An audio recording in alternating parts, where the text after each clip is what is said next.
Tisztelt vendégek, kedves kollégák! Magyar szívem melegével és vendég szeretetével köszöntöm kedves mindnyájukat Budapesten a 72. COSAC plenáris ülésen. Az Európai Unió Tanácsa magyar elnöksége parlamenti együttműködésének legrangosabb bizottsági szintű eseményén. Köszönöm, hogy elfogadták meghívásomat. Teszeli Zoltán vagyok, a Magyar Országgyűlés Európai Ügyek Bizottságának az elnöke.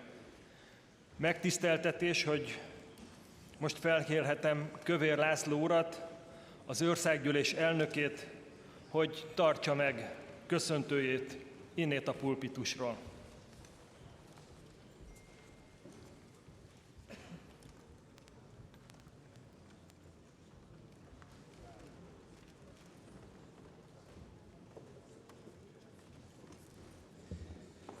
Tisztelt elnök úr, tisztelt küldöttek, hölgyeim és uraim! Isten hozta önöket a COSAC 72. plenáris ülésén, az Európai Unió Tanácsa 2024 második félévi magyar elnöksége parlamenti együttműködésének 4. konferenciáján. Az előző magyar elnökség idején, 2011 májusában, amikor először volt lehetőségem a COSAC konferenciáját megnyitni, nagyon távolinak tűnt a második magyar elnökség, de nagy öröm számomra, hogy ismét köszönhetem az Országházban a tagállamok nemzeti parlamentjei Európai Uniós ügyekkel foglalkozó bizottságainak küldöttségeit. 2011-ben még minden jobb volt.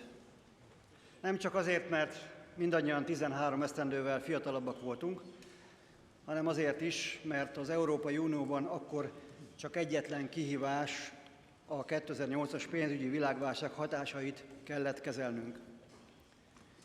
Az elmúlt 13 évben azonban válságok sora zúdult Európára és a világra.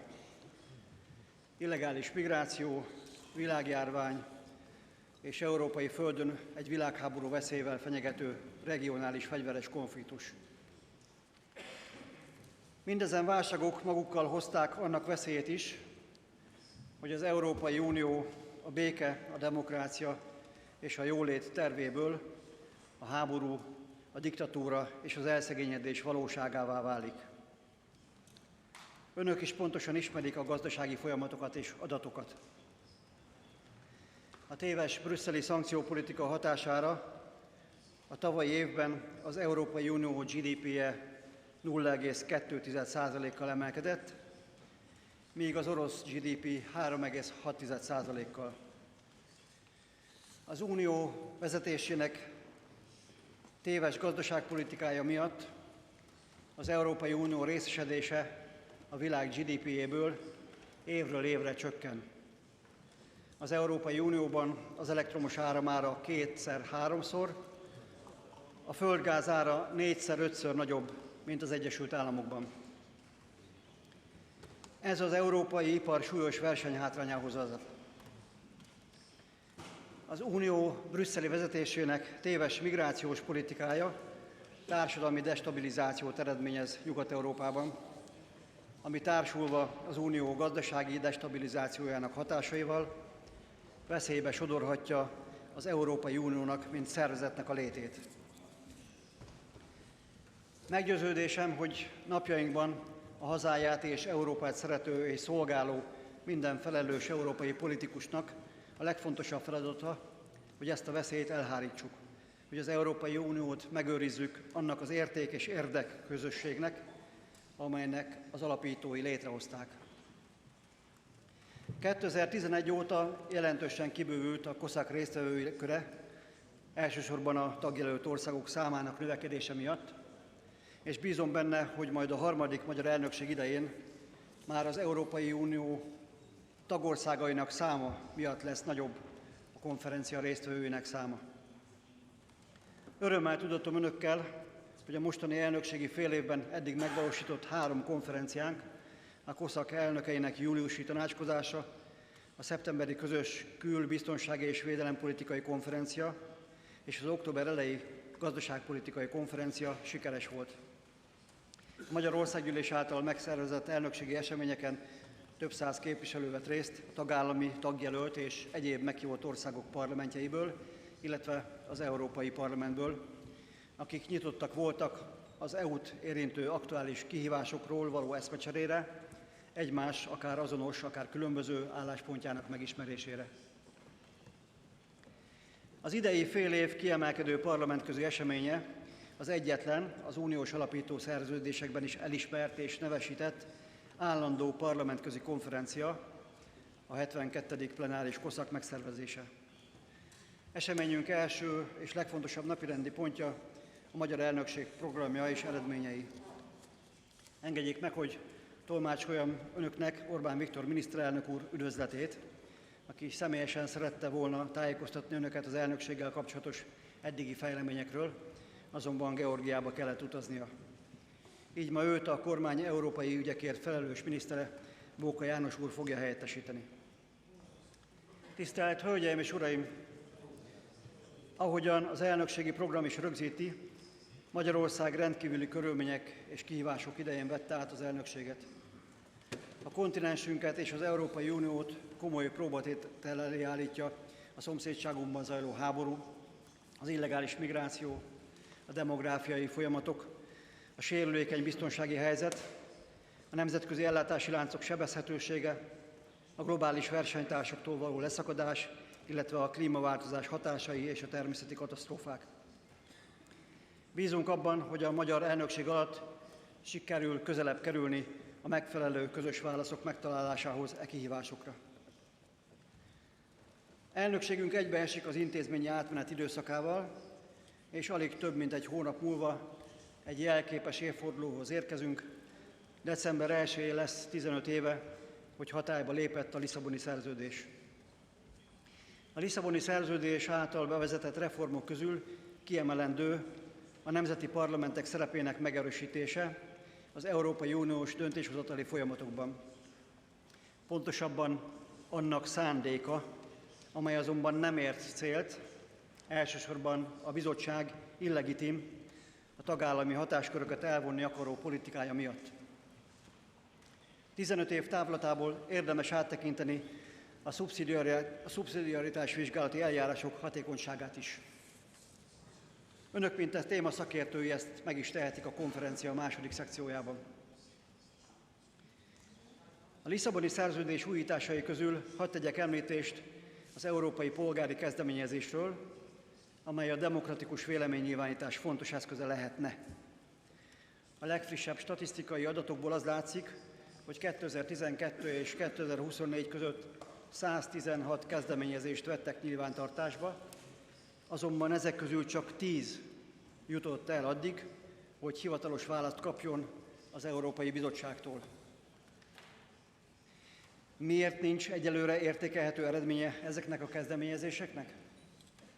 Sajnos sok a sikertelen aláírásgyűjtés, azonban az Európai Bizottság a sikeres kezdeményezések esetében is gyakran politikai okokból elutasító. Hadd említsek itt egyetlen példát, a Minority Safe Pack, az 1 millió aláírás Európa sokszínűségéért elnevezésű érvényes, és az Európai Parlament által is támogatott polgári kezdeményezést.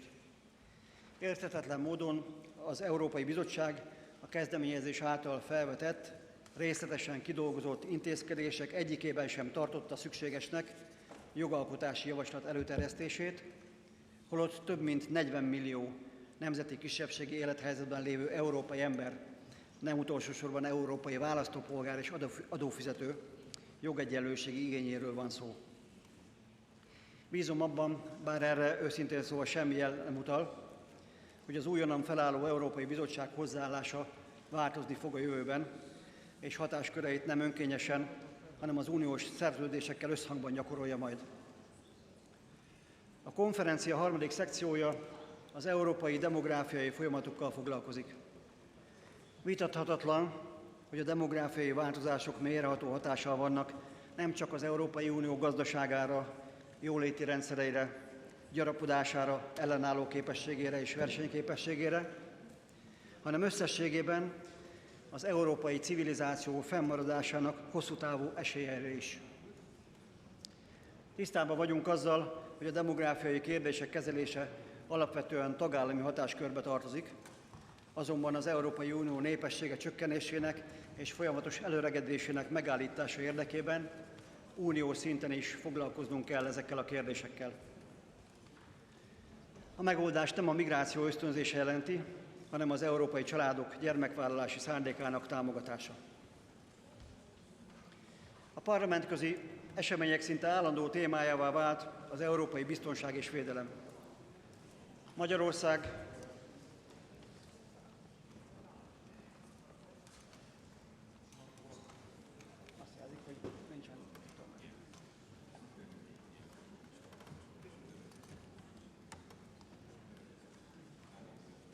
ott jeleztek.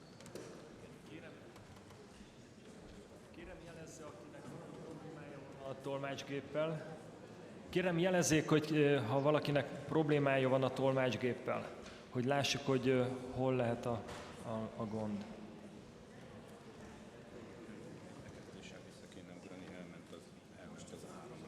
Igen? Akkor most működni fog. Egy kis türelmet kérünk.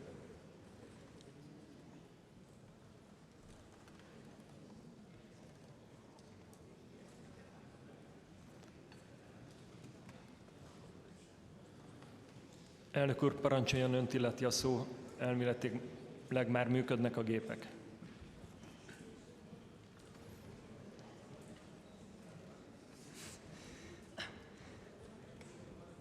Tisztelt Hölgyeim és Uraim, elnézést kérünk a technikai hibáért. Voltak, akiknek nem működött a tolmácsfülkéjük. Ők nem hallották azt, amit mondtam, pontosabban a tolmácsolást, viszont mások hallották, és most annak érdekében, hogy akik nem hallották, azok is a teljes szöveget hallhassák, kénytelen vagyok megismételni néhány gondolatot. Ezért türelmüket kérem azoknak, akik másodszor hallják azt, amit majd mindjárt mondani fogok néhány percig. Tehát az európai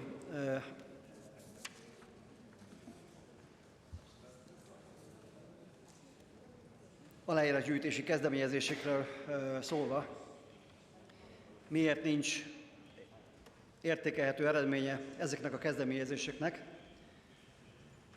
Sajnos sok a sikertelen aláírásgyűjtés, azonban az Európai Bizottság a sikeres kezdeményezések esetében is gyakran politikai okokból elutasító. Hadd említsek itt egyetlen példát, a Minority Safe Pack, az 1 millió aláírás Európa sokszínűségéért elnevezésű érvényes, és az Európai Parlament által is támogatott polgári kezdeményezést. Érthetetlen módon az Európai Bizottság a kezdeményezés által felvetett, részletesen kidolgozott intézkedések egyikében sem tartotta szükségesnek jogalkotási javaslat előterjesztését, holott több mint 40 millió nemzeti kisebbségi élethelyzetben lévő európai ember, nem utolsó sorban európai polgár, választópolgár és adófizető jogegyenlőség igényéről van szó. Bízom abban, bár erre semmi jel sem utal, hogy az újonnan felálló Európai Bizottság hozzáállása változni fog a jövőben, és hatásköreit nem önkényesen, hanem az uniós szerződésekkel összhangban gyakorolja majd. A konferencia harmadik szekciója az európai demográfiai folyamatokkal foglalkozik. Vitathatatlan, hogy a demográfiai változások mélyreható hatással vannak nem csak az Európai Unió gazdaságára, jóléti rendszereire, gyarapodására, ellenálló képességére és versenyképességére, hanem összességében az európai civilizáció fennmaradásának esélyeire is. Tisztában vagyunk azzal, hogy a demográfiai kérdések kezelése alapvetően tagállami hatáskörbe tartozik, azonban az Európai Unió népessége csökkenésének és folyamatos előregedésének megállítása érdekében unió szinten is foglalkoznunk kell ezekkel a kérdésekkel. A megoldást nem a migráció ösztönzése jelenti, hanem az európai családok gyermekvállalási szándékának támogatása. A parlamentközi események szinte állandó témájává vált az európai biztonság és védelem. Magyarország kiemelt figyelmet fordít a határvédelemre, az illegális migráció megfékezésére és a belső biztonság növelésére, ami hozzájárul az Európai Unió egészének stabilitásához.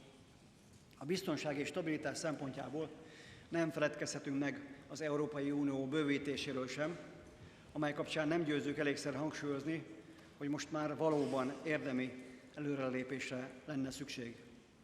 A tagjelölt és potenciális tagjelölt országokkal következetes és kettős mérce nélküli megközelítést kell alkalmazni. Meggyőződésünk, hogy a Nyugat-Balkánon nem várhatunk tovább, a tárgyalásokon előjáró országokat, így különösen Szerbiát és Montenegrót mielőbb fel kell venni a tagjaink közé. Tisztelt képviselőtársaim, engedjék meg, hogy röviden utaljak a hátralévő parlamentközi eseményeinkre az elnökséghez kapcsolódóan. Novemberben az Európai Parlamenttel együttműködésben valósítjuk meg az Europol közös parlamenti ellenőrző csoport 15. találkozóját Brüsszelben.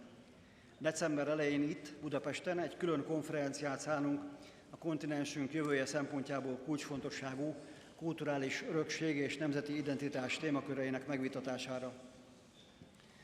Európai Uniós elnökségünk parlamenti vetülete átnyúlik 2025 első félévére, hiszen 2025 májusában az Európai Unió parlamenti elnökeinek konferenciáját rendezzük meg itt, ebben a teremben, amelyre természetesen várom majd parlamentjeik elnökeit. Tisztelt kollégák! Nem mondok újat önöknek azzal, hogy Magyarország az erős nemzetállamok együttműködésén alapuló erős Európai Uniót tartja a jövőben is követendő célnak. Ez azonban egyáltalán nem ellentétes azzal, hogy a közös európai kihívásokra közös válaszokat találjunk.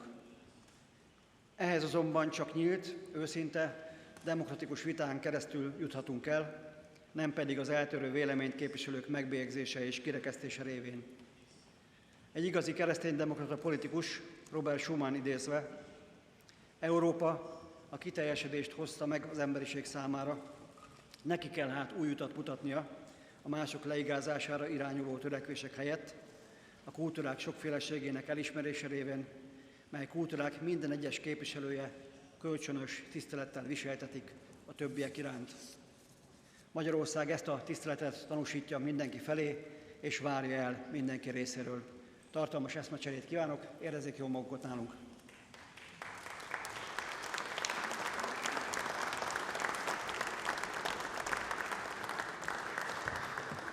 Köszönöm szépen házelnök úr köszöntőjét és helyzetelemzését. Szeretnék tőle is és önöktől is ismételten elnézést kérni a tolmácsgépek részleges hibájáért. Egyben pedig szeretném kérni önöket, hogy telefonjaikat legyenek kedvesek lehalkítani, hiszen hogyha a fejhallgató a fejünkön van, akkor még azt sem halljuk, hogy az csörög. Most pedig rátérnék az eljárási kérdésekre. Tájékoztatom önöket, hogy a mai találkozón az összes uniós hivatalos nyelvre biztosítunk tolmácsolást. A felszólalókat kérem, hogy mindenki majd a saját helyéről beszéljen, a mikrofont használva, és a tolmácsok miatt normál tempóban. Nem szükséges gombot nyomni, mert a mikrofonok a felszólalási sorrendnek megfelelően automatikusan működnek. Az egyes felszólalásokra 90 másodperc áll rendelkezésre.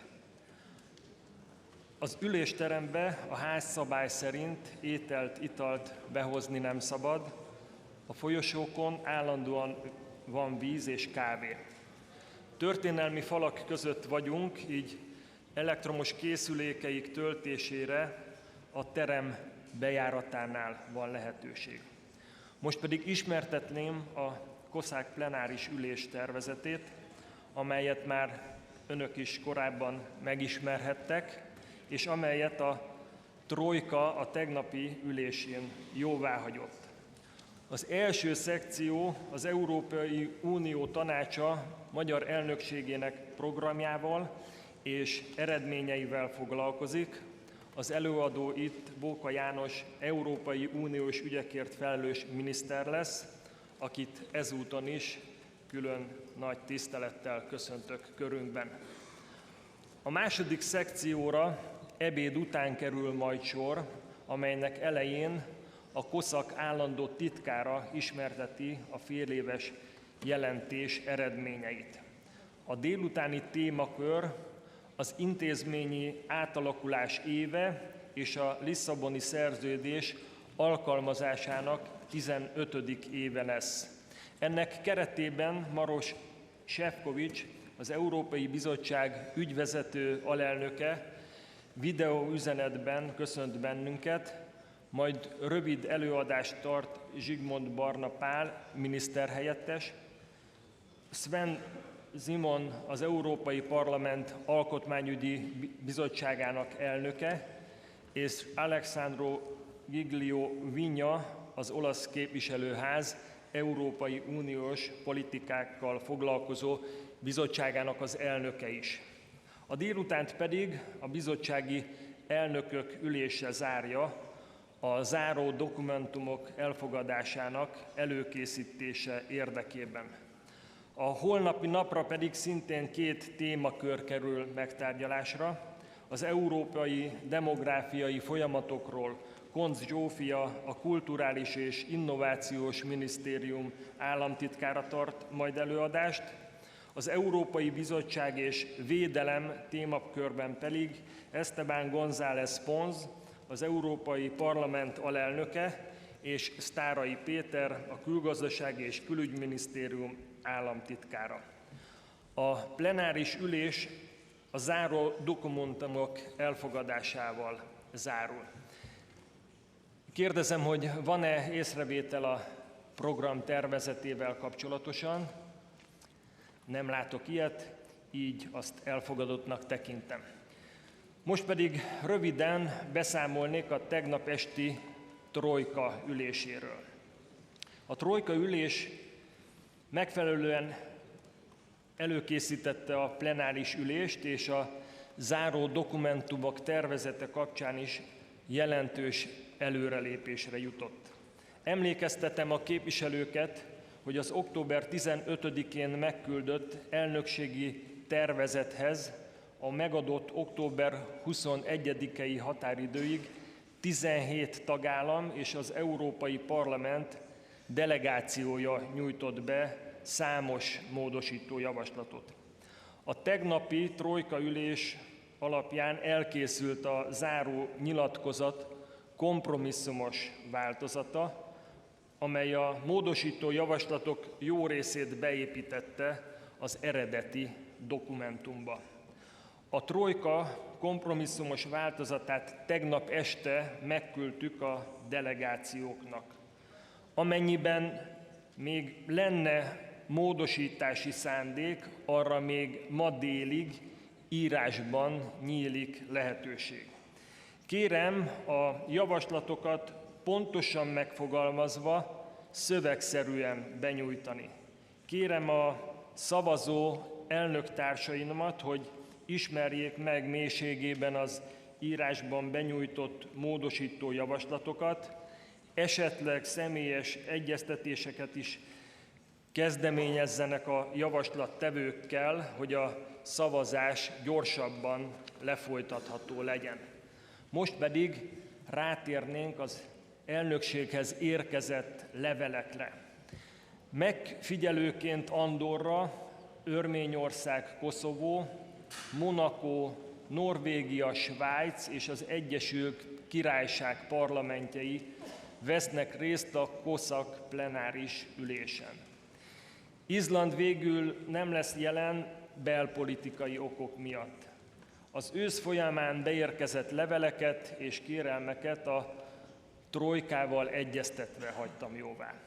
Továbbá levélben a litván parlament társbizottsági elnöke keresett meg azzal, hogy 2 kérdésben közös parlamenti kezdeményezéssel él. Egyrészt az orosz LNG import tilalmáról, másrészt a külső határok védelmének fontosságáról. Válaszlevelemben szintén a trojkával egyeztetve lehetővé tettem, hogy a 2 közös levél megjelenjen a COSAC dokumentumok között, és így lehetőség legyen további támogatók, aláírók csatlakozására. Leveleket a COSAC honlapján elérhetővé tettük, lehet őket tanulmányozni. Most pedig engedjék meg, hogy a kialakult szokás szerint köszöntsem a COSAC plenáris ülésen első alkalommal résztvevő bizottsági elnök társakat. Brigitte Klinskov Jerkel elnököt a Dán parlament, Peter Talli elnököt az észt parlament, Erik Ottosson elnököt a svéd parlament részéről, valamint Sven Simon urat az Európai Parlament Alkotmányügyi Bizottságának elnökét. És természetesen külön köszöntöm Esteban González Pons urat, az Európai Parlament nemzeti parlamentekért felelős alelnökét. Ezennel az eljárási és egyéb kérdések végére értünk. Ismételten köszöntöm Bóka János Európai Uniós ügyekért felelős miniszter urat, akit felkérek, hogy tartsa meg előadását az Európai Unió Tanácsa magyar elnökségének programjáról és eredményeiről. Kérem miniszter urat, hogy előadását innét a pulpitusról tartsa meg.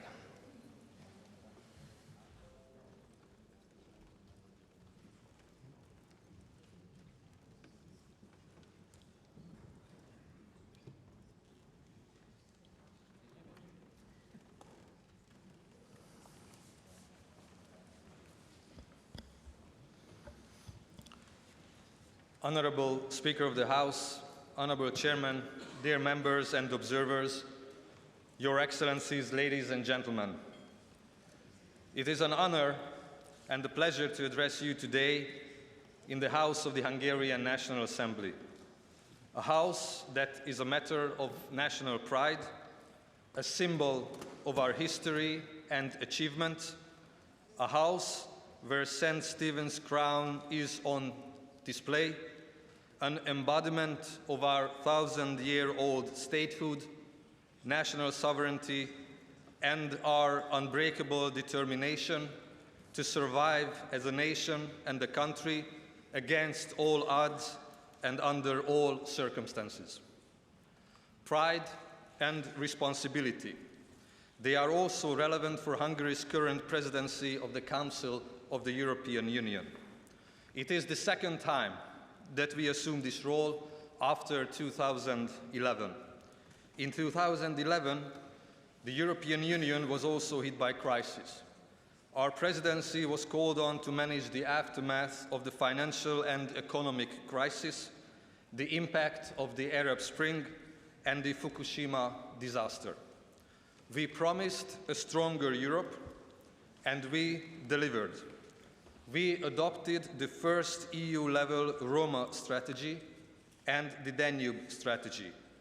We launched the economic policy coordination exercise that is now known as European semester, and that was at the time indeed an economic policy coordination mechanism. The last time the European Union successfully concluded accession negotiations was also under our previous presidency with Croatia. Just to remind you, it happened in 2011, 13 and a half years ago. Looking back, it was not an easy task, but our task is much more difficult today because the situation of the European Union is much more complicated than it was in 2011. It is not an exaggeration to say that the European Union is now facing unprecedented challenges. What are we seeing around us? Russia's war of aggression is raging in Ukraine. Grave conflicts are ruining the Middle East and Africa, and all these conflicts carry the risk of escalation. The migration crisis reached levels unseen since 2015. Illegal migration and security risks now threaten the collapse of the Schengen area. Meanwhile, Europe is losing its competitive edge. According to Mario Draghi, our inaction may lead to slow agony. President Macron stated that we cannot take Europe for granted. Europe may die in a few years if it loses its markets. And exactly because Europe is facing unprecedented challenges, we must take unprecedented decisions that will determine the history, that will determine the fate of Europe. Of course, the presidency is also management, organization, and coordination. So far, we have chaired over 600 working group meetings in the Council, more than 30 COREPER meetings, more than 20 formal and informal Council meetings. We organized around 70 presidency events in Brussels and over 100 events in Hungary, where we welcomed over 10,000 guests. Legislative work in Council is proceeding with full speed. We are working on 52 legislative files on different levels. We are also ready to start trilogues with the European Parliament on over 40 legislative files, some of them quite important and urgent.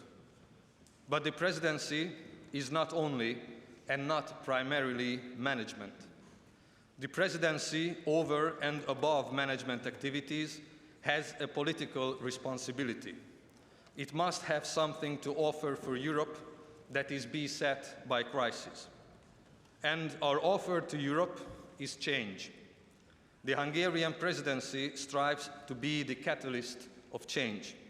The Hungarian presidency, as an honest broker, is in a position to raise issues and make proposals for the peace, security, and prosperity of Europe. But decisions are to be made by member states and EU institutions. As regards Europe's competitiveness, the writing is clearly on the wall. The analysis of the Letta and Draghi reports is mostly consensual. In the past 2 decades, the EU's economic growth has been lagging behind the US and China. Productivity in the EU is growing slower than that of our competitors. Our share in global trade is declining.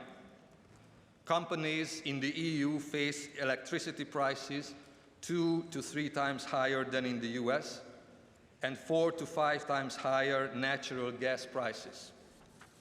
Half of European companies regard high energy costs as the main barrier to investment. Production in energy-intensive sectors in Europe declined 10 to 15% since 2021. Let's not entertain illusions. In short and medium term, the green transition in itself will not provide a solution to this problem. Even if our renewable targets are met, which is not the case so far, in our current marginal electricity pricing system, the number of hours where electricity price is set by the price of fossil fuels will not significantly diminish until 2030. To be more forthcoming, the green transition in itself will not deliver lower energy prices at least until 2030. This fact carries fundamental implications for our industries that are called upon to bear the brunt of the green transition when it comes to costs and investment. The basis of a European Green Deal has always been the promise of the creation of new green jobs. The whole rationale behind the initiative is questionable if the green transition results in deindustrialization and loss of jobs. In the case of the European automobile industry, we see a warning example of implementing climate policies without a corresponding industrial policy. We have a very ambitious zero-emission target for 2035 that indeed can foster a huge increase in electronic vehicle market penetration. However, the EU has not followed this up with incentives to restructure European supply chains. European suppliers are already losing market share, and this process will accelerate when shipping bottlenecks will disappear and Asian producers will be able to significantly increase export volumes. It is even more worrying that there are proponents of addressing this situation through a trade war and ready to create an ideological pretext for that. Our digital transition is also lagging behind. The main cause of the widening productivity gap between the EU and the US is digital technology. And it seems that in this area, we are trailing with an increasing margin. In GDP percentage, our companies are spending half as much on research and development than their peers in the US. In addition, we are witnessing worrying demographic trends. Europe's population is declining, and this decline is not compensated by the immigration policies of certain countries.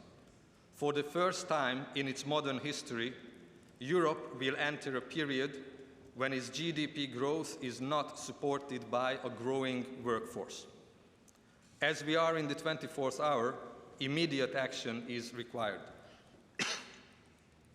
In technologies that are considered groundbreaking today, economic survival is decided in a few years. It is easier to maintain industrial capacities than to rebuild them. Lost skills and expertise is almost impossible to redevelop. There is no easy or simple solution to Europe's difficulties, but it is important to make it clear in the beginning of the institutional cycle that member states expect swift and resolute action from the EU institutions in this area.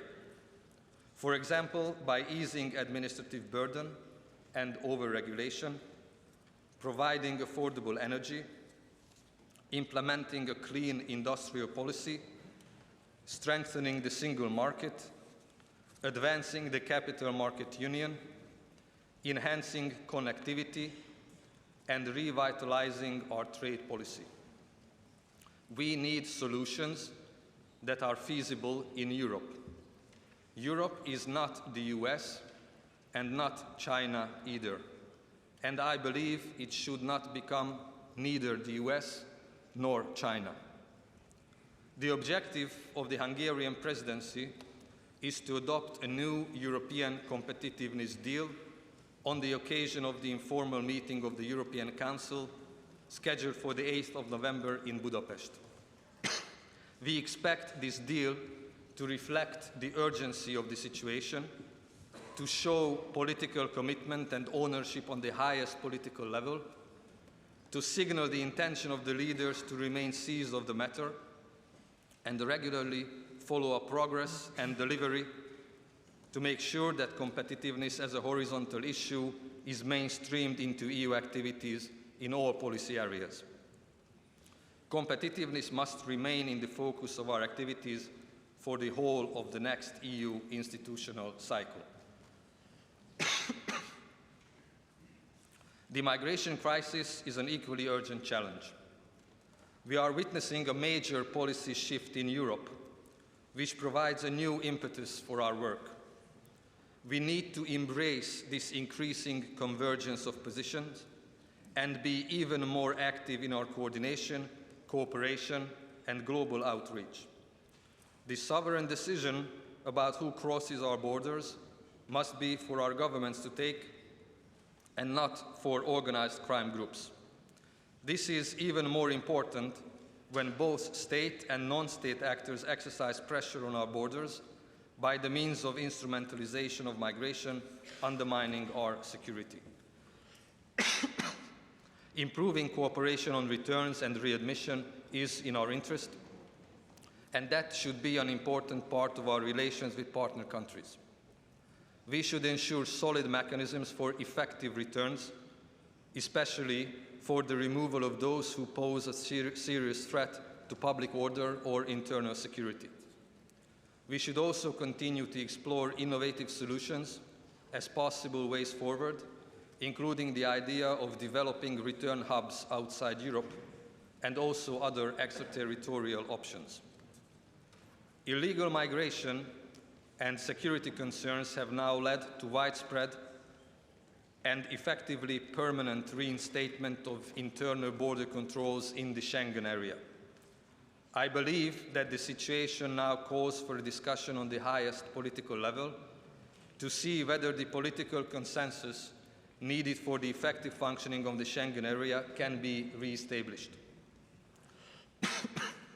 To this effect, Prime Minister Orbán proposed to regularly convene so-called Schengen summits with the participation of the heads of state and governments from the Schengen area.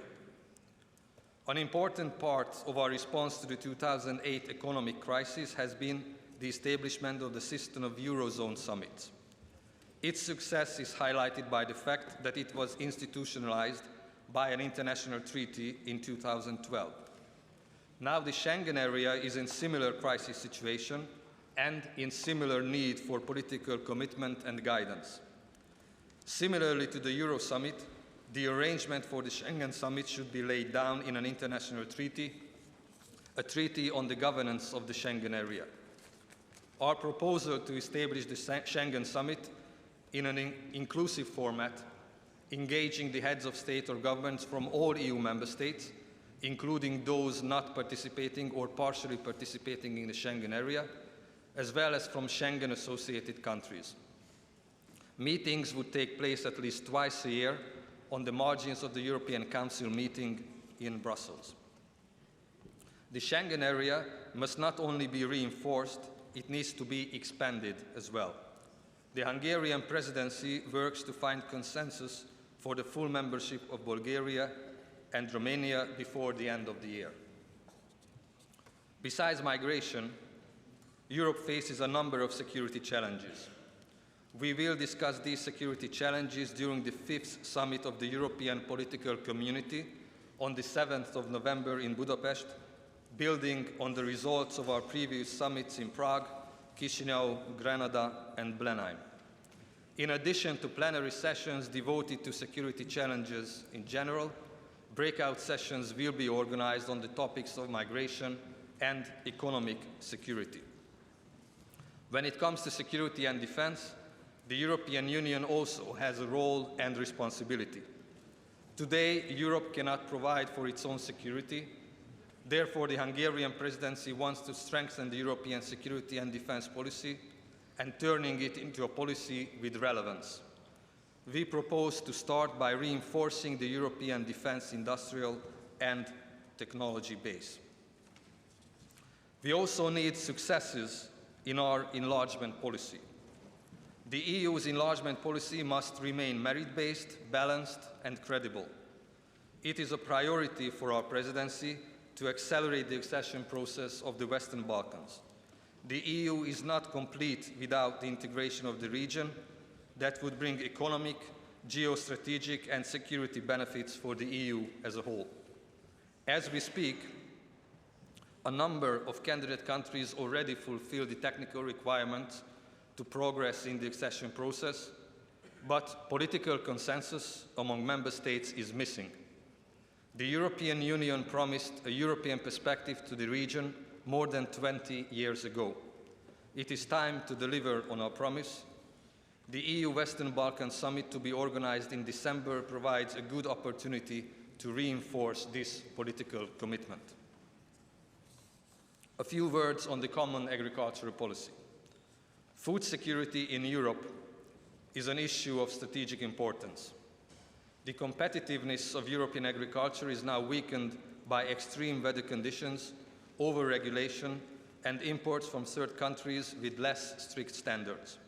This has now reached a point that endangers the livelihood of European farmers. The Hungarian presidency conducts a strategic review of the common agricultural policy that feeds into the preparation of the CAP for the next multi-annual financial framework and gives guidance to the Commission in order to maintain a European agriculture that is competitive, crisis-proof, and farmer-friendly. Finally, more than a quarter of the EU's population lives in regions where the level of development is below 75% of the average. It is imperative that the EU continues to work on reducing regional disparities. The cohesion policy is a tested tool that brings tangible results. And make no mistake, the EU's cohesion policy is not charity. It is not a donation from net contributor member states. It is the biggest investment policy of the EU and an indispensable tool to correct some of the imbalances of the internal market. The Hungarian presidency initiated a strategic discussion on the future of the cohesion policy and its role in promoting competitiveness and employment and addressing demographic challenges. These discussions are ongoing. As you can see, the Hungarian presidency is looking for common solutions to our common challenges. But we are not only looking for solutions. To quote from Prime Minister Orbán, in the European Union, we are also looking for our dreams. We are members of the European Union not only because of what it is, but because of what it could be. And as long as there is the slightest chance to make it happen, we will fight for this Europe. We are interested in a successful European Union, and the success of our presidency will be the success of the European Union as a whole. Thank you for your attention.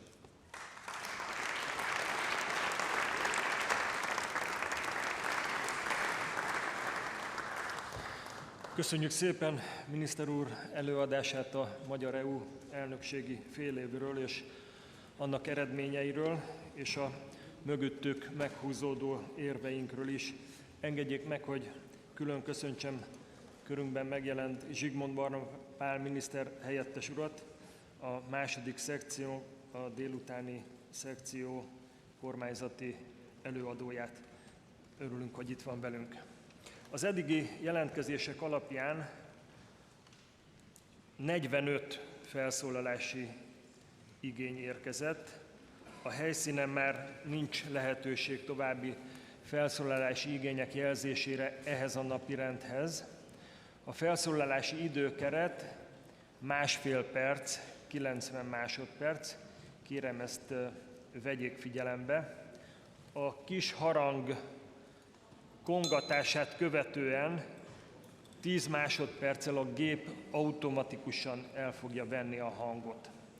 A felszólalóknak az ülés helyükről kell szólniuk, felállva, és használva a kis gallérra csiptethető mikrofont.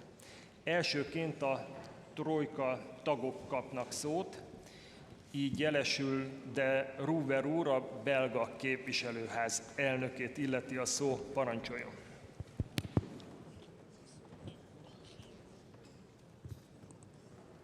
Thank you very much, Mr. President. It is clear to me that the Hungarian presidency starts from the principles supported by the trio presidency of the Council of the European Union. It proves that within the trio presidency, the aim is to strive for consistency and continuity. Hungary's pursuit of a new European competitiveness deal deserves praise, especially the focus on small and medium-sized enterprises. It serves no purpose to be the greenest and cleanest continent if it means living in an economic and industrial wasteland. Competitiveness can only take shape with a strong industrial policy, as the Antwerp summit highlighted. Further topics that have to be taken into account are the open strategic autonomy, the strengthening of the capital market, more innovation and less regulation, and a merit-based enlargement of the EU that takes into account the principles of the rule of law. Thank you, Mr. President. Köszönjük szépen. Arra szeretném kérni önöket, hogy a fotósok munkavégzésének a megkönnyítése érdekében mindenképpen legyenek szívesek majd a felszállás idejére felállni. És akkor a második felszólalónk következik, Marek Krzyzczkala, Szejm delegáció vezetőjének adom meg a szót, parancsoljon.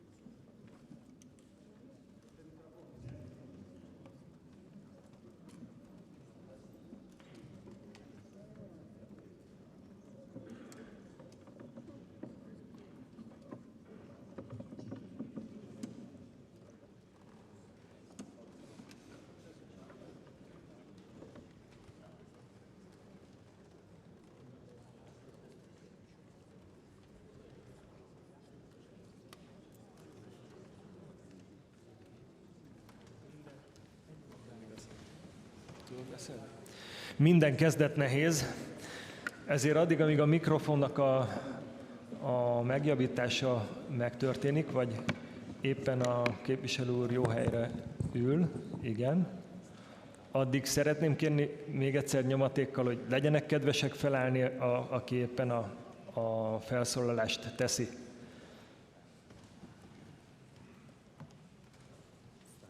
Dobra. Okay. Sorry. Nagyon köszönöm. Mamy mało czasu na dyskusję. Skupię się zatem na kwestiach najistotniejszych, czyli kwestiach obrony i bezpieczeństwa, na wsparciu dla Ukrainy, czego niestety nie ma w priorytetach. No. Ach, to już jest.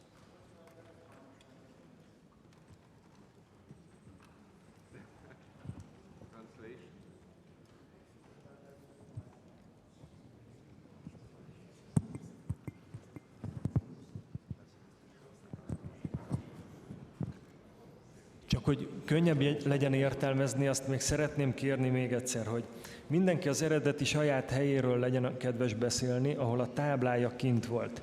Mert a mikrofont akkor fogják tudni a kollégák elindítani a felszólalásánál. Tehát arra szeretnénk kérni önöket, hogy ne cseréljék meg a helyüket, mert amikor fölállnak egy idegen helyen, akkor ott nem lesz kihangosítás. Kihangosítás csak ott lesz, ahol eredetileg az önök táblája szerepelt az asztalnál. Erre szeretném kérni önöket, hogy fokozottan figyeljenek. Köszönöm szépen a megértésüket.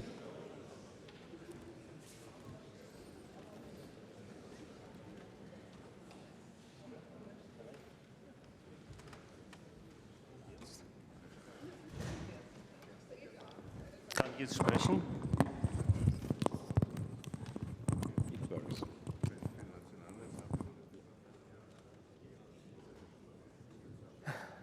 Jeszcze raz. Dziękuję za możliwość zabrania głosu. Mamy niestety bardzo mało czasu na dyskusję, dlatego skupię się na kwestiach najważniejszych, czyli na kwestiach obrony i bezpieczeństwa, na wsparciu dla Ukrainy, czego niestety w prezydencji węgierskiej i w priorytetach nie ma. W Polsce nikt nie ma wątpliwości, że to Rosja i Putin jest agresorem, że to Putin rozpętał wojnę, pogwałcił prawo międzynarodowe i jest odpowiedzialny za śmierć tysięcy niewinnych osób. Dlatego niezrozumiałe są liczne węgierskie działania związane z wojną w Ukrainie, które niweczą wysiłki pomocowe innych krajów, podważają wspólne europejskie stanowisko w sprawie pomocy Ukrainie. Nikt nie dał mandatu negocjacyjnego premierowi Orbánowi do jakichkolwiek rozmów pokojowych, a ze złem się nie dyskutuje, trzeba je wyrwać z korzeniami. Chciałem również zdementować kłamstwa rozpowszechniane przez niektórych węgierskich polityków, które twierdzą, że Polska importuje surowce z Rosji. Od wybuchu wojny nie ma to dawno miejsca. Apeluję do Węgier, żeby przestały sprowadzać ropę i gaz z Rosji, bo wtedy odzyskacie wolność decyzyjną i przyczynicie się do wzmocnienia Unii, na czym nam bardzo zależy. Oczekujemy wsparcia dla Ukrainy i kontynuowania sankcji wobec Rosji i Białorusi. Dziękuję.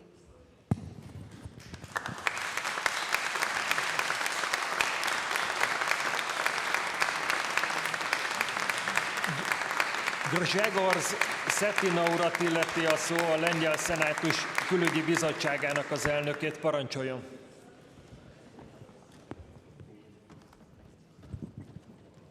Everything is okay? Thank you.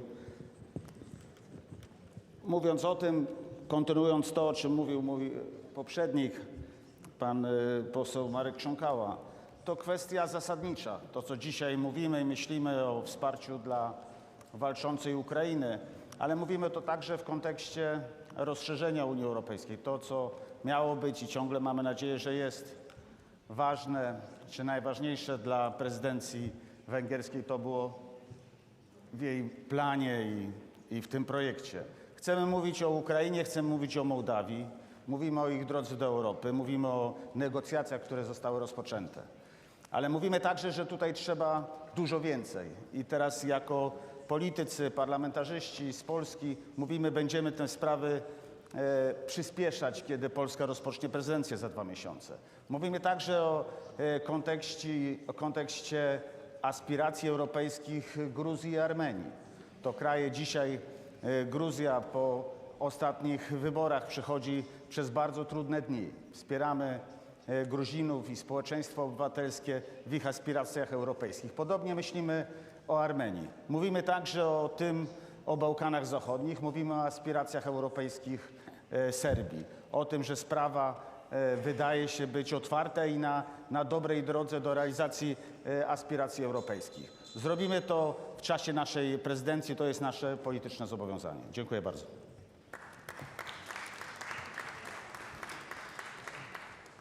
Saler Baros képviselő úr, Európai Parlament. Tisztelt házelnök úr, tisztelt miniszter úr, tisztelt elnök urak, tisztelt alelnök úr és tisztelt képviselőasszonyok és urak! A magyar soros elnökség egy rendkívül felkészült és átgondolt programmal indult neki az előttünk álló időszaknak. A prioritások aktuálisak, kiemelten fontosak, és az európai polgárok érdekeit szolgálják. Mindannyian tudjuk, hogy a versenyképesség, a gazdasági stabilitás, az energiaellátás biztonsága és a migráció és a külső határok védelme kulcsfontosságú kérdések ma Európában. És ezek a témák a magyar elnökség napirendjén kiemelt helyet foglalnak el.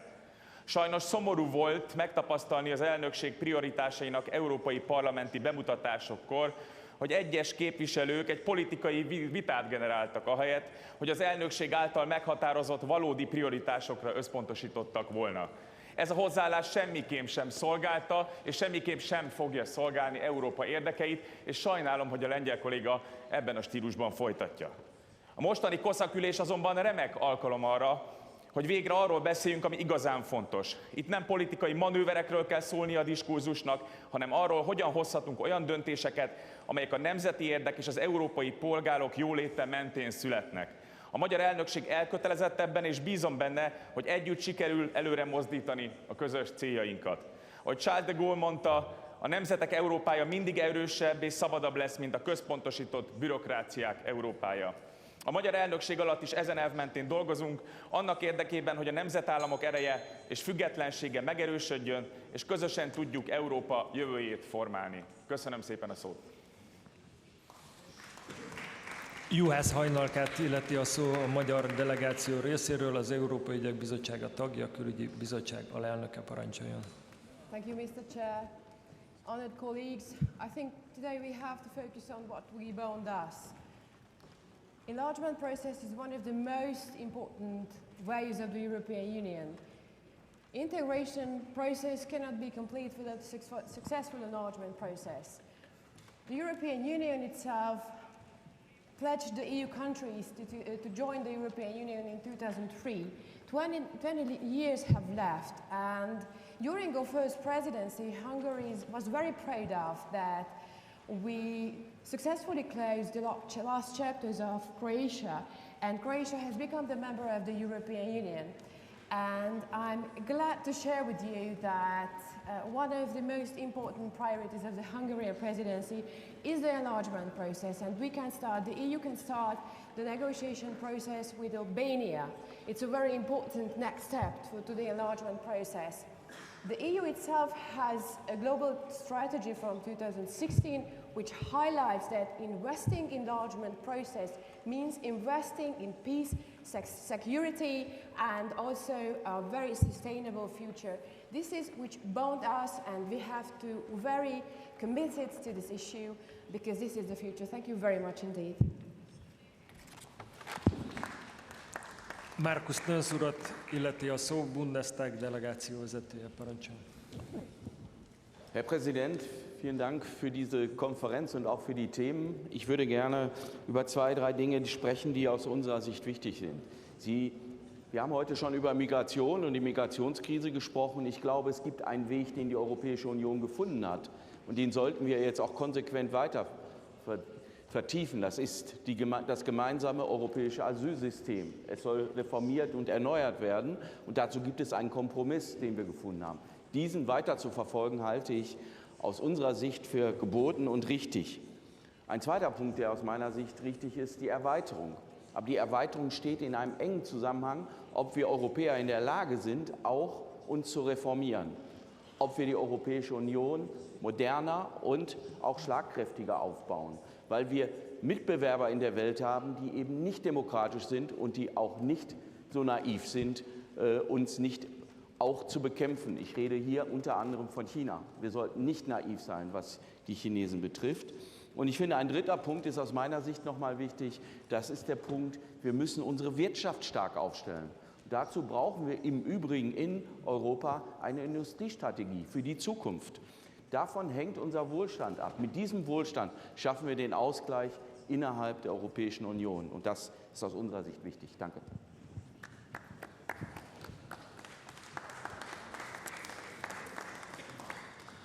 Guszti Grász úr, Luxemburg delegációvezető, parancsoljon. Merci, Monsieur le Président. Permettez-moi d'abord de remercier au nom de la délégation luxembourgeoise nos collègues hongrois pour l'accueil chaleureux dans votre capitale exceptionnelle. Le Grand-Duché de Luxembourg, membre fondateur de l'Union européenne en 1957, soutient tous les efforts en vue de fortifier l'Europe. Partant, le Luxembourg n'apprécie pas les initiatives et les positions prises par certains membres de l'Union ne respectant pas l'idée de solidarité, d'ailleurs indispensable pour garantir un esprit européen commun. Partant, nous déplorons entre autres les pourparlers menés par le Premier ministre hongrois avec la Russie.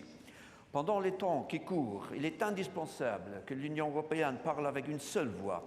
L'agression russe envers l'Ukraine, un pays autonome et indépendant, est inacceptable et constitue une violation flagrante du droit international. Le Luxembourg condamne vivement l'invasion russe et demande au régime Poutine de cesser immédiatement les activités belliqueuses. Mon pays continuera à supporter avec tous ses moyens la population ukrainienne.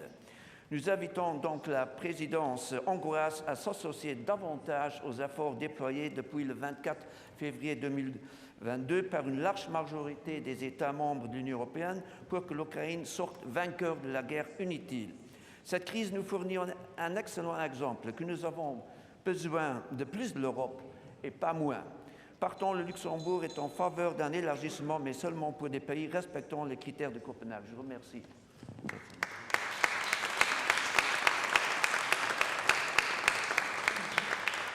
Alessandro Giovinha úr, olasz képviselőház, delegációvezető, parancsoljon. Grazie Presidenti, onorevoli colleghi, è un vero piacere essere qua con voi a Budapest. È positivo come nei discorsi anche qui alla COSAC registriamo una nuova sensibilità, sintomo di una nuova sensibilità nelle istituzioni europee e in tutta Europa. Mi riferisco in particolare al discorso, a una parte del discorso del Ministro degli Affari europei ungherese. La via alla transizione verde radicale deve essere abbandonata per arrivare a una via alla transizione verde socialmente sostenibile. Una transizione verde socialmente sostenibile, colleghi, che rispetti le imprese e i lavoratori d'Europa e il nostro tessuto produttivo e naturalmente l'autonomia strategica del nostro continente. Il pilastro sociale su cui si fonda l'Europa, il primo pilastro su cui si fonda l'Unione Europea,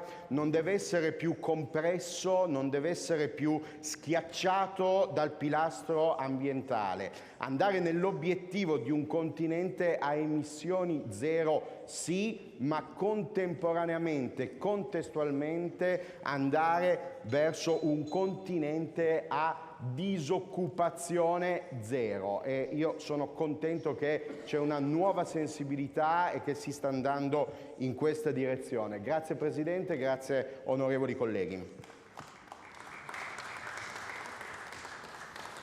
Mirella Fortuna asszony, román képviselőház delegáció vezetője. Parancsoljon, képviselő asszony. Mulțumesc frumos, domnule președinte. Adresez mulțumiri președinției maghiare a Consiliului Uniunii Europene pentru susținerea finalizării procesului de extindere a spațiului Schengen, obiectiv concretizat în sprijinul acordat aderării depline a României și Bulgariei la acest spațiu. Considerăm că funcționarea adecvată a spațiului Schengen nu va fi atinsă în totalitate fără aderarea deplină a României și Bulgariei. Ridicarea controalelor la frontierele interne ale țării noastre nu poate fi condiționată însă prin factori externi, precum chestiunea migrației ilegale înspre Uniune. Autoritățile române au demonstrat rezultate pozitive prin punerea în practică a deciziei Consiliului Uniunii Europene, prin care, la sfârșitul lunii martie a anului în curs, au fost ridicate controalele la frontierele interne aeriene și maritime. Împreună cu Comisia Europeană și statele din regiune, Grecia, Bulgaria, România, Ungaria, Slovacia, Austria, a fost lansată o inițiativă de întărire a cooperării regionale pentru combaterea migrației ilegale și criminalității transfrontaliere. De aproape 15 ani, Consiliul Uniunii Europene a stabilit că România și Bulgaria îndeplinesc toate criteriile pentru a practica în mod deplin la participa în mod deplin la spațiul Schengen. Prin aportul președinției maghiare, sperăm într-o decizie pozitivă la reuniunea Consiliului JAI din 12 decembrie 2024. Vă mulțumesc!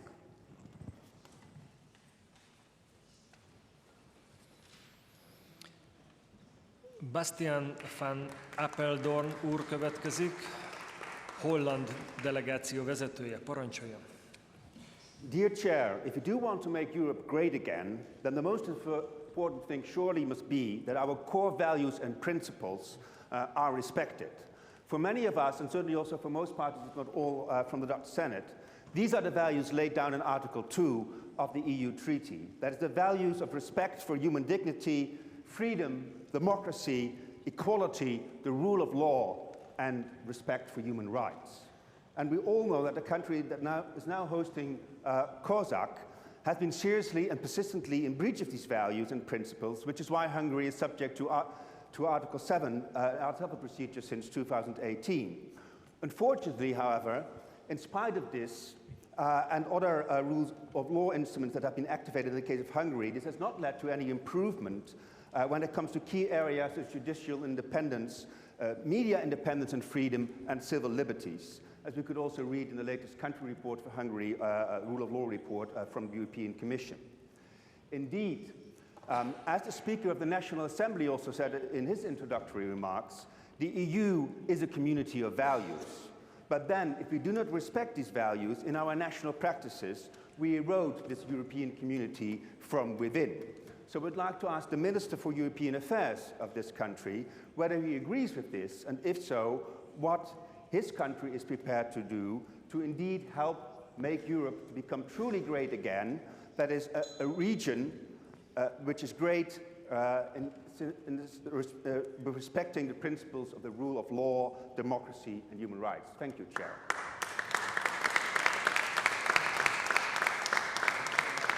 A görög delegáció vezetője következik, Dimitrios Kairidis úr, parancsolja. Ναι, σας ευχαριστώ κύριε Πρόεδρε και ευχαριστούμε πολύ για την φιλοξενία της Ουγγαρίας εδώ σε αυτή την υπέροχη και τόσο ιστορική πόλη της Βουδαπέστης. Έχουμε πάρα πολλά θέματα να συζητήσουμε. Η ελληνική κυβέρνηση είναι απολύτως υπέρ των συμπερασμάτων της έκθεσης Draghi για την ανταγωνιστικότητα της ευρωπαϊκής οικονομίας και υπέρ της συζήτησης για το δημογραφικό που θα έχουμε την ευκαιρία να πούμε στη συνέχεια. Ωστόσο, επιτρέψτε μου να σημειώσω ότι η ευρωπαϊκότητά μας δεν κρίνεται στα λόγια, αλλά στις πράξεις. Προέρχομαι από μια χώρα του Νότου, του Ευρωπαϊκού Νότου, που σε αντίθεση με την Ουγγαρία έχουμε ένα πολύ μεγάλο θαλάσσιο σύνορο, με ό,τι δυσκολίες αυτό περιλαμβάνει στην εξωτερική διάσταση ενάντια στην παράνομη μετανάστευση. Έχουμε ανεξάρτητα δικαστήρια σε αντίθεση με την Ουγγαρία που επιμένουν να εφαρμόζουν και σωστά την Διεθνή Σύμβαση για την Προστασία των Προσφύγων και καταγράφουμε όσους έρχονται παράνομα στη χώρα μας σε αντίθεση με ό,τι γίνεται εδώ που αφήνονται ακατάγραφοι να περάσουν σε άλλες χώρες του Σέγγεν. Με δεδομένο όλο αυτό ζητούμε την αλληλεγγύη. Όλος ο Ευρωπαϊκός Νότος ζητάει την αλληλεγγύη στο τεράστιο αυτό ζήτημα που έχουμε με την μετανάστευση, ξεκινώντας από την πιστή εφαρμογή του Συμφώνου Μετανάστευσης και Ασύλου που μόλις ψηφίσαμε τον περασμένο Απρίλιο. Από εκεί και πέρα, ναι στη διεύρυνση, στα Βαλκάνια, στον Κάφκασο και ναι στην είσοδο της Βουλγαρίας και της Ρουμανίας στο χερσαίο Σέγγεν, ώστε η Ελλάδα να πάψει να είναι η μόνη χώρα του Σέγγεν που δεν έχει χερσαίο σύνορο με άλλο κράτος μέλος του Σέγγεν, όπως είναι αυτό μέχρι σήμερα. Σας ευχαριστώ. Köszönjük szépen. Jan Ferencsák urat illeti a szó, aki a szlovák delegáció vezetője. Parancsolja. Dear Chair, dear colleagues, firstly I would like to express my appreciation for the achievements of the Hungarian presidency. Slovak Republic welcomes that the competitiveness of European Union became one of the main priorities. We believe that we have to find a balance between competitiveness and green transition. Industry is an essential sector of the Slovak Republic's national economy. Therefore, we must ensure that this balance will not lead to the industrialization or lower social standards for our workers. We also call for the prevention of the trade wars, especially with China. The tariffs imposition of Chinese electric vehicles import is against the interest of both European car manufacturers as well as customers. In this context, we request the European Commission to continue negotiation with China in order to find an alternative solution. Thank you for your attention. Köszönjük szépen, most pedig Jean-François Rapen úr következik, a francia szenátus delegáció vezetője. Parancsoljon. Monsieur le Président, Monsieur le Ministre, la Hongrie adhère à l'Union européenne depuis 20 ans. Ici à Budapest, nous n'oublions pas la lutte courageuse que le peuple hongrois et d'autres peuples d'Europe centrale ont menée pour leur indépendance, pour la liberté, la démocratie et l'idéal européen. Depuis 20 ans, votre pays a connu un rattrapage économique sans précédent grâce notamment à l'Union européenne et à ses financements. Votre pays exerce actuellement la présidence de l'Union européenne, alors comment expliquer, et ce qui nous paraît contradictoire à cet égard dans l'attitude de la Hongrie, que tout en étant ciblée par plusieurs procédures de non-respect de l'état de droit, la Hongrie défende l'Union européenne? Comment défendre le renforcement de la compétitivité européenne au service d'une autonomie stratégique accrue de l'Union tout en ouvrant largement la porte aux investissements russes et chinois? N'est-il pas aussi contradictoire de se rendre sans mandat du Conseil de l'Union européenne à Moscou et à Pékin en début de présidence du Conseil de l'Union européenne et aujourd'hui à Tbilissi, ou de marquer son soutien au candidat Trump ou au président Poutine, dont on connaît la position sur l'Union européenne, tout en se présentant comme le gardien des valeurs traditionnelles européennes? Enfin, pourquoi ne pas soutenir davantage l'Ukraine face à l'agression de la Russie dans sa lutte courageuse pour son indépendance et sa souveraineté, à l'heure où il est porté contre la Hongrie, bloque plusieurs mesures de soutien à l'Union européenne? Alors, nous comptons sur vous, Monsieur le Ministre, pour renouer avec le passé glorieux de votre pays et sa lutte courageuse pour la liberté, la démocratie et l'idéal européen.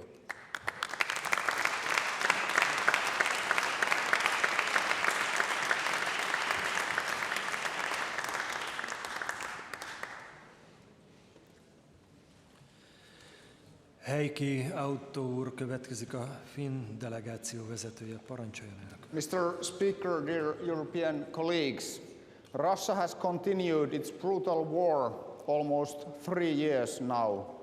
The fighting, the horrific cruelties and the war crimes take place in Ukraine, but the attack is against all of us.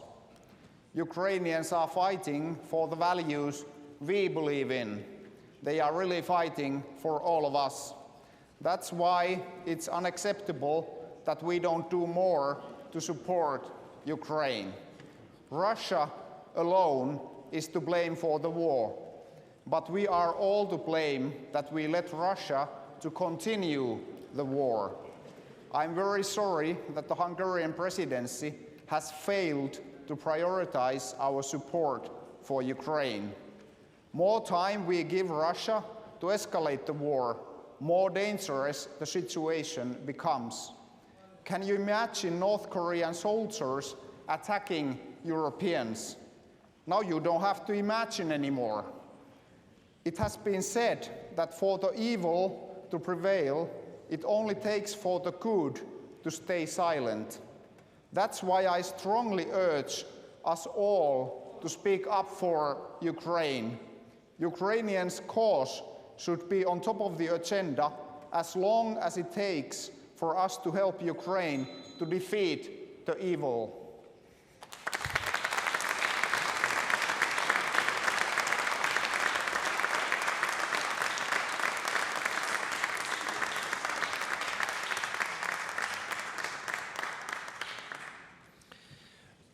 Brigitte Kelinskov-Jerkel asszonyt illeti a szó, aki a Dán delegáció vezetője. Parancsoljon! Herre Europaminister, tak for deres forelæggelse af de ungarske EU-prioriteter. Selvom Ungarns formandskab ligger midt i en overgangsperiode, er der stadig flere utrolig vigtige sager på dagsordenen. Blandt andet skal vi blive enige om en ny europæisk aftale om konkurrenceevne, som vil blive behandlet på det uformelle møde i det europæiske råd i november. Forbedring af EU's konkurrenceevne bliver en af vores allervigtigste opgaver de kommende år. Men Europas vigtigste prioritet må og skal dog være krigen i Ukraine. Situationen her kan ikke være mere alvorlig, end den er. Ukrainerne har brug for langsigtet militær, humanitær og økonomisk støtte fra Europa. Herre Europaminister, derfor var det heller ikke særlig hjælpsomt, da premierminister Orbán i løbet af de første dage af det ungarske EU-formandskab drog på en privat såkaldt fredsmission til Moskva og Beijing. Særligt problematisk var det selvfølgelig, at han med sine udtalelser efter disse besøg gav indtryk af, at han handlede på EU's vegne. Dette var som bekendt på ingen måde tilfældet. Som EU-formandskab har man ansvaret for at fremme og forsvare EU's fælles positioner. Dette gælder selvklart også EU's uforbeholden støtte til Ukraine. Lad mig slutte af med at ønske dem held og lykke med de sidste uger af deres formandskab, hvor vi håber, at de vil gøre fremskridt med de mange vigtige dagsordner. Europa har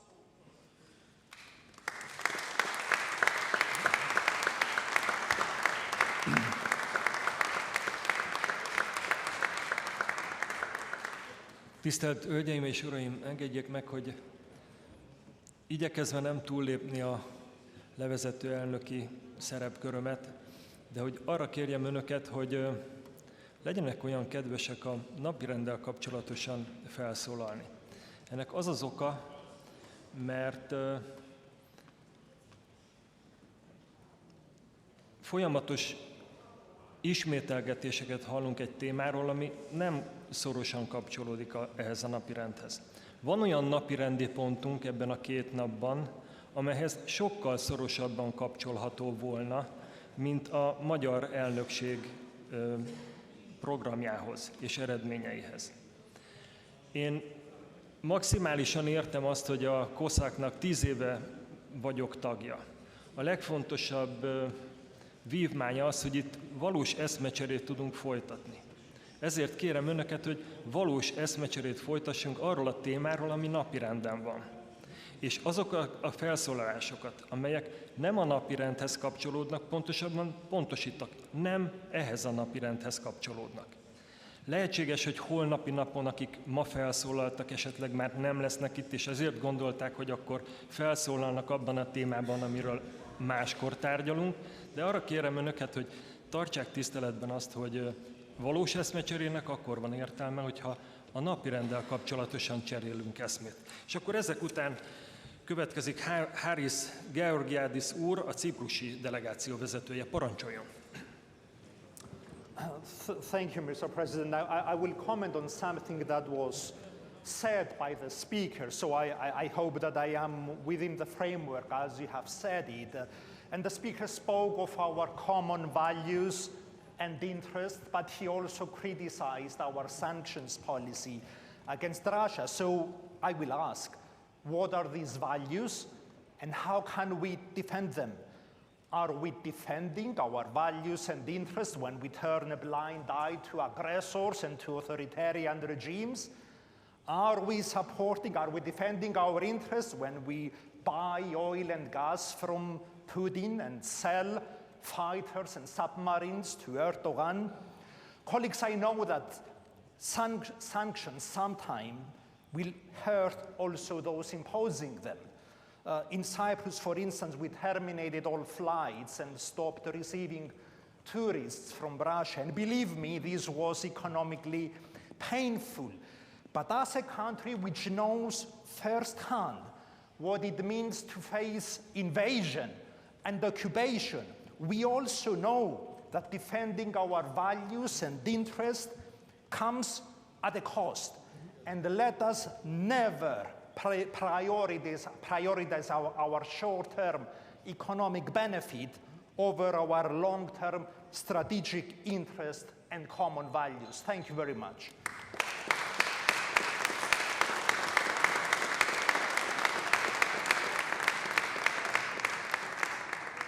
Telmo Fária urat illeti a szó, a portugál delegáció vezetőjét, parancsoljon.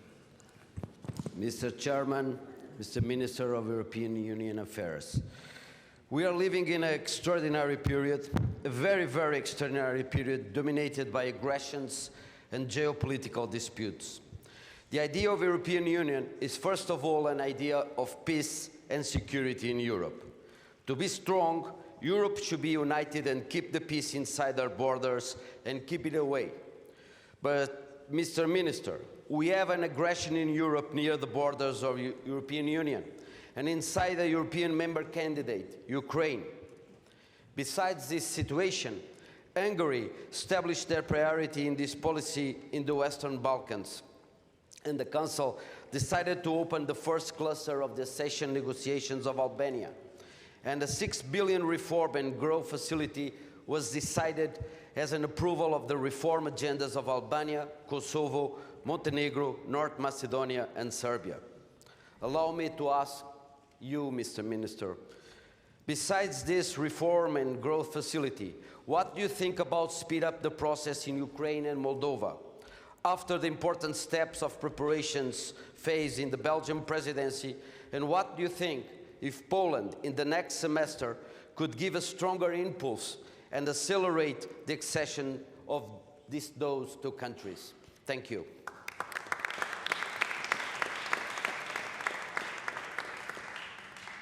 Arminas Lideka úr, litván delegáció vezető következik. Parancsoljon.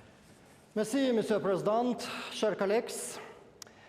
As we enter a new institutional cycle, we need a strong EU presidency that fosters unity within the EU and acts as a honest and neutral mediator.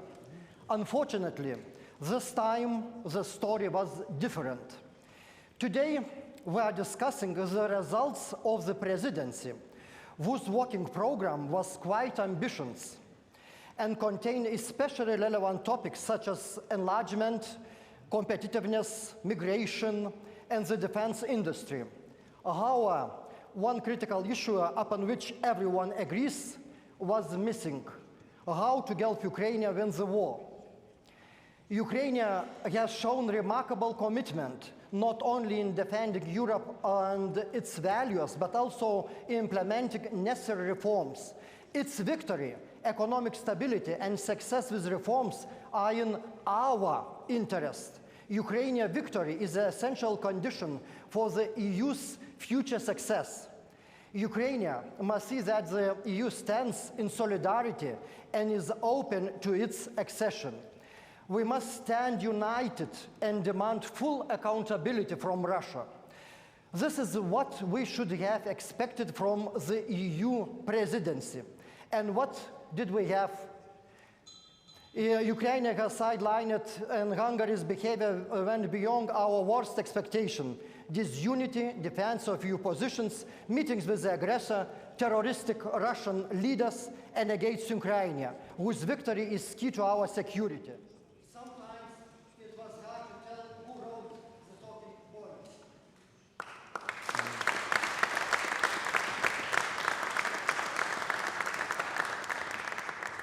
Liliana Tanguy asszony következik, francia képviselőház delegáció vezetője, parancsoljon. Monsieur le Président, Monsieur le Ministre, rendre l'Europe grande à nouveau signifie avoir une communauté de destin.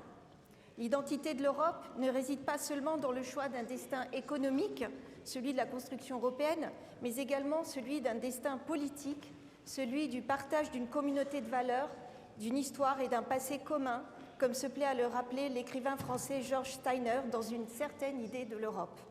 C'est pourquoi je tiens à féliciter la présidence hongroise d'avoir mis la question de l'élargissement au sommet de l'agenda de ses priorités et d'organiser en ce moment même au Monténégro un sommet UE-Balkans occidentaux. L'élargissement ne répond pas uniquement à l'impératif économique d'agrandir le marché commun, mais aussi à un impératif plus grand, un impératif politique, faire le choix d'un avenir commun. Parmi les 9 pays candidats à l'adhésion, la présidence hongroise met très justement en avant les 6 pays des Balkans occidentaux dans lesquels je me suis rendue récemment pour analyser l'avancée des négociations dans le cadre d'une mission de la Commission des Affaires européennes de l'Assemblée nationale et dont le rapport sur l'évolution des négociations d'adhésion des Balkans occidentaux a été adopté en avril dernier. Je suis une députée française de la région Bretagne, la plus à l'ouest du continent européen et très éloignée des Balkans occidentaux, dont je suis par ailleurs originaire étant native de Voïvodine. Et je voudrais ici souligner, mes chers collègues, que rendre l'Europe grande à nouveau, c'est de bâtir ensemble une Europe forte.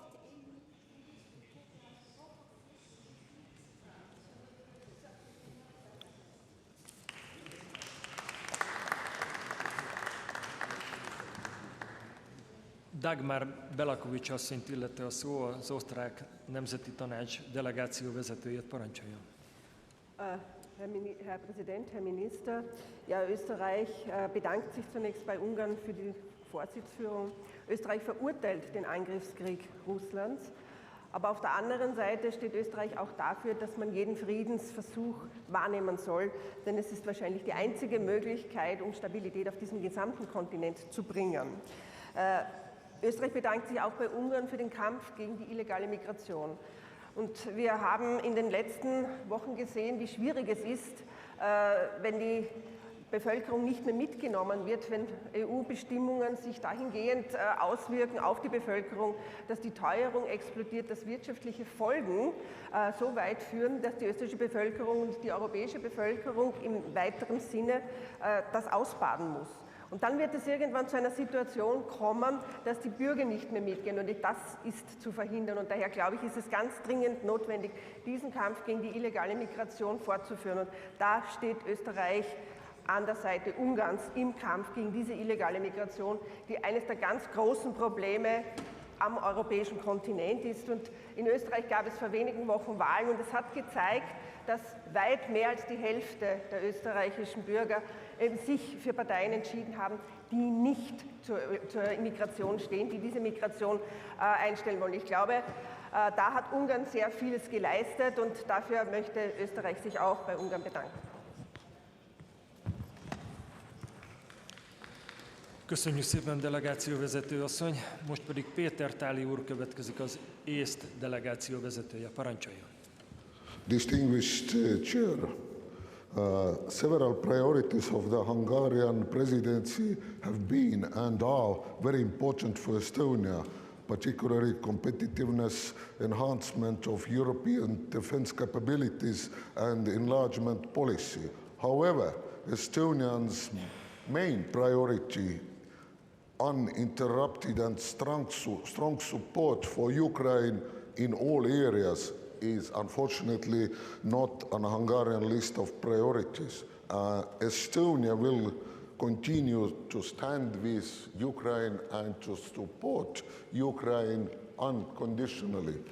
And now I will continue in Finno-Hungarian language. Ma jätkan eesti keeles, et mu sõnum jõuaks täpselt kohale ja ma väljendan siin Eesti masendust ja lõviosa eestlaste meelepaha, mis on seotud Ungari eesistumisega. peaminister Viktor Orbáni külaskäik Moskvasse ja käesurumine sõjakuritegudes süüdistatava Vladimir Putiniga teeb mind kurvaks ja ei ole aktsepteeritav, nagu ka Orbáni käitumine Kremli juturobotina ja igasuguse abi pidurdamine Ukrainale. Eesti ei aktsepteeri seda mitte kunagi ja loodab, et Ungari valib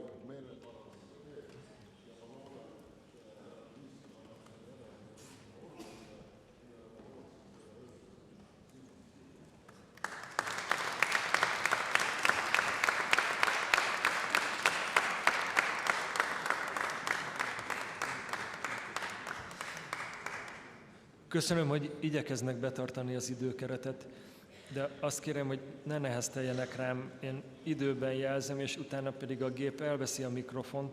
Látom a gesztusokból, hogy mintha én lennék az a gonosz, aki ezt megteszi, de higgyék el, hogy nem így van. Én próbálok időben jelezni, és ezt követően 10 másodperc, sőt a kollégáknak a jó hozzáállása, én úgy látom, hogy még többet is adnak, de higgyék el, nem én vagyok a hibás. Következik a lett parlamentnek a delegáció vezetője, Edmunds Cepuritis, parancsoljon.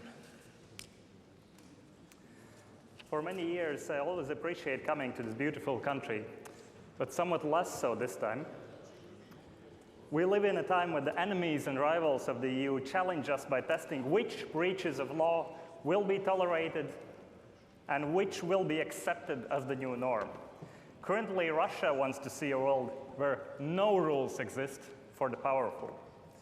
That is why commitment to Ukraine's victory remains vital to all principles of security.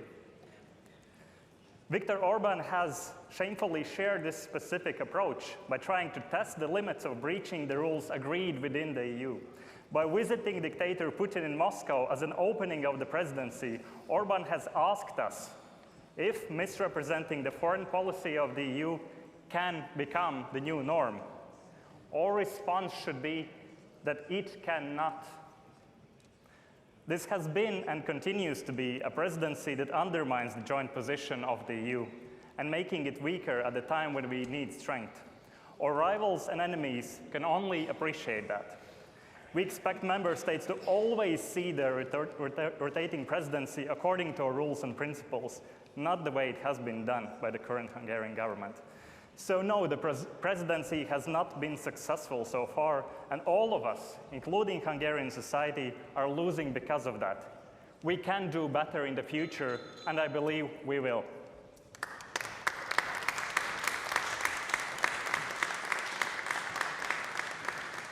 Erik Ottosson úr következik, a svéd delegáció vezetője. Parancsoljon. Thank you, Chair, and thank you, colleagues. This presidency is what's on the agenda, Mr. Chair. So let's talk about it. It has been a disappointment from day one. It has been a disappointment not only because what is lacking in the priorities, the support for Ukraine being the most flagrant example, but for the acts of the presidency's Prime Minister Viktor Orban, going to Moscow to bend the knee to the tyrant that is threatening European security. Let me make one thing perfectly clear. Viktor Orban does not represent us in Moscow. He does not represent us in Beijing. He does not represent us right now in Tbilisi. He has, instead of being here, addressing this assembly, gone to a country to congratulate the so-called winner of an election which is not free and not fair, which has been criticized by objective observers. You talked yesterday about making Europe great again. How do you suppose to do that? By targeting the core values of our union, democracy, the rule of law, and human dignity. That doesn't make Europe great again, it makes Europe weaker because it targets the very thing that makes Europe great.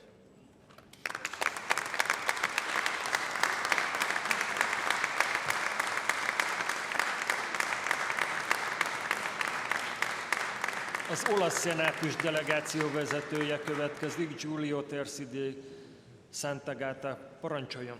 Signor Presidente, vorrei congratularmi con la Presidenza ungherese per la perfetta organizzazione di questa riunione e anche per aver indicato nel programma alcuni elementi al quale teniamo particolarmente, quello della demografia.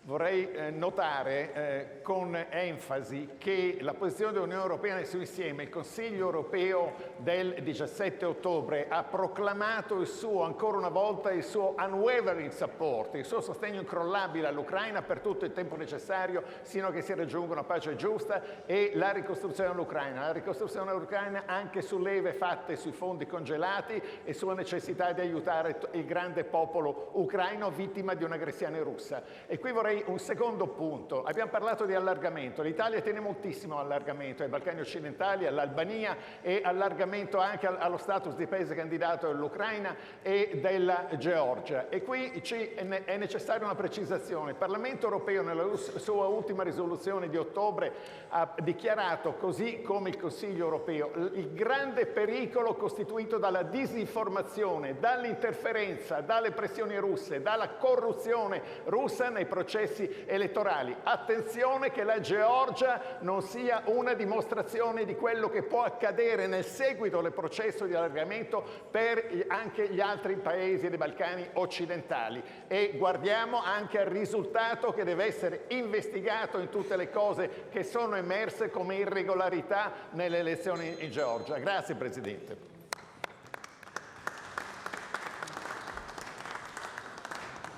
Francisco José Conde López úr következik, spanyol képviselőház delegáció vezetője. Parancsoljon! Buenos días, presidente. Efectivamente, la nueva legislatura europea viene marcada por una agenda centrada en la competitividad y los Estados miembros tenemos que dar esas respuestas. Hay un objetivo claro de desarrollar una autonomía estratégica en la industria, en la agricultura, también en la defensa y tenemos que centrarnos, por lo tanto, en el crecimiento. Permítanme que lo haga en 3 puntos que nos parecen fundamentales. En primer lugar, la sostenibilidad. Es compatible la descarbonización de la economía con la competitividad si realmente dejamos las ideologías a un lado. Los trabajadores y las empresas lo que necesitan son respuestas por parte de la Comisión Europea y por parte de los Estados miembros y en el sector de la automoción tenemos efectivamente un primer reto en el año 2025. Corresponsabilidad y cooperación público-privada desde los Estados y desde los sectores. En segundo lugar, la financiación. Los fondos Next Generation los tenemos que ejecutar y demostrar que somos capaces de asumir los niveles de inversión que necesita Europa. Los Estados miembros tienen que colaborar con los diferentes niveles administrativos, regiones, comunidades autónomas, para garantizar la ejecución total. Y, en tercer lugar, la responsabilidad fiscal vinculada a la nueva gobernanza europea. Solo desde la solvencia fiscal podemos garantizar ese crecimiento que nos lleve a garantizar la competitividad. Muchas gracias.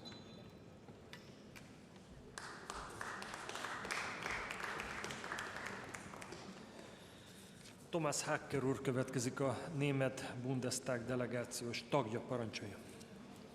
Sehr geehrter Herr Vorsitzender, sehr geehrter Minister, das deutsche Volk wird dem ungarischen Volk auf ewig dankbar sein, weil es Ungarn war, das den Eisernen Vorhang als erstes Land geöffnet hat.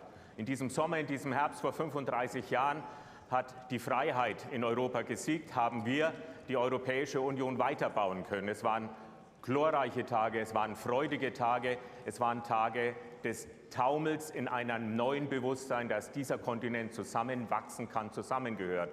Und deswegen, weil wir so dankbar sind, müssen wir auch benennen, wenn ein Land sich zurückentwickelt, wenn Rechtsstaatlichkeit und Bürgerrechte nicht mehr geachtet werden, wenn freie Medien ausgegrenzt, unterdrückt werden. Und deswegen ist es gut und richtig, und wir stehen voll dahinter, dass die Europäische Union mit dem Rechtsstaatsmechanismus Wege gefunden hat, einzelne Mitgliedstaaten, die den gemeinsamen Acquis, den gemeinsamen Weg verlassen, auch darauf hinzuweisen. Und deswegen müssen wir heute natürlich auch das Verhalten der Ratspräsidentschaft und des Chefs der Ratspräsidentschaft thematisieren. Der Kollege hat schon angedeutet, wir würden Viktor Orban selbst gern erzählen, wie wir sein Tun einschätzen, wie wir ihn betrachten. Leider ist er in Georgien und missachtet die Parlamente der Europäischen Union, der Beitrittskandidaten. Gemeinsam müssen wir für die Freiheit kämpfen, gemeinsam müssen wir für die Ukraine da sein, die unsere Freiheit derzeit auch mit Waffen verteidigt. Vielen Dank.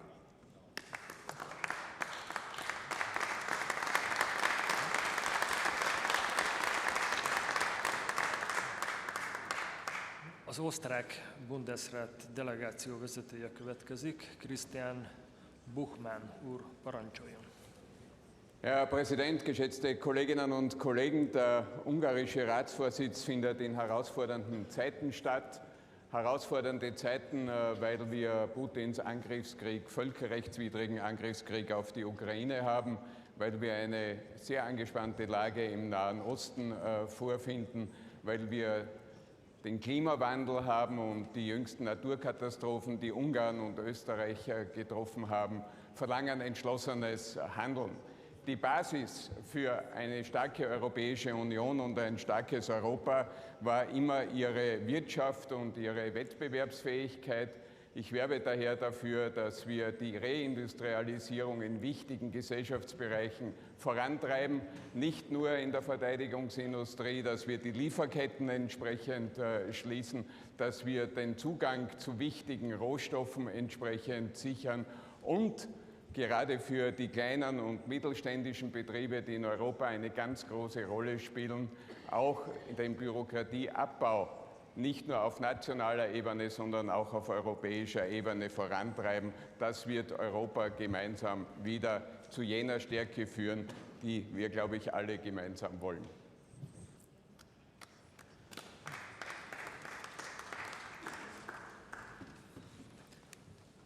Matilda N. Kranz asszony következik, svéd delegáció tagja, parancsoljon. Mr. Chair, today as we meet, Ukraine stands at the front lines of a struggle that transcends its own borders. Supporting Ukraine is not just about aiding a single nation, it's about defending the values that underpin our shared European identity: freedom, sovereignty and democracy.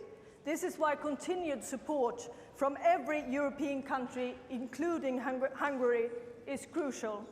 It is unacceptable how the Hungarian presidency neglects Ukraine in practice in the COSAC program during these days, and in practice in how the Prime Minister Orban misuses the Hungarian presidency and undermines EU support to Ukraine and instead takes side with the oppressor Russia. It is unacceptable, and in my point of view, Orban himself has disqualified the Hungarian EU presidency. Supporting Ukraine not only strengthens our collective security, but it sends a powerful message to any force that threatens peace in Europe. Ukraine's fight is in essence our fight. By ensuring that they succeed, we uphold the promise of a Europe that protects its own and stands united against aggression. I expect the Hungarian presidency to choose a way forward that history will remember as one of strength and solidarity, and let it show in their COSAC contributions. Thank you.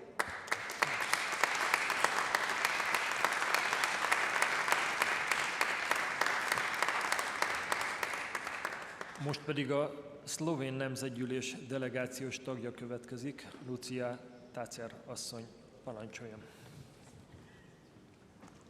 Hvala za besedo, predsedujoči, visoki gostje, poslanke in poslanci. Najprej hvala Madžarski za topel sprejem.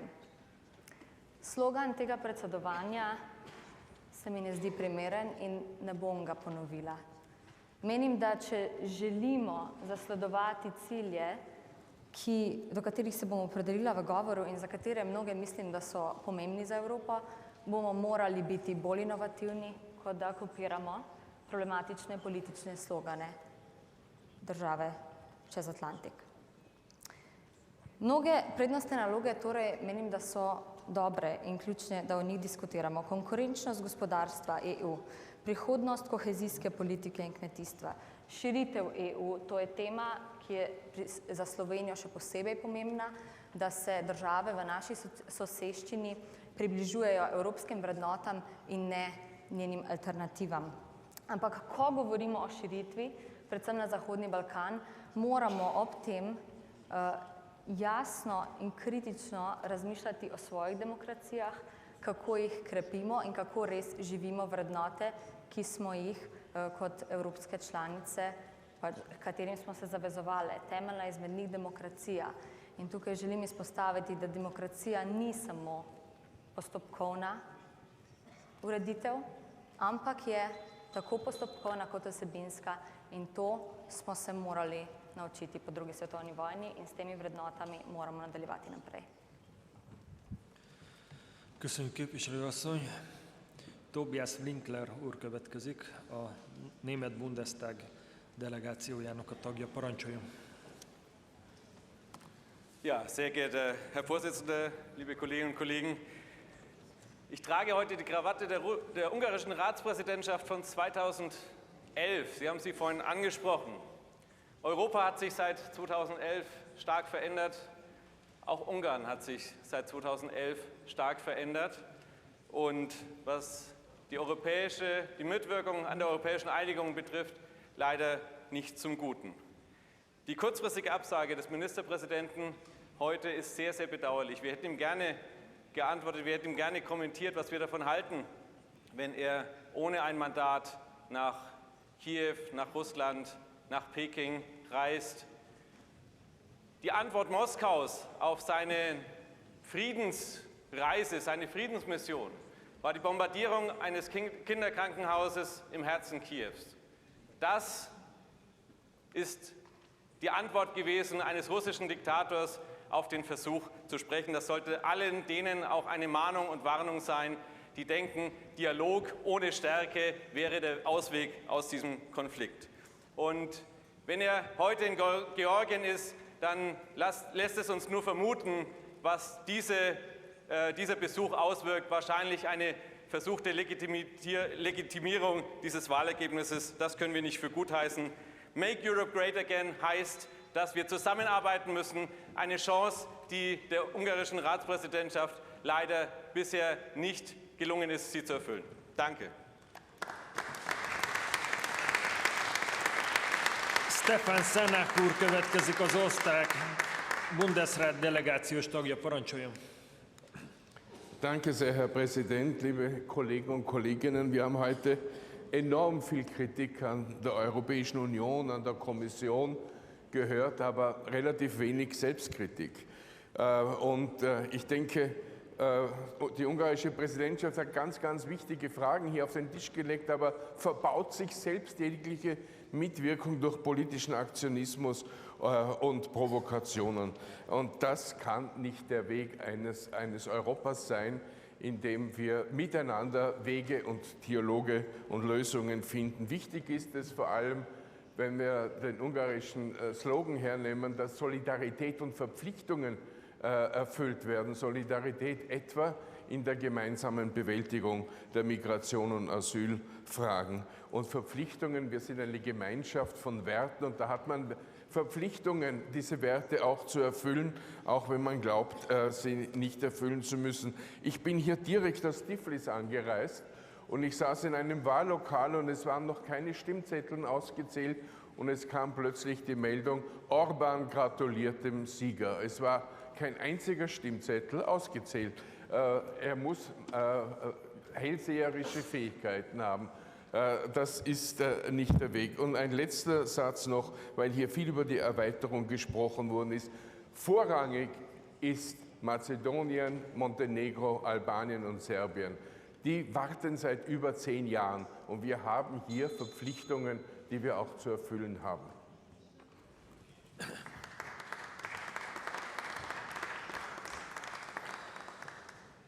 Simon Szinkowski Velszek úr következik, a lengyel Sejm delegációs tagja. Parancsoljon.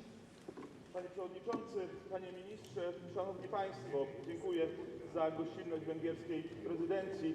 Chcę na wstępie powiedzieć, że owszem, jako były minister do spraw Unii Europejskiej, ja się fundamentalnie w sprawach wschodnich nie zgadzam ze spojrzeniem na te kwestie Węgier. Tu się fundamentalnie różnimy. Natomiast uważam, że ta nasza debata dzisiaj nie jest świadectwem solidarności.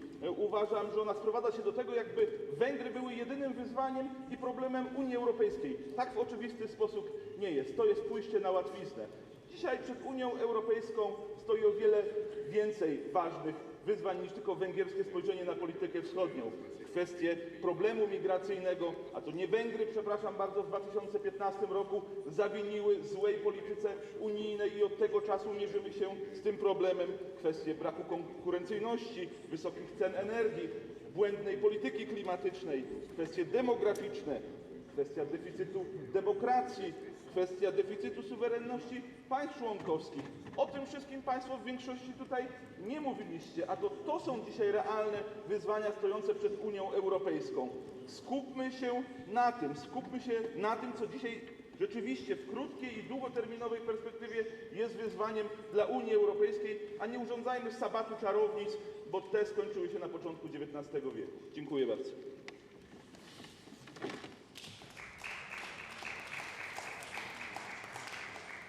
Köszönjük szépen, képviselő úr. Kovács Elvira képviselőasszony következik, a szerb nemzetgyűlés alelnöke, az Európai Integrációs Bizottság elnöke. Parancsoljon, elnök asszony. Köszönöm a szót, distinguished chair, dear colleagues, Mr. Minister. We would like to extend gratitude to Hungary for the efforts it invested during its presidency, and in particular to its National Assembly for organizing this event. For EU candidate countries, particularly important is the priority relating to a consistent merit-based enlargement policy. The enlargement has not been on the EU agenda for a long period of time. Now we are in a completely different situation. It is important that the enlargement policy is not neglected and made meaningless, and that evaluations are made based on individual progress each EU candidate country has made.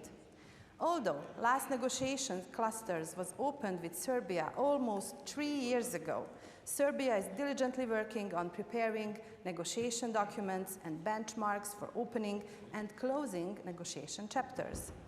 Let me remind you that last 3 annual European Commission's reports for Serbia have assessed that Serbia is prepared for opening Cluster 3, competitiveness and inclusive growth.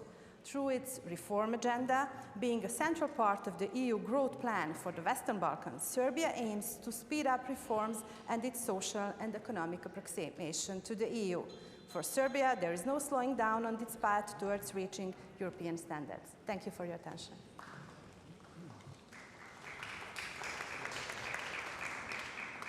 Meryem Gők asszony következik, a török nagy nemzetgyűlés delegációjának a vezetője. Parancsoljon, elnök asszony. Thank you so much, dear President and colleagues. Council presidency is a tremendous responsibility and an equally significant opportunity. Hungary has adopted a constructive, positive and encouraging stance aiming to help revitalize Turkey-EU relations since the beginning of its EU presidency. For Turkey, our path towards EU membership remains our strategic objective. We have to see that the EU is stuck and lagging behind in global development. So Turkey and the EU need to act together in dealing with common challenges we face in our continent, such as energy and food crisis, vulnerabilities of supply chains, migration, as well as security and defense. This is the time for the EU to reinforce its enlargement strategy, especially with key allies like Turkey. With the renewed relevance of the enlargement policy post-Russia-Ukraine conflict, we call for a fair, inclusive approach that includes Turkey as a full partner. Our expectations from Hungary's EU presidency include a revitalization of the Turkey-EU accession process and the immediate start of customs union modernization negotiations. We look forward to resuming Turkey-EU high-level dialogue meetings and summits with other candidate countries, enhancing cooperation on migration based on a fair sharing and advancing visa liberalization measures for Turkish citizens. Thank you.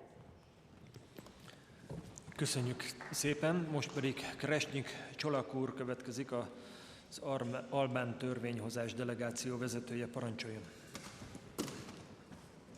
dear Chairman, friends and colleagues, the Hungarian presidency for Albania will be remembered with very good news. Lastly, for Albania has been opened the negotiations, and of course this is a crucial moment for our country. And European integration, it is the only thing in Tirana, in Albania, who has been never a debate between position and opposition. So we fully support as a priority this process. Of course, we know what we'll face from this moment on. We have to fight to fulfill standards, and we are ready to do that. But please, dear friends, be honest, and please accept that you know, as we know, that of course we need to fulfill standards to become member of the Union. But you know that there are few standards who cannot be fulfilled without being member of the Union.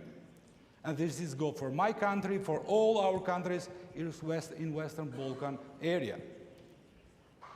So, knowing that we have to face these efforts, please, I'm begging you, I'm asking you, every one of you, to keep seeing this process in Western Balkan country as a political one. This area will never be an empty space. If European Union is not there, somebody else will be, or maybe is already in Western Balkan country. So please support politically this process for our area, and of course, Ukraine and Moldova and Georgia.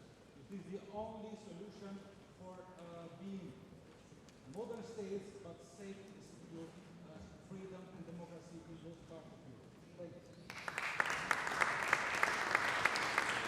Igor Zdravsky úr következik, Észak-Macedónia parlamentjének delegáció vezetője. Parancsoljon, önt illeti a szó. Dear colleagues, the question of European integration in the Western Balkans is on the program of Hungarian's presidency. Namely, enlargement policy is a strategic investment in peace, stability and development of Europe. Committing to core European values is essential for partners aspiring to gain EU membership. The European file of Macedonia is long-standing, almost 25 years. 25 years since we start this integration process, since we signed the Association and Stabilization Agreement. We are victims of bilateral problems. First with our south neighbors and now with our eastern neighbors. We are so tired of hypocritical behavior, but our citizens are still hoping without ever skepticism. This is a clear indication that we as a country are fully committed to implementing and these strategic priorities, which is the membership of Europe. But please, in the name of peace and stability of Southeastern Europe, reconsider your decisions before it gets too late. Thank you. Ivana Klimpus-Cincadze asszony következik, az ukrán parlament delegációjának a vezetője. Parancsoljon. Thank you, dear Mr. Chair, dear colleagues. I am very happy to congratulate Hungary with the achievements that were reported with regard to the presidency. But I also think that we can speak very openly in this community of people. And that means that neither welfare or well-being of the European citizens or competitiveness of the EU can be reached without making sure that there is security. And the security is possible only if Europe together will be backing Ukraine in its fight for independence and territorial integrity and sovereignty against Russian Federation, and if we defeat Russia together. That will actually give us the possibility to thrive and to develop in the future. So this is the time to remind our hosts that we Ukrainians are the nation that is most interested in making sure that peace is coming to our motherland. But we Ukrainians also insist no peace initiatives without discussing them with Ukraine. Nothing about Ukraine without Ukraine. And any peace initiative should be based on the UN statute. We hope that Prime Minister Orban can actually uphold these very important principles. And another thing, Hungary still has 2 months of its presidency, and I think it can finally make it right, and it can finally restore the possibility for European peace facility helping Ukraine today with the weaponry that is incredibly needed every single hour and every single day for our victory. Thank you.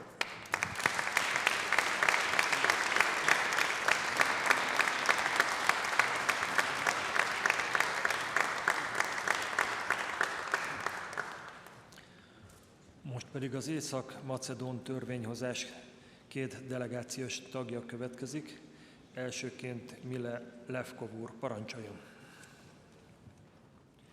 Honorable chairs, distinguished colleagues and esteemed delegates, it's a privilege to address the COSAC plenary meeting. When it comes to EU enlargement, our positions are clear.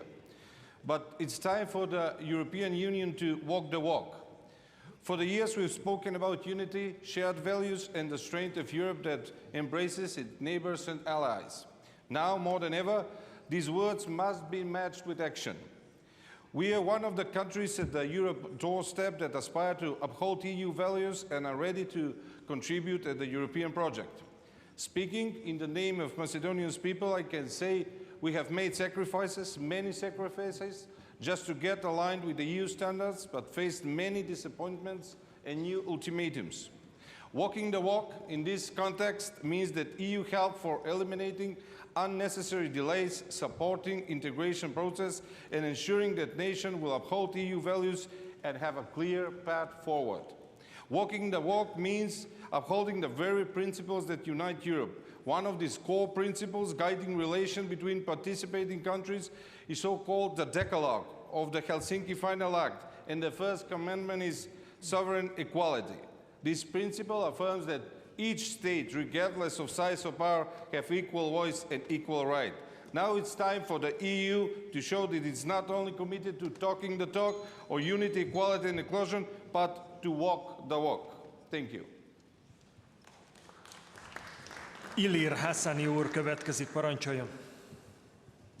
Dear Chairman, dear members of the Parliament, ladies and gentlemen, I would like to express my gratitude to participate in this plenary meeting of COSAC. Hungarian presidency should support more the EU enlargement policy, in particular cooperation with the Western Balkans. Accession of the region will be beneficial to the Union and to whole economic security and geopolitical terms. Therefore, preserving the stability of the region in the EU immediate neighborhood is very important. Namely, I would like to point out that Hungarian presidency of the EU, in head with Mr. Orban, does not fulfill the expectation of Europeans living in North Macedonia, because he supports ideas and subjects that are against principles of EU and against integration of our community in EU. We Europeans expect more from you, EU, and not to betray young generations' hope and dreams like you did to my generation's hopes and dreams. And expectation promising better future, but at the same time our job is to finish our duties that we have started.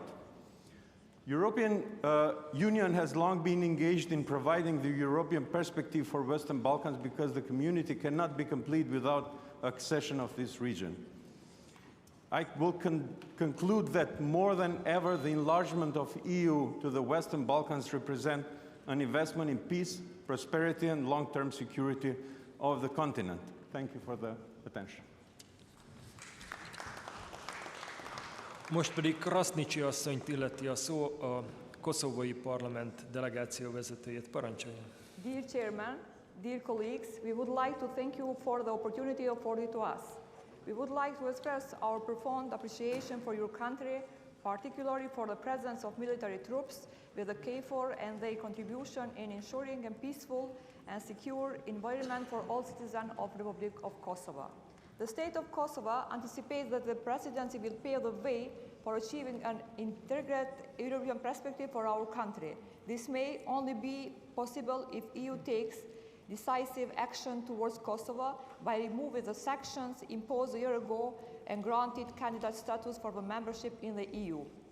The perspective of Kosovo in the European Union primarily brings enhanced economic and political stability, foster inclusive regional integration, promotes the growth of the common market, and especially avoids the risk of destabilization with the region. However, it's crucial not to underestimate the significance of external intervention, particularly those from Russia and China. It reminds me of a quote by Benjamin Franklin: "Beware of a little expanse. A small leak will sink a great ship." Thank you.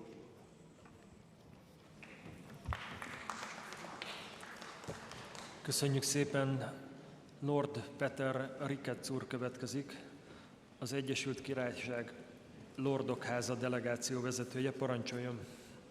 Thank you very much, Mr. Chairman, for the invitation to this historic building, which does remind me of another historic Parliament building in London, although you don't have a Hungarian Big Ben. Mr. Chairman, many speakers have spoken very powerfully about the unprecedented security threats facing Europe. And that's the right word. Europe faces these threats, the EU and third countries together. And we will be most effective if Europe as a whole responds in a coordinated way. There will be an opportunity at the European Political Community meeting that Hungary is hosting next month, and I hope Hungary can take forward the momentum we generated at the Blenheim Palace conference in July. The most important issue for future peace and security on our shared continent is that Putin fails in his aggression against Ukraine. Britain has given economic and political military support to Ukraine from the very start. That is a bipartisan policy in my country. We are clear that the only way to restore long-term peace and security on our continent is a free and independent Ukraine as a member of both NATO and the EU, and I know that London will be willing to do everything we can to encourage that process. Thank you.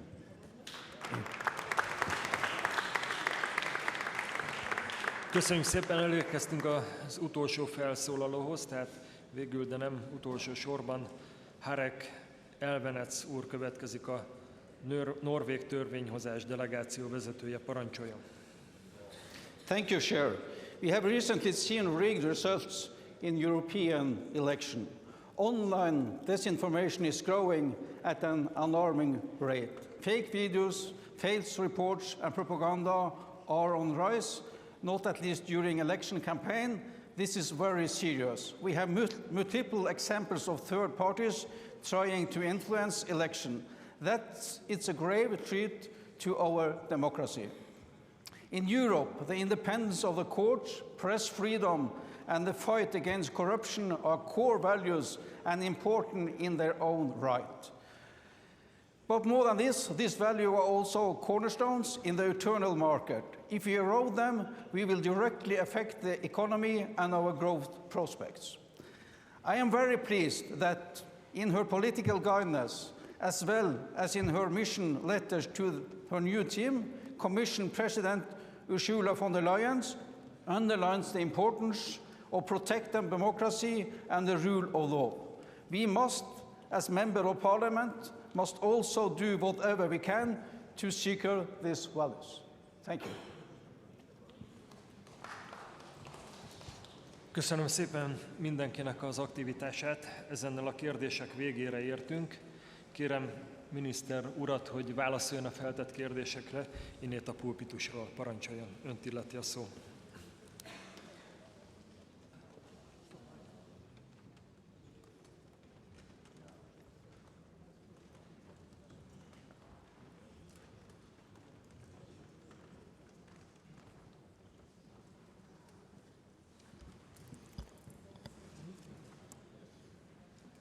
Dear Chair, dear colleagues, I would like to thank you all for your interventions today.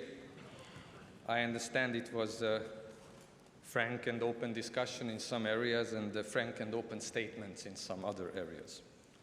I would like to start by acknowledging the trio presidency, the work of our colleagues from Spain and Belgium to put together the trio presidency program, which is implemented through the Hungarian presidency program. I would particularly like to thank our Spanish and Belgian colleagues for putting the issue of competitiveness already at the heart of the trio presidency program. This is also reflected in the letter report commissioned by the Belgian presidency on the future of the single market.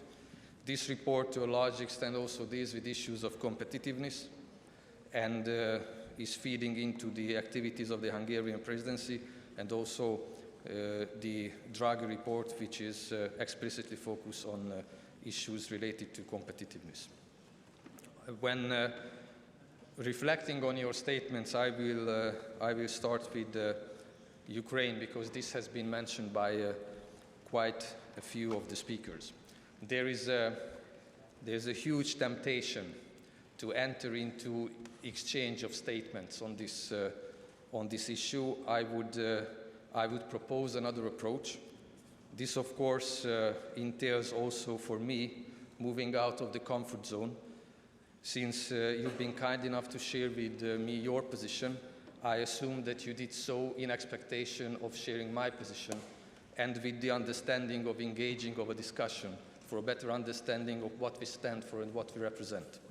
If this was the intention, I am ready to do so even today. First of all, in support of Hungary to Ukraine. Probably you know these facts, but since your statements did not reflect this, I would like to repeat some elements of Hungary's support to Ukraine. We, of course, immediately and unconditionally opened our borders to refugees coming from Ukraine.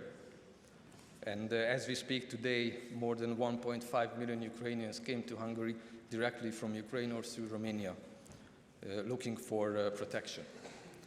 Hungary has launched the biggest humanitarian support operation in its history, not only in Hungary, but also in Ukraine. And here I must emphasize in all regions of Ukraine.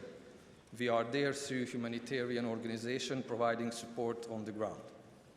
When it comes to Ukraine's economic survival and surviving through the winter, Ukraine has now become an electricity importer. More than 40% of the electricity imported by Ukraine goes through Hungary, because Hungary has the biggest interconnecting facility to Ukraine. The fact that the Ukrainian electricity system has not collapsed is due to this interconnection provided by Hungary. Hungary has the only pipeline to Ukraine that is able to transfer refined oil products to Ukraine, and we do that. And more than 20% of the diesel use of Ukraine is provided through Hungarian sources to Ukraine. We are not advertising this, but we do what we can to support Ukraine. When it comes to the presidency, our presidency has adopted the macro-financial assistance for Ukraine based on the G7 cooperation that provides up to 35 billion euros for Ukraine. This was adopted through the chairmanship of the Hungarian presidency. The Hungarian presidency put the winter preparedness for Ukraine on the agenda. This was discussed last week through the Energy Ministry Council formation, and these discussions will continue with the view to support Ukraine through the winter.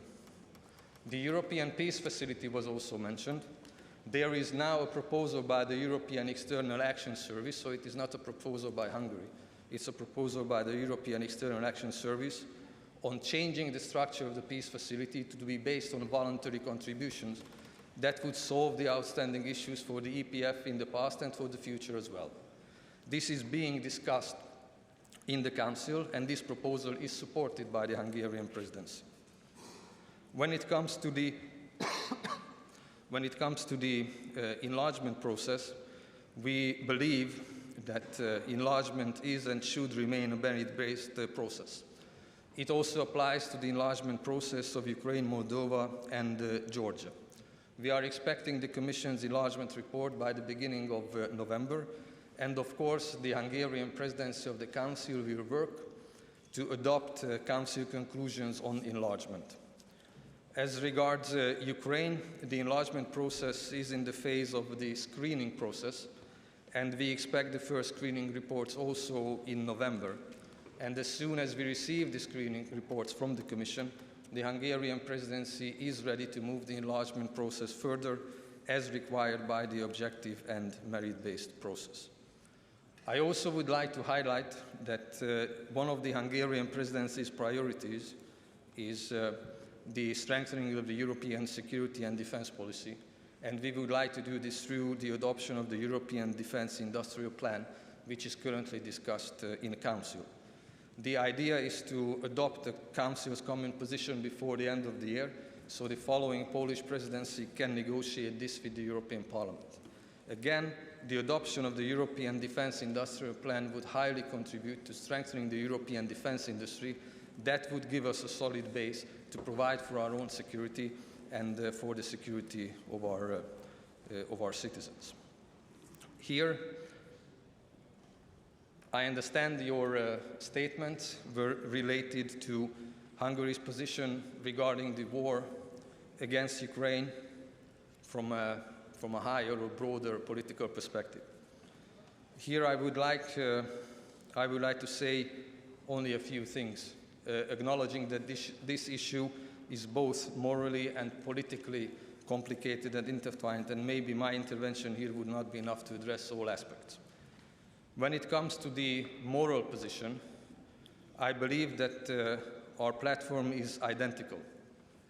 We have said on many occasions that this is a war of aggression by Russia against Ukraine, where Russia is the aggressor, and we stand for the sovereignty and territorial integrity of Ukraine. We have also said on a number of occasions that our moral compass also includes the protection of human lives, which is also one of the highest moral responsibilities.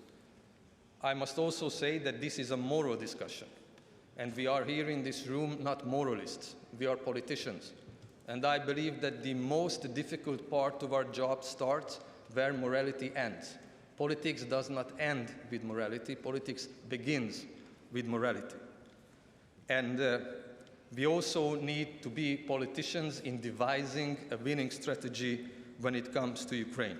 And my Prime Minister stated in the European Parliament, and I cannot agree more, that to win, first we need to have the courage to admit whether we're losing or not. You believe, most of you believe, that our winning strategy is to continue with our current strategies, maybe to do more.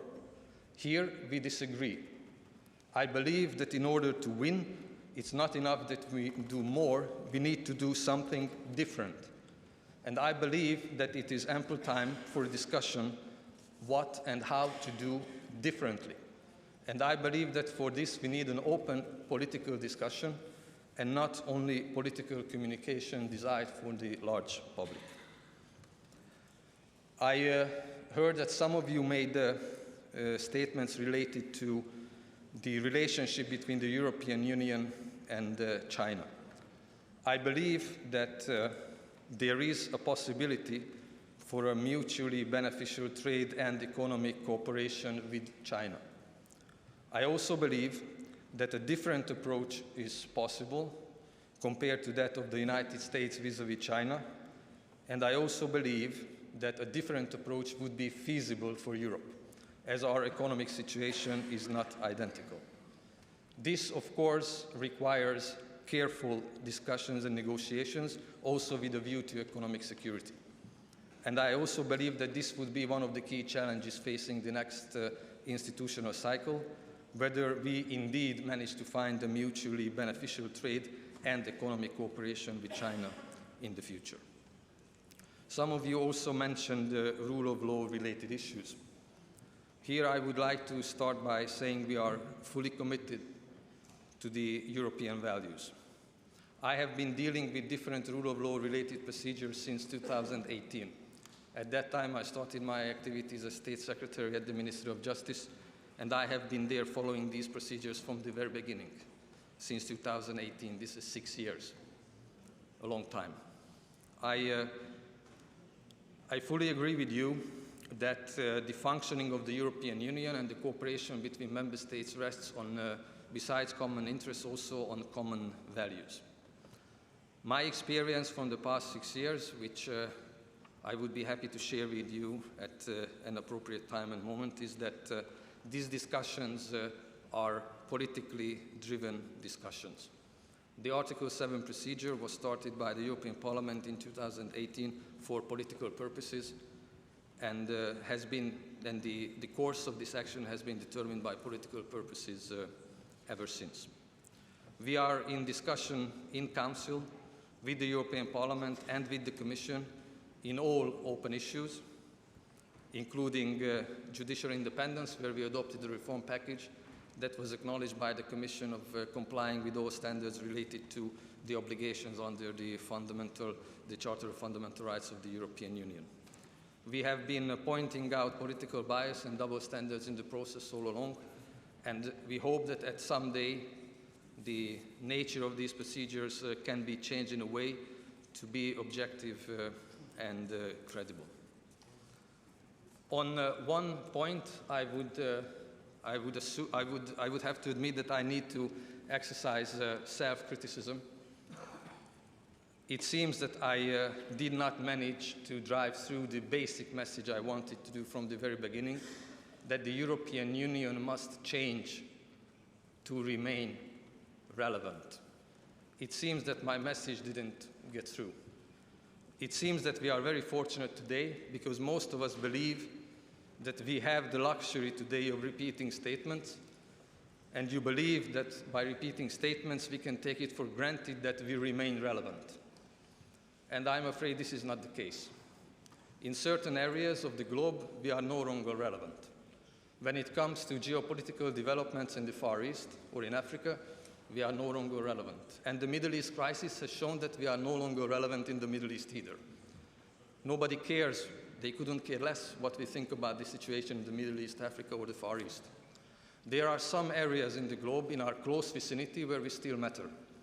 But we matter because we have a robust economy, because we are able to care for our own security and defense, and because we are able to provide security and prosperity for our citizens. In order for us to do so in the future as well, we need to change when it comes to competitiveness, we need to change when it comes to security and defense, and we need to change when it comes to our migration policies. I propose to focus on those issues so we can have the luxury of having the discussions that we had today for a long time. Thank you very much.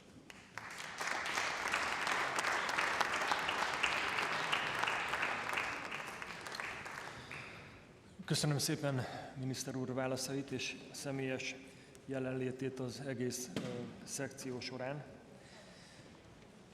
Megállapítom, hogy az első napirendünket a Ukrajna és a háború kérdése elég jelentősen eluralta. A COSAC-nak fontos eleme és jellemzője az eszmecsere. Jelentősen csökkenti az eszmecsere eredményességét, hogyha nem hallgatjuk meg egymást. Szeretném jelezni önöknek, hogy miniszter úr válaszai alatt az ukrán delegáció nem volt a teremben, csak a titkár vett ezen részt. Az első szekción ezennel véget ért. Megköszönöm képviselőtársaimnak az aktivitását. Most szeretném felhívni a figyelmüket, hogy a COSAC családi fotóra kerül most sor. Kérem a képviselőket, hogy most induljunk el közösen a koronázási ékszereket is bemutató kupolacsarnok előtt található fő lépcsősorhoz. 5 készül majd a fotó. Kérem miniszter urat, hogy tartson velünk. Miniszter úrral mi előre megyünk majd, hogy mutassuk az utat. Kérem önöket, hogy kövessenek bennünket. Szeretném önöket tájékoztatni arról, hogy a plenáris ülés 14 órakor fog folytatódni, addig lesz lehetőség a büfé ebédre, vagy éppen a külön találkozók lebonyolítására, és akkor kérem, hogy kövessenek bennünket a közös kép elkészítéséhez.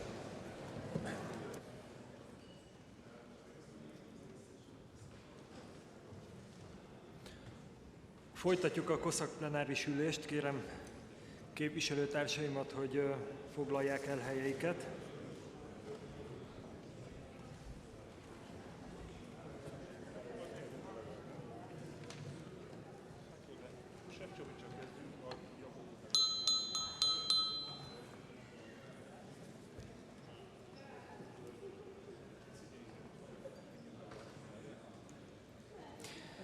Elsőként Jakob Sövelt, a COSAC titkárság állandó tagját kérem meg, hogy ismertesse a 42. féléves jelentés legfontosabb eredményeit. A jelentés első fejezete éppen azokat a kérdéseket vizsgálta, amely mostani napirendünk témája is egyben. Kérem titkár urat, jöjjön fel a pulpitusra, és indítsuk el a prezentációt, parancsoljon.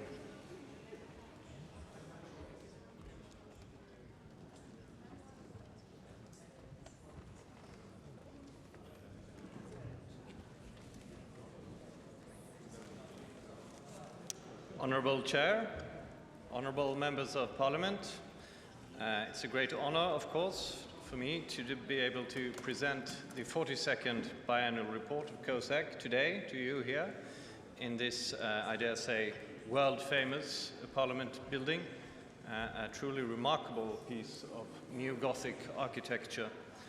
And I would like to start by thanking the Presidency for the excellent cooperation with the COSAC Secretariat in drafting and producing the 42nd biannual report, and warmly thank also my hard-working colleagues in the Secretariat.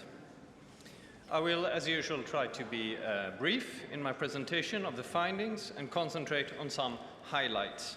The full report has been sent out to delegation and is available on IPEX.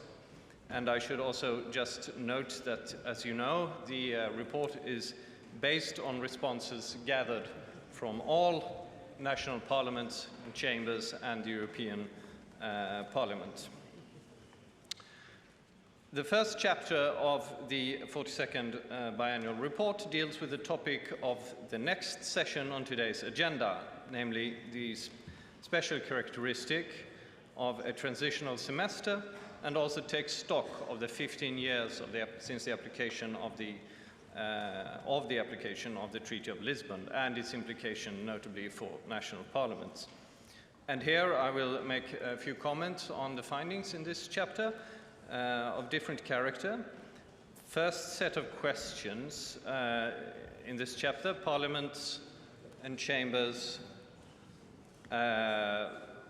were asked whether or not they are involved in the nomination procedures for the European Commissioners, for the General Court and the Court of Justice, and the candidates for the European Court of Auditors. And 11 parliaments and chambers replied that they are involved in the nomination procedures for the General Court and the Court of Justice, 10 that they are involved in the procedures concerning the national candidates of the European Commission, and 9 that they were involved in the nomination procedure of the European Court of Auditors. They were also asked if members of the European Parliament elected in their country take part in meetings in the national parliaments or chambers, and this is the case in 26 parliaments. Furthermore, they were asked if the government's position ahead of European Council meetings are discussed in the parliaments or chambers, and 27 responded that this is so. Parliaments and chambers were also asked if the annual Commission work programme is discussed in the Parliament and chamber, to which 33 replied that it is, so almost every Parliament and chamber. And lastly, parliaments and chambers were also asked whether they employ the subsidiarity instrument that, as you know, is set out in Protocol 2 of the Lisbon Treaty. And 20 parliaments and chambers responded that they do use this instrument. And when asked how many reasoned opinions on a breach of subsidiarity for proposals that had been adopted since 2019, around 2/3 indicated that between 1 and 5 reasoned opinions had been adopted. For the second chapter, the focus is on demographic trends and national and EU responses. I will limit myself here to just noting that parliaments and chambers were asked if they had scrutinized the Commission toolbox on demographic change in Europe, and while a majority replied that they had not done so, 10 replied that they had done so at the level of EU Affairs Committee, while 7 had discussed it in another committee. The question of whether there is a committee responsible for demographic issues was also asked in this chamber, and 16 out of 34 respondents replied that there is such a committee, or that there is a committee with this responsibility, rather. There was also in this chapter an opportunity for respondents to describe in more detail what measures have been taken at national level to deal with demographic trends, which I encourage everyone to look a bit deeper into if you're interested. And lastly, the third chapter deals with the questions connected to the enlargement policy of the European Union. The first set of questions in this chapter maps out to what degree parliaments and chambers have scrutinized some key communications from the European Commission in the area, and I will limit myself here to note that 28 replied that they had discussed the annual enlargement package of 2023, which is the latest of these communications. Some questions also focused on whether cooperation between member states' parliament and candidate countries' parliaments exist and in what form. And here I can report that 34 parliaments or chambers, so almost all, indicated that they are engaged in some sort of cooperation with parliaments in candidate or potential candidate countries. And lastly, parliaments were also asked if they had hosted any delegations from parliaments from candidate or potential candidate countries, and that is the results you see on the map here, if you can see it, if they themselves had organized any missions or travels to these countries.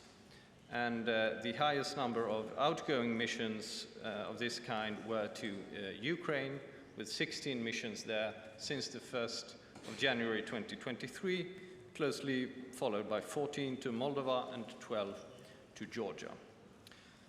I will end my presentation here. Those are some highlights, and wish you a fruitful debate, and thank you for your time.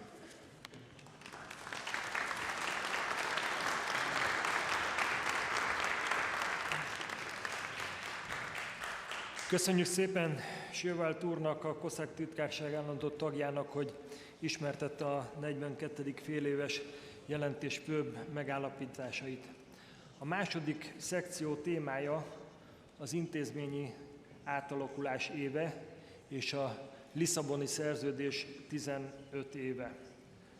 A jövő héten kezdődnek a meghallgatások az új Európai Bizottság jelölt tagjaival, emiatt nem tudta végül Maroš Šefčovič alelnök vállalni a személyes részvételt. 13 évvel ezelőtt ő köszöntötte az első magyarországi COSAC ülést. Most is ezt teszi a technika segítségével. Kérem Maroš Šefčovič úr videó üzenetét elindítani.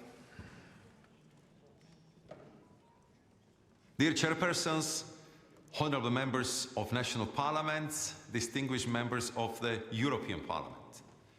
It's a pleasure to be part of the plenary sessions of the Conference of Parliamentary Committees for European Union Affairs, even if I cannot be there with you in Budapest. My thanks to the conference and to the Hungarian presidency for inviting me to speak. Your discussions today are especially pertinent as we are in a year of institutional transition. It gives us pause to look back at the past 5 years at what we have achieved, and to look forward at how together we can deliver a better future for all Europeans. That means great simplicity, flexibility, and speed in our lawmaking.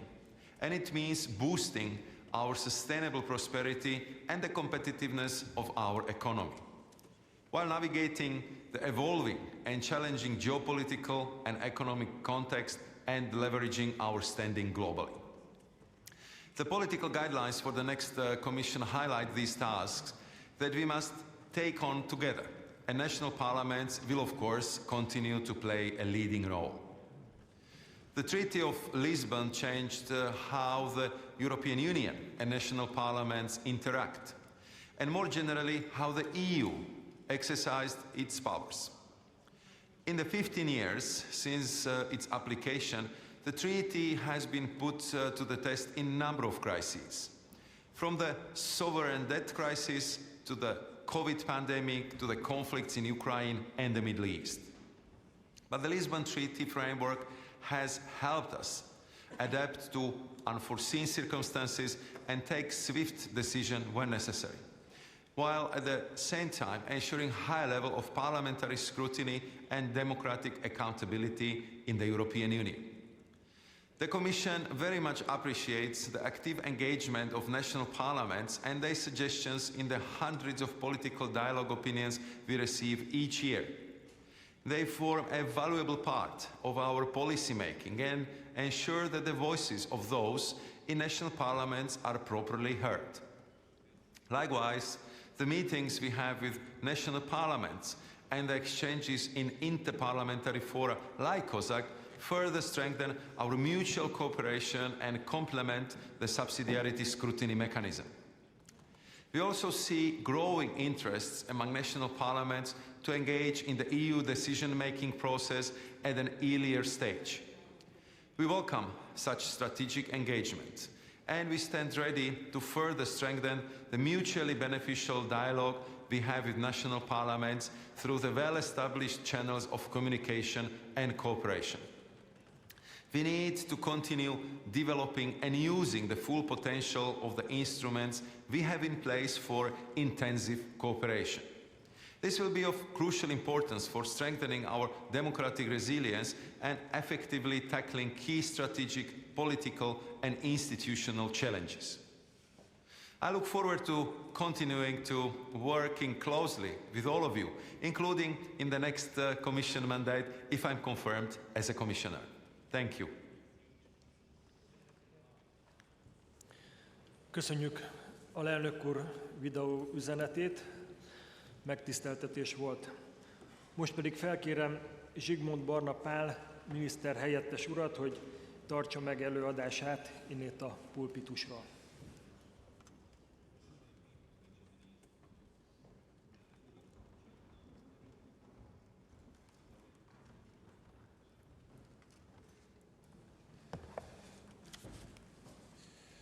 Tisztelt elnök úr, tisztelt hölgyeim és uraim!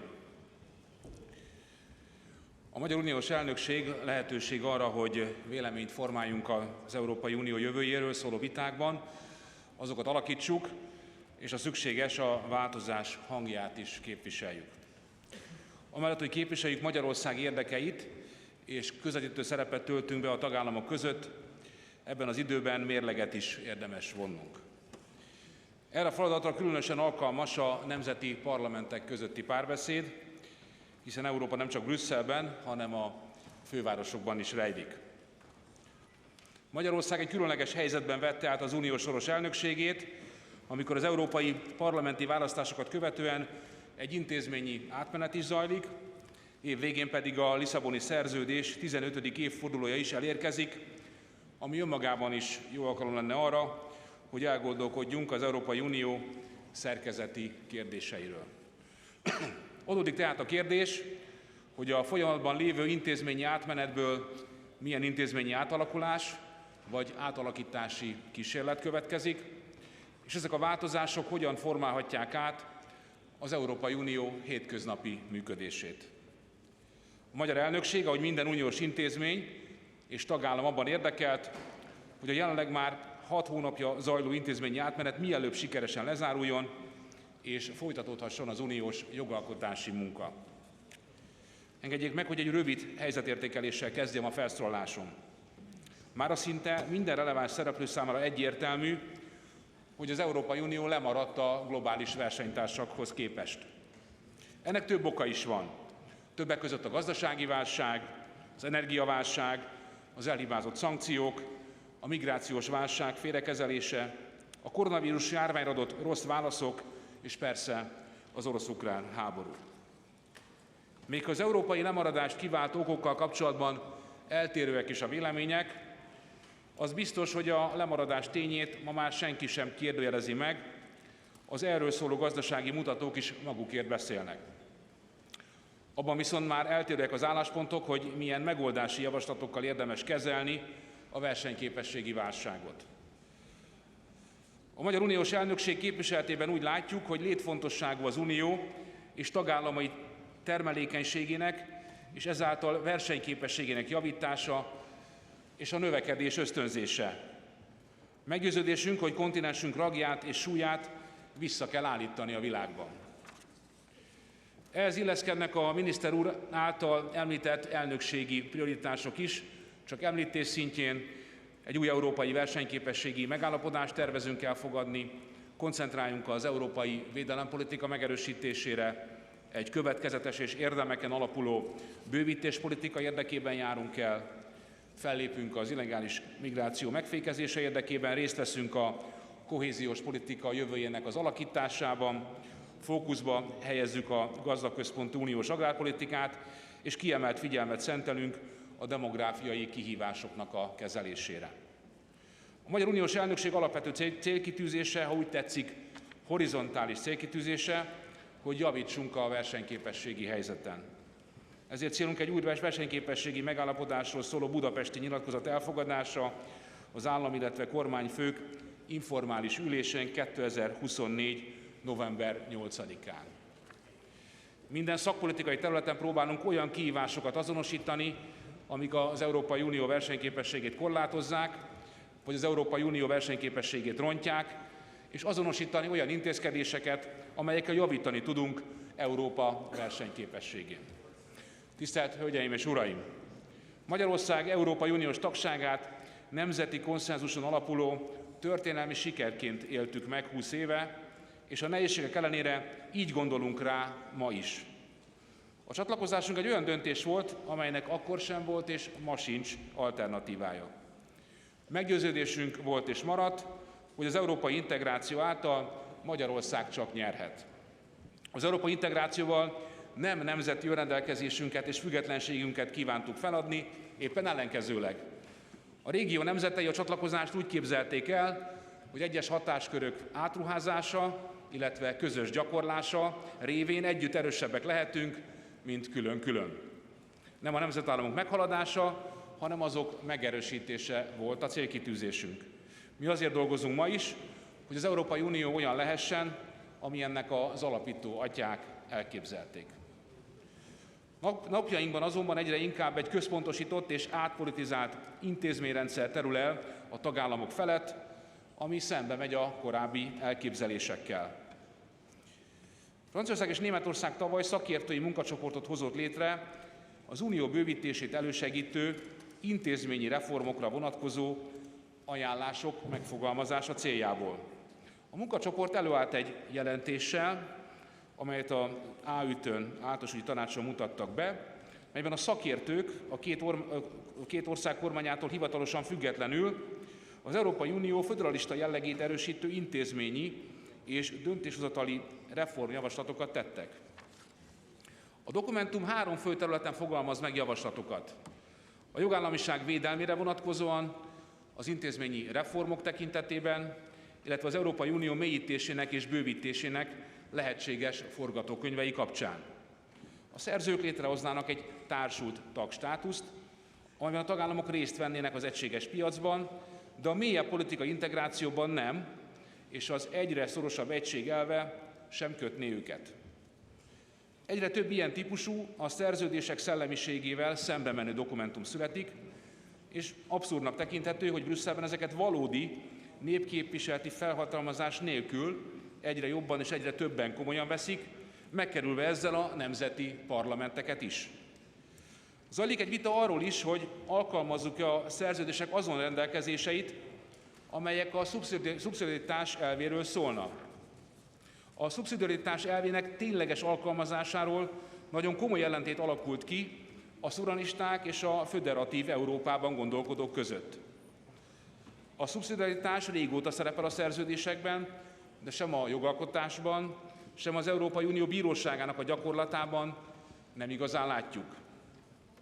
Az országgyűlések aktívan részt vesznek a szubszidiaritás ellenőrzésében, ez kiderült a COSAC jelentéséből is. A fenntartások terén több ország parlamentje is jelezte, hogy bizonyos esetekben hatékonyabb lenne a jogszabályok nemzeti vagy regionális szinten történő kezelése. Sokszor a javasolt uniós intézkedések nem feltétlenül hoznak hozzáadott értéket, és sok esetben a nemzeti hatáskörökön belül maradó kérdésekben is túlzott uniós beavatkozás történik. Magyarország számára is kulcsfontosságú, hogy az Európai Unió és a nemzeti kormányok közötti kompetenciahatárok világosak legyenek, és tartsák tiszteletben azokat.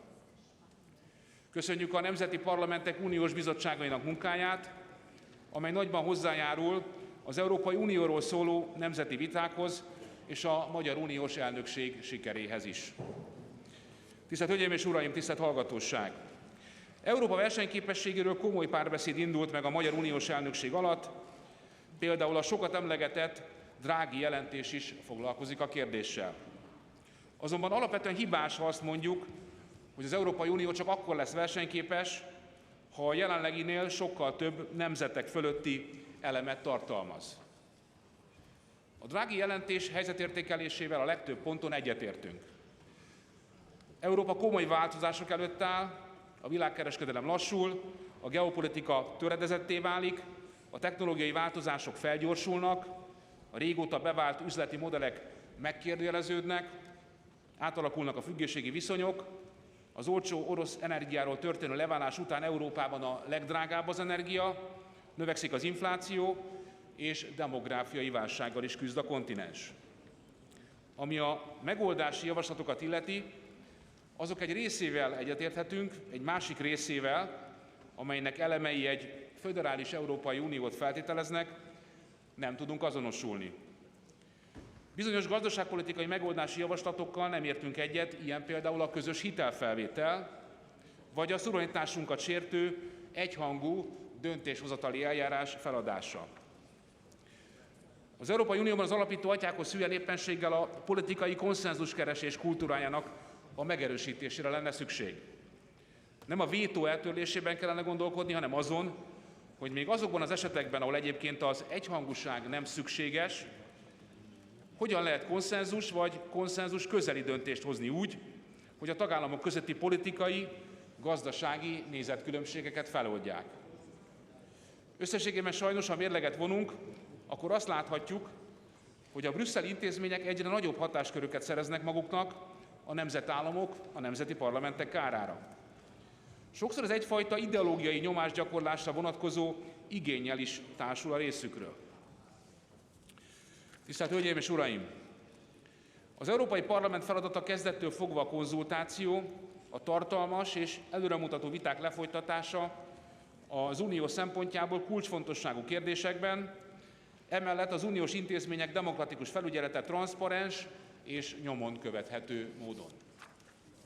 Az Európai Unió fejlődésének és mélyülésének velejárója volt az Európai Parlament hatáskörének a bővülése, amelyet lehet pozitívan és negatívan is értékelni, hiszen mindkettőre vannak példák, ugyanakkor a polgárok érdekeinek képviselete minden körülmények között elsődleges feladat kéne maradjon.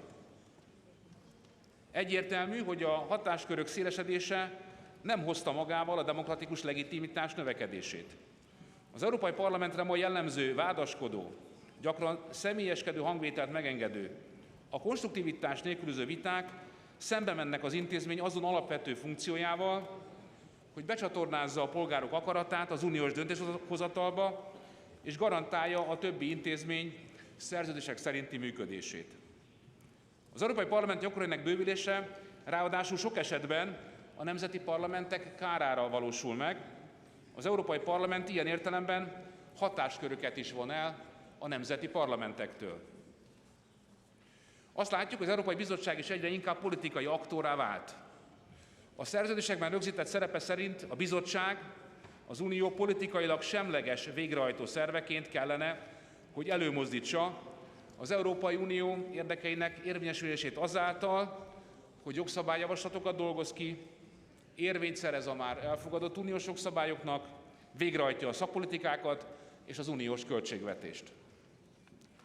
A gyakorlatban azonban az idő előrehaladtával a végrehajtói szerep halványulni látszik, és egyre erősödtek a bizottságot, mint politikai szereplőt definiáló hangok. Az Európát érő számos kihívást, legyen az egészségügyi, gazdasági vagy biztonsági, és az azokra adandó gyors reakció iránti igényt a bizottság saját politikai szerepvállalásának igazolására és növelésére használja fel, ami káros Európa számára. Az uniós értékek lazán definiált fogalmai szintén a politikai boszorkányüldözés alapjául szolgálnak a bizottság számára egyes tagállamokkal szemben. Az unió politikai irányairól és ambícióiról kizárólag a demokratikusan megválasztott állam- és kormányfőket tömörítő Európai Tanács dönthet.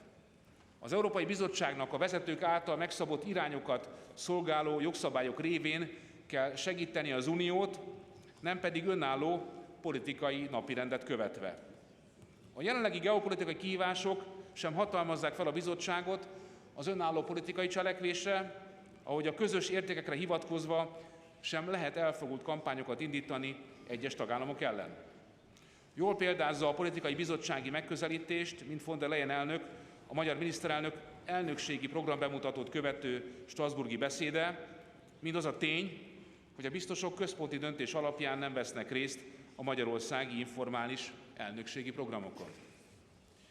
Elfogadhatatlan az is, hogy hatalmas pénzbírságra büntetik Magyarországot azért, mert az emberek véleményével összhangban nem akarja befogadni a bevándorlókat.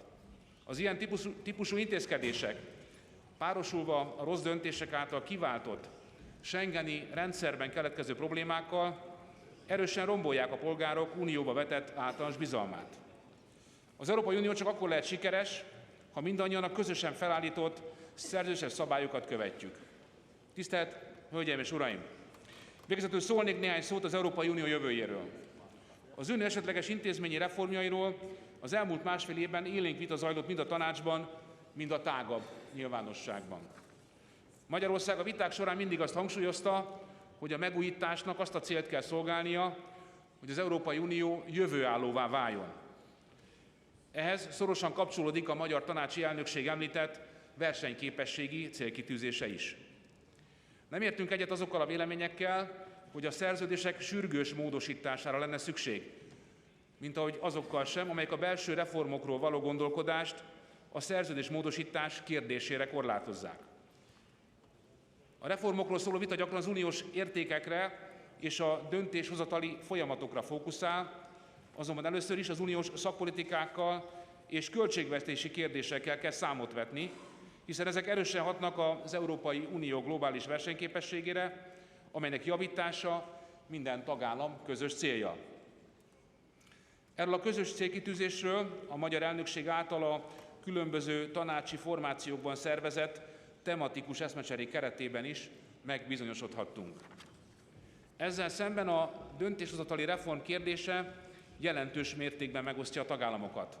Magyarország is azok közé tartozik, akik szerint a jelenleg is egyhangú döntéshozatalt igénylő területek létfontosságú nemzeti érdekeket érintenek, emiatt nem támogatható a minősített többséggel történő döntéshozatal kiterjesztése további területekre. A magyar elnökség továbbra is arra fog törekedni, hogy elősegítse a szakpolitikák jövőjéről szóló egyeztetéseket, amelyben számítunk a tagállamok és a nemzeti parlamentek együttműködésére is. Hiszük, hogy a most zajló intézményi átmenet a magyar elnökség hozzájárulásával zökkenőmentes lesz, és az Európai Unió jövőjéről szóló vitákat konstruktív mederben tudjuk lefolytatni a következő időszakban, a tagállamok szuverenitását tiszteletben tartva és megerősítve, annak érdekében, hogy Európa újra a béke és a jólét kontinense legyen. Köszönöm szíves figyelmeket, köszönöm, hogy meghallgattak, további sikeres tanácskozást kívánok.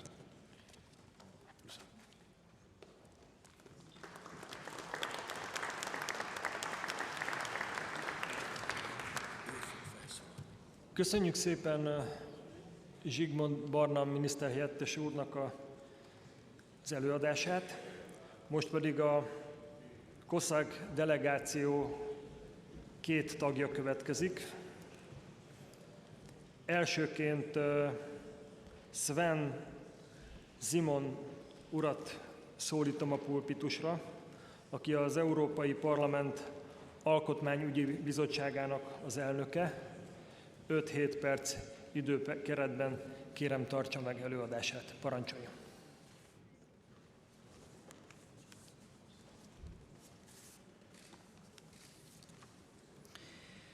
Mr. Speaker, colleagues, ladies and gentlemen, I would like to take this opportunity to extend my gratitude to the Hungarian presidency for organizing this conference and providing us with this platform to reflect our union's journey as well as its future. This year marks a significant milestone, the 15th anniversary of the Treaty of Lisbon, an agreement that fundamentally shaped the EU as we know it today. Lisbon consolidated the European Union into a single legal entity, granting it legal personality. It introduced qualified majority voting in the Council, enhancing our capacity for collective decision-making, and it established the Office of the High Representative, bolstering our voice in foreign affairs. Lisbon expanded the European Parliament's legislative powers across more than 40 policy areas, elevating it to a co-legislator. One tangible outcome: the elected representatives of the European Parliament to decide who will become the next Commission President. Today, our Union faces unprecedented challenges that we can overcome only with joint actions.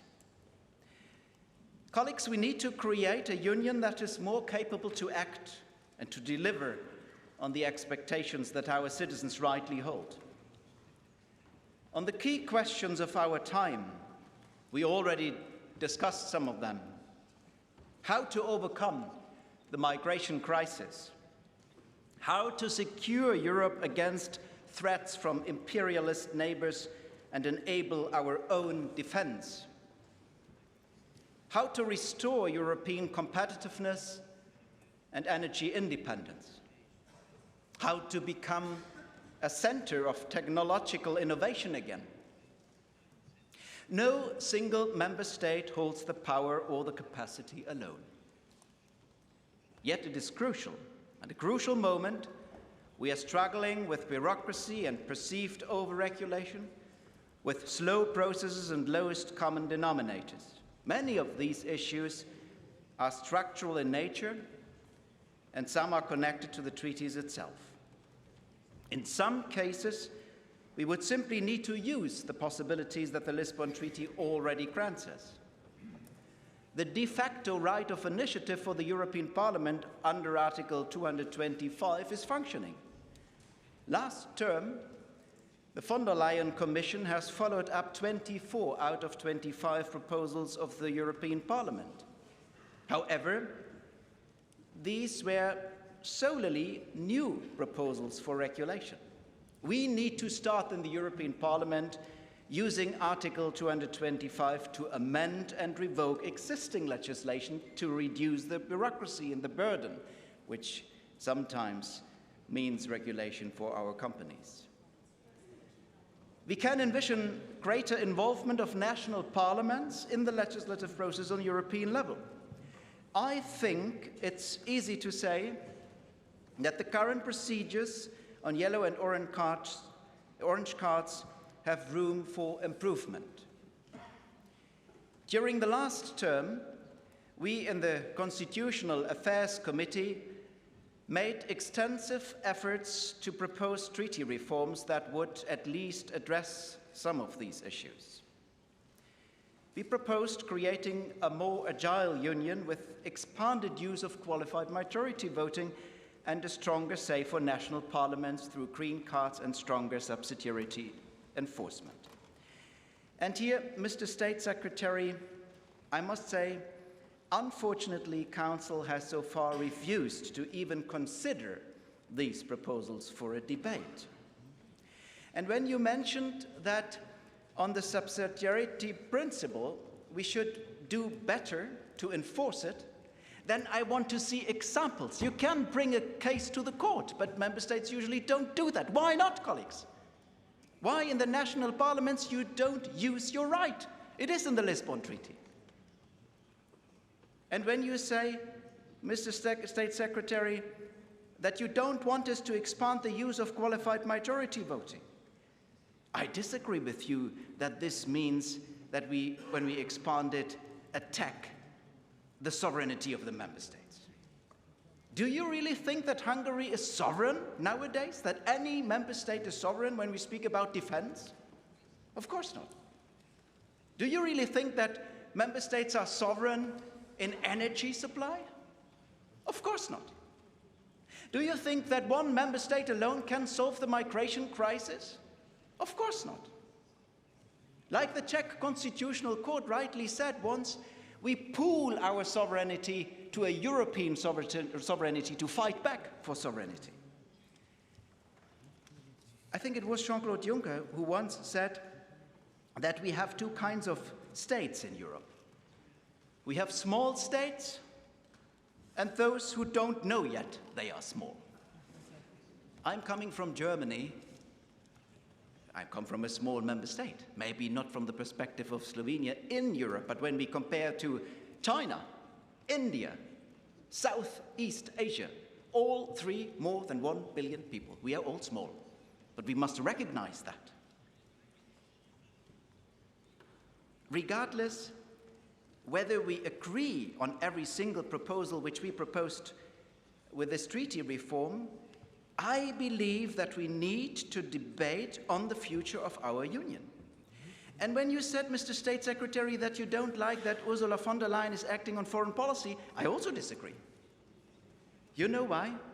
I think she is maybe the first Commission President who gave an answer to the question of the former Foreign Affairs Minister, State Secretary of the United States, Henry Kissinger, who once asked the question, who do I have to call when I want to speak to the Europeans? If we want to have a say in the world, if we want to influence the standards, we can only do that together. And I think Ursula von der Leyen, as Commission President, gave an answer. She is the face of the Europeans, and when the President of the United States wants to speak to the Europeans, he calls in Brussels.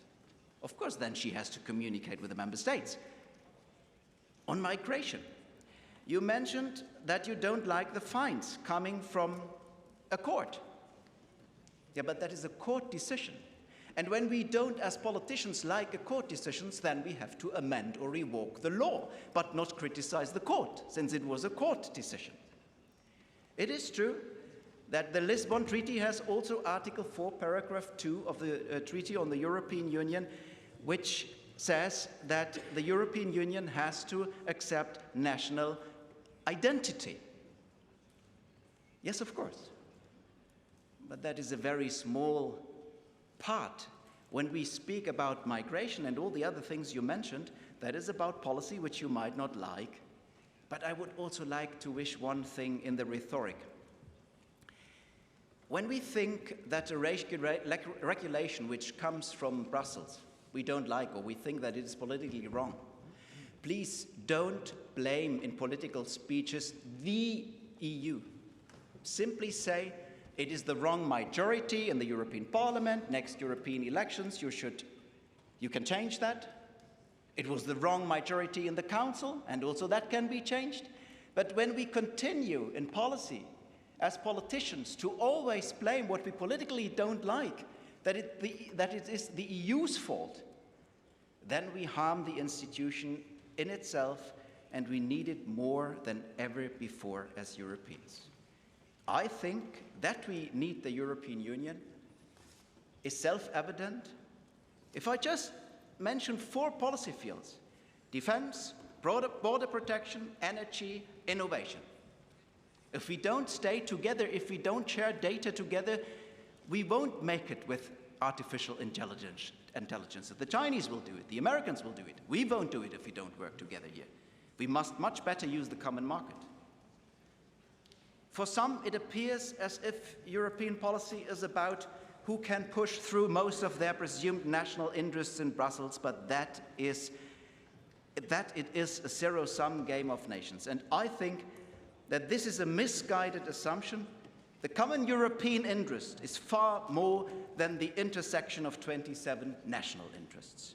In fact, on a global stage, no single European country can stand alone in a world dominated by superpowers, and that is the reason why we must therefore ask ourselves, are we prepared to let decisions about our future be made elsewhere in Washington, Beijing, or New Delhi? If not, then we need to overcome an integration method of micromanagement, intergovernmentalism, combined with executive federalism. Yet at the same time, it is also true that we, and by that I mean European institutions and national institutions alike, need to do more to listen to each other.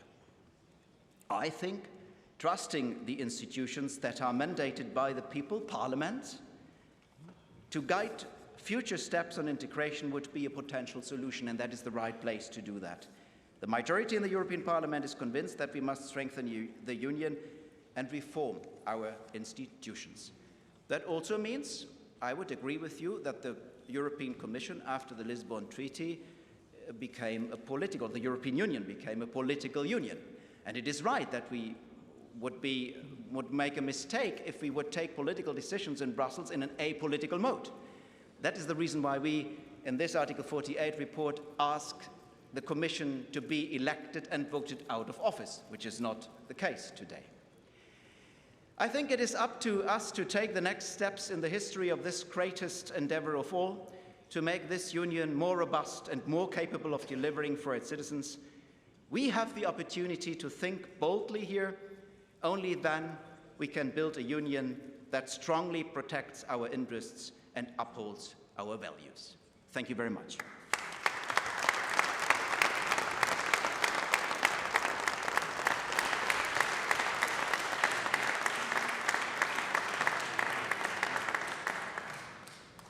Köszönjük szépen! Most pedig hallgassuk meg a nemzeti parlamenti megközelítést. Alessandro Gio Vigna úr, az olasz képviselőház Európai Uniós politikákkal foglalkozó bizottságának elnökét kérném előadása megtartására. Az időkeret itt is 5-7 perc lesz. Elnök úr, parancsoljon!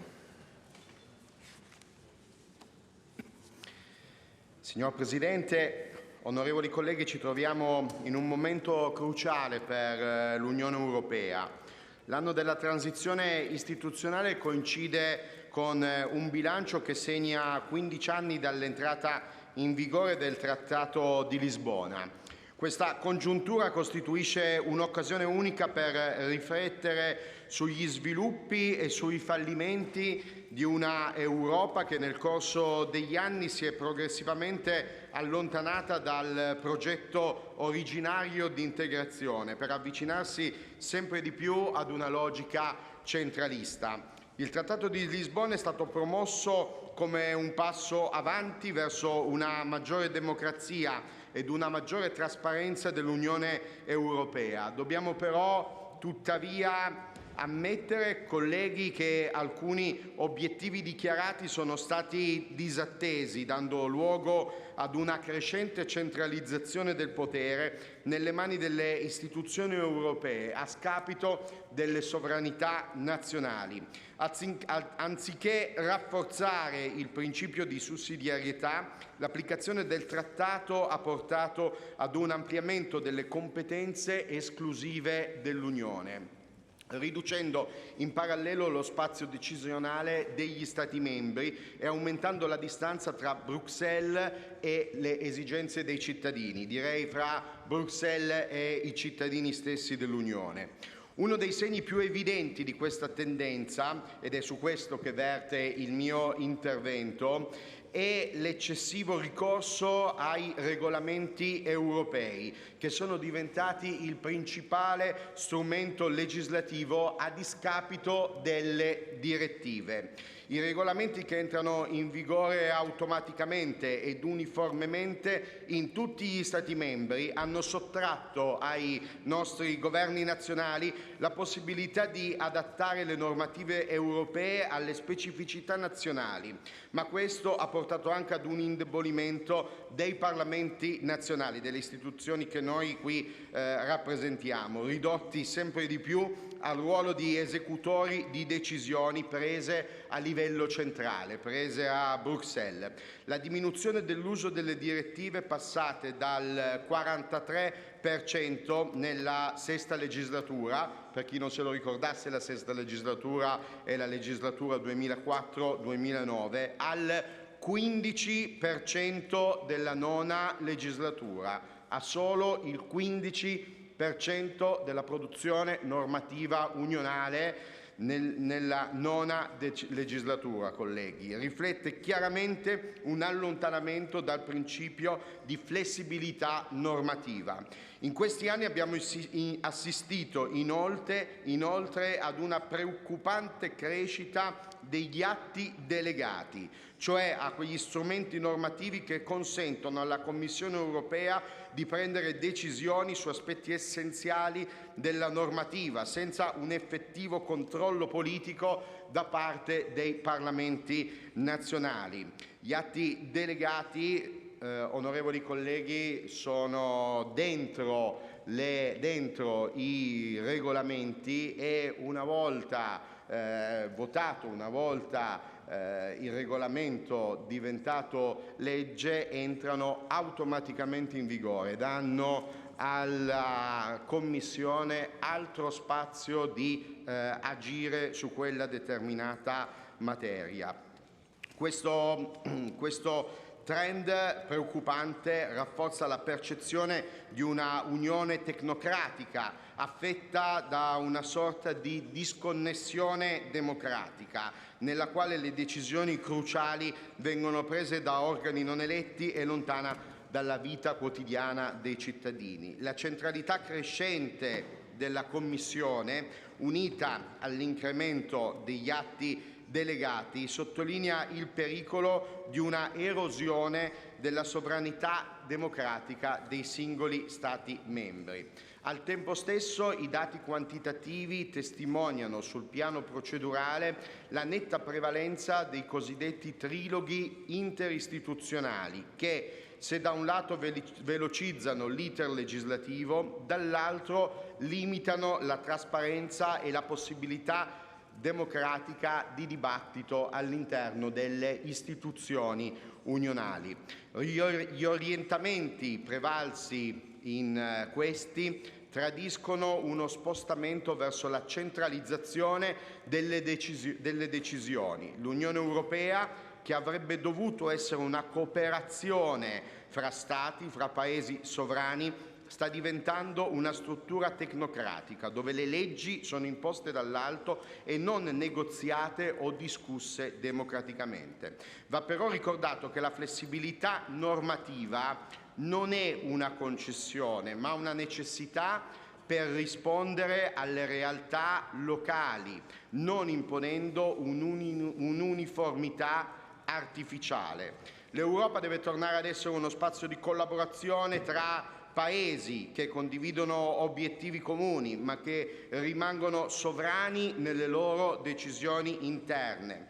Alla luce dell'esperienza che ho maturato in questi 2 anni come Presidente della Commissione Politiche dell'Unione Europea della Camera dei Deputati italiana, la Commissione che ho l'onore di presiedere, sul versante del rispetto del principio di sussidiarietà e di proporzionalità, ritengo che le politiche legislative europee appaiono oggi sproporzionate rispetto agli obiettivi o alle necessità, creando tensioni e critiche a livello nazionale e fra i singoli Stati. Mi riferisco ad esempio al mercato unico o alla transizione verde, settori nei quali il ricorso alla fonte del regolamento, accanto ad una omogeneità normativa vantaggiosa, può portare all'adozione di oneri significativi, specialmente sulle piccole medie imprese e sui lavoratori d'Europa che trovano difficoltà a conformarsi. Vi è poi la crescente consapevolezza della necessità di migliorare la qualità della normazione europea, riconosciuta dalla stessa Commissione europea, valutando più sistematicamente l'impatto dei regolamenti, esaminando le alternative possibili e considerando il feedback dei cittadini, degli stakeholder, dei nostri sistemi Paese per minimizzare gli effetti non valutati e garantire che le normative raggiungano i loro obiettivi in modi efficaci ed efficienti. Questa situazione mette a rischio la sovranità nazionale, come abbiamo detto, mina il principio di sussidiarietà e minaccia di uniformare una realtà europea che invece è profondamente diversa e profondamente articolata nei territori, Stato per Stato, Regione per Regione, municipalità per municipalità. Siamo ancora lontani quindi ad una piena attuazione del Trattato di Lisbona, che pure era stato salutato come il Trattato dei Parlamenti, proprio perché avrebbe sensibilmente accresciuto i poteri del Parlamento europeo, riconoscendo allo stesso tempo il ruolo costituzionale dei Parlamenti nazionali. Il loro coinvolgimento effettivo dei Parlamenti nazionali resta fondamentalmente limitato alla collaborazione con i governi nazionali per l'adozione della legislazione di recepimento, senza un effettivo peso nella fase ascendente di formazione delle politiche europee. Dobbiamo essere consapevoli che l'utilizzo efficace dei meccanismi di sussidiarietà richiede un maggior grado di coordinamento e di comunicazione tra i Parlamenti nazionali, il che può essere ostacolato dalla complessità delle proposte legislative e dalla diversità delle priorità politiche tra gli Stati membri. Le procedure inoltre possono essere complesse e richiedono una significativa capacità e risorse specialistiche. La conseguenza è stata quindi un'erosione progressiva della sovranità nazionale che non ha lasciato spazio per decisioni autonome in ambiti cruciali come la politica economica, l'immigrazione e la difesa dei confini. L'iperuso smodato dello strumento del regolamento ha creato un appiattimento del livello normativo regionale. Diversi nostri Stati, infatti, hanno entità substatali con capacità normativa autonoma, regioni, Stati federati, Länder, che vedono la propria autonomia espropriata da Bruxelles e che vedono il proprio sistema di normative appiattito all'interno dello stesso Stato e quindi anche a livello unionale. Questo nell'Europa delle regioni e delle identità è diventato un argomento intollerabile. L'avvio del nuovo ciclo istituzionale europeo con il rinnovo delle principali cariche dell'Unione deve essere visto come un'opportunità per tornare ai principi fondamentali di un'Europa basata sulla cooperazione tra Stati sovrani, sulla sussidiarietà piuttosto che sull'omologazione forzata. Il centralismo legislativo non è solo un problema tecnico-giuridico, ma ha impatti concreti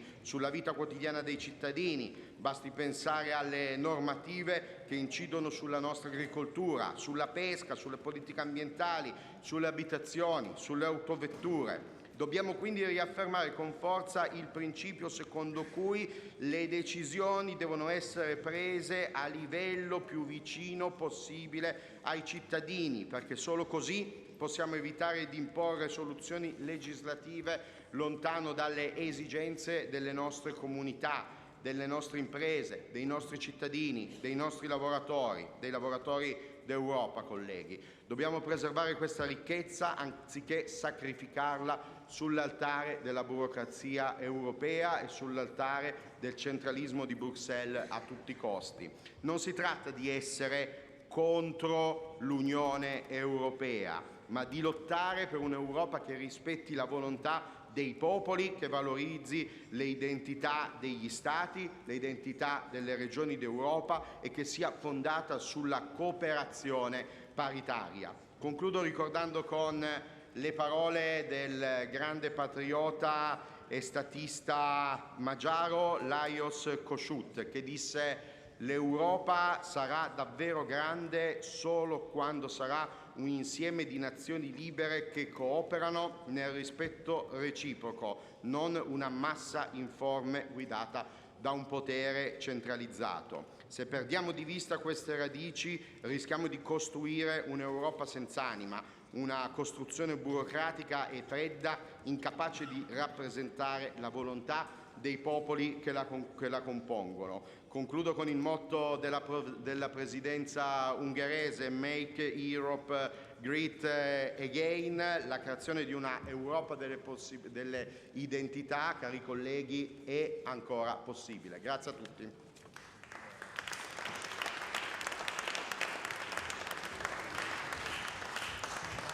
Köszönjük szépen elnök úrnak, és ismételten köszönjük az eddig elhangzott előadásokat. Eddig 39 felszólalási igény érkezett. A felszólalási idő így továbbra is 90 másodperc, másfél perc lesz. Kérem önöket, hogy az előző szekcióhoz hasonlóan legyenek most is tekintettel az időkeretre. Elsőként ez esetben is a trojka tagok fognak szót kapni, és közöttük is elsőként Peter de Ruwer úr, a belga képviselőház elnöke, a delegáció vezetője. Parancsoljon! Thank you, Mr. President. Dear colleagues, the Treaty of Lisbon has been qualified as the Treaty of the National Parliaments. But we have to admit that the subsidiarity procedure not really strengthened the involvement of national parliaments in the European legislative process. The involvement of national parliaments should become more effective, and the European Union should be attentive to the aspirations of the sovereign member states. National sensitivities are best articulated by the citizens' representatives of the sovereign member states. As far as possible, these sensitivities should be reflected in European legislation. The contribution of the last COSAC in Brussels stated that the Green Card initiative would be a step towards strengthening the rights of parliamentarians and their participation in the European legislative process. Indeed, if an EU citizens' initiative can ask the European Commission to take legislative action, a similar power should be confirmed and should be conferred on national parliaments. Thank you very much. Köszönjük szépen, Marek Zsakala úr következik, a lengyel szerb delegáció vezetője. Parancsoljon. Szanowni Państwo, w tym punkcie dyskusji chciałbym podkreślić, że rząd polski w obliczu wyzwań geopolitycznych, wojny w Ukrainie, konflikcie na Bliskim Wschodzie jest przeciwny rewizji traktatów. To naprawdę nie ten czas i miejsce. Tracimy niepotrzebnie energię i doskonale wiemy, że traktat z Lizbony był dyskutowany przez 7 lat, a do jego zmiany potrzeba zasady jednomyślności, której dzisiaj nie mamy. Dlatego powinniśmy dyskutować nad usprawnieniem prac w Unii, ale skupić się nad reformami wewnętrznymi Unii, które w perspektywie długoterminowej nie tylko usprawnią funkcjonowanie unijnych polityk, ale i zyskają poparcie w społeczeństwie. Pełna zgoda. Nic bez społeczeństwa. Za punkt wyjścia powinny posłużyć oparte na faktach analizy, które usprawnią działania Unii. Proszę zauważyć, że traktat z Lizbony sprawdził się w sytuacjach kryzysowych. Najpierw mieliśmy kryzys finansowy, potem Brexit, walka z pandemią, czy teraz rosyjska agresja na Ukrainie. Traktat okazał się elastycznym instrumentem prawnym, który się sprawdził. Dlatego powinniśmy się skoncentrować na zreformowaniu polityki rolnej, polityki spójności i przyjrzeć się przyszłej perspektywie budżetowej, które są istotne z punktu widzenia rozszerzenia. W ramach naszej polskiej prezydencji będziemy rozszerzenie traktować jako jeden z istotnych priorytetów i chcielibyśmy, by przyjęcie nowych członków nie było zależne od postępów procesów reform wewnętrznych. Te procesy powinny być prowadzone równolegle. Cieszę się na dalszą dyskusję i zapraszam do Warszawy.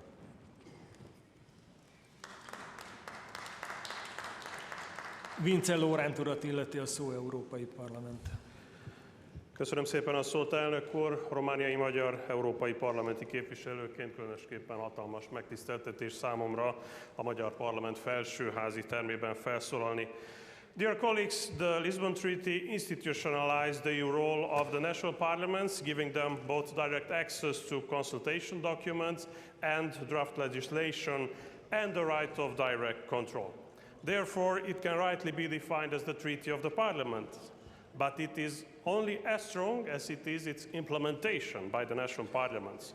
Over the past 15 years, the Union faced several internal and external global multi-crises, tested its resilience, but also it revealed shortcomings. These issues were tackled primarily by implementing reforms and new instruments on the level of secondary law, or by concluding additional international agreements, often without proper parliamentary scrutiny. We also witness a passive scrutiny of the subsidiarity principle. In 2023, only a few parliaments issued reasonable opinions. I would like to highlight the aim of the European Parliament's Committee on Constitutional Affairs to jointly work with national parliaments. On many topics, we have our reasoned opinion in favor or against European Commission proposals. But this would be stronger with the view of national parliaments to say, stop, this is too much, stop, this is not enough. The European Parliament is ready to discuss with national parliaments the EU's internal reform highlighted by the European Council of last June and the need to lay the necessary internal groundwork and reform to fulfill the EU's long-term ambitions.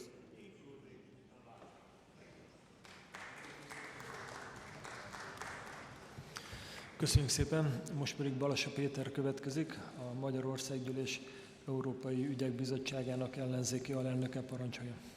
Köszönöm a szót, elnök úr, nagy tisztelettel köszöntök mindenkit az Európai Ügyek Bizottságának alelnökeként, és mint ellenzéki képviselő szólnék önökhöz és köszönteném önöket.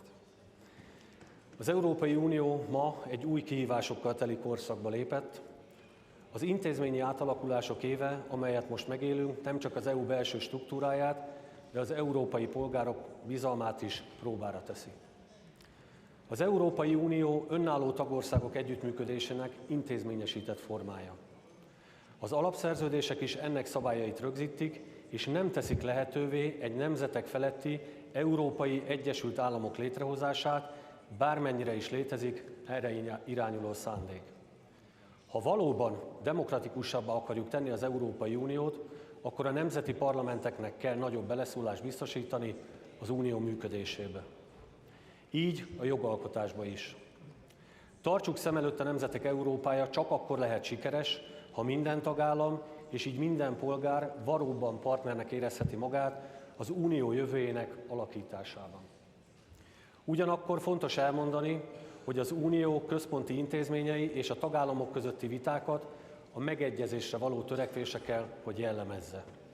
Viszont, és itt aláhúzom többször, kritikával kell élnem abban a tekintetben, hogy a magyar kormány egyes lépései túlzottan elszigetelik hazánkat az európai partnerektől, önöktől, ez pedig a nemzeti érdekeinkkel ellentétes, és a negatív következményeket a magyar társadalomnak kell viselnie. Szeretném hangsúlyozni, hogy Magyarország jövője is egy Európa és egy versenyképes Európa. Köszönöm.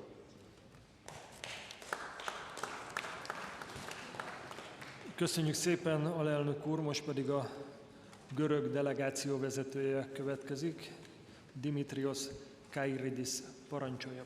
Yes, Mr. Chairman, I am afraid that as interesting as this debate is, it sounds a little bit as a yesterday's debate, this relationship between the federal and the constituent parts, the centralizing tendencies in Brussels and the national parliaments.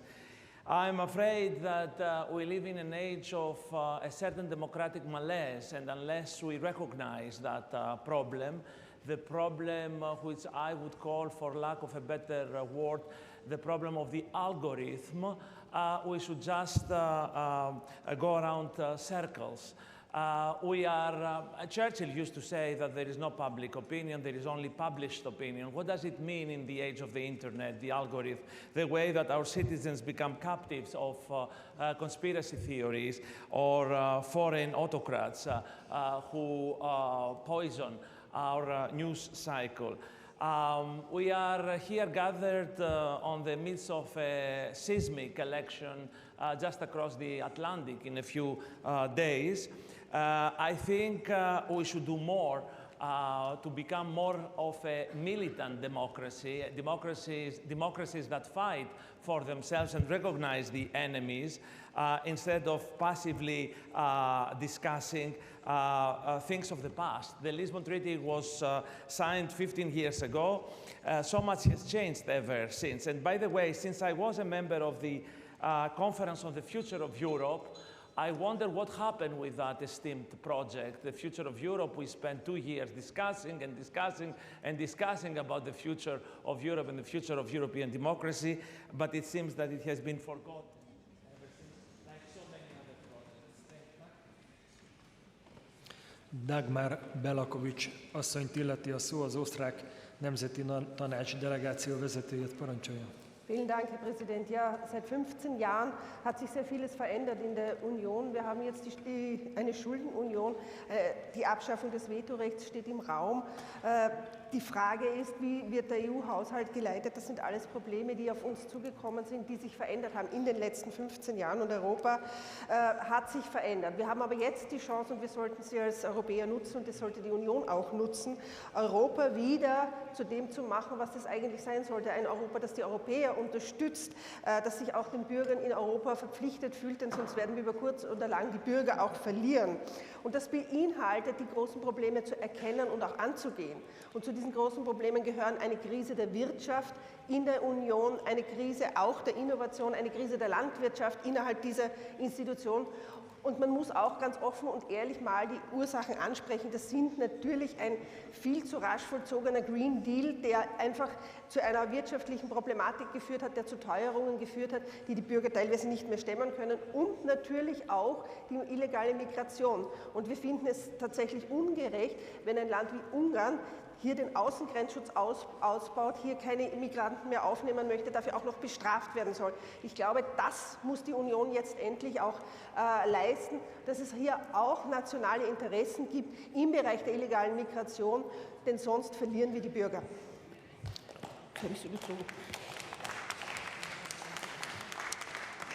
Nagyon köszönjük. Jan Ferencsák következik, szlovák delegáció vezetője, parancsoljon. Dear colleagues, current events in the world stress the importance of enlarging an area of peace, stability, security and prosperity. Therefore, Slovak Republic will continue an enlargement process support for the Western Balkans countries as well as our eastern neighbors. It's clear that we have to prepare the European Union internally for this new reality and therefore work on internal reforms. However, we do not agree with the opening of the European treaties. We believe that we should use the potential and flexibilities of the current one. Furthermore, we need to maintain the right of veto. We believe that qualified majority voting in foreign and security policy or in other important areas would reduce the scope for member states' sovereign decisions. Thank you for your attention. Köszönjük szépen. Liliana Tanguy asszony következik, a francia képviselőház delegáció vezetője, parancsolja. Merci, Monsieur le Président, chers collègues. Le traité de Lisbonne permet aux parlements nationaux de jouer un rôle important, ça a été dit, mais il mérite d'être renforcé, car plus la coopération entre les institutions sera forte, moins le déficit démocratique sera grand, comme le soulignent les conclusions de la conférence sur l'avenir de l'Europe. Néanmoins, la question de l'élargissement me paraît, d'un point de vue politique, la plus fondamentale. En 2024, nous célébrons les 20 ans du dernier élargissement d'ampleur de l'Union européenne. 10 pays nous ont rejoints, dont la Hongrie, je tiens à le souligner. Toutefois, pour éviter toutes les déceptions, tant des 9 pays candidats de l'Union européenne et que l'Union européenne, une réforme institutionnelle de l'Union doit être envisagée, comme je l'ai rappelé dans mon rapport sur l'évolution des négociations d'adhésion des pays des Balkans occidentaux et l'Union européenne qui a été adoptée à l'Assemblée nationale. Rejoindre l'Union européenne, ce n'est pas uniquement choisir un meilleur avenir économique, mais opérer un choix stratégique et géopolitique. Les récentes tentatives de déstabilisation, tant en Moldavie qu'en Géorgie, sont là pour nous le rappeler. Choisir d'adhérer à l'Union européenne, c'est choisir la démocratie, l'état de droit et la stabilité politique et économique qui sont indispensables pour une Europe forte et unie. Je vous remercie.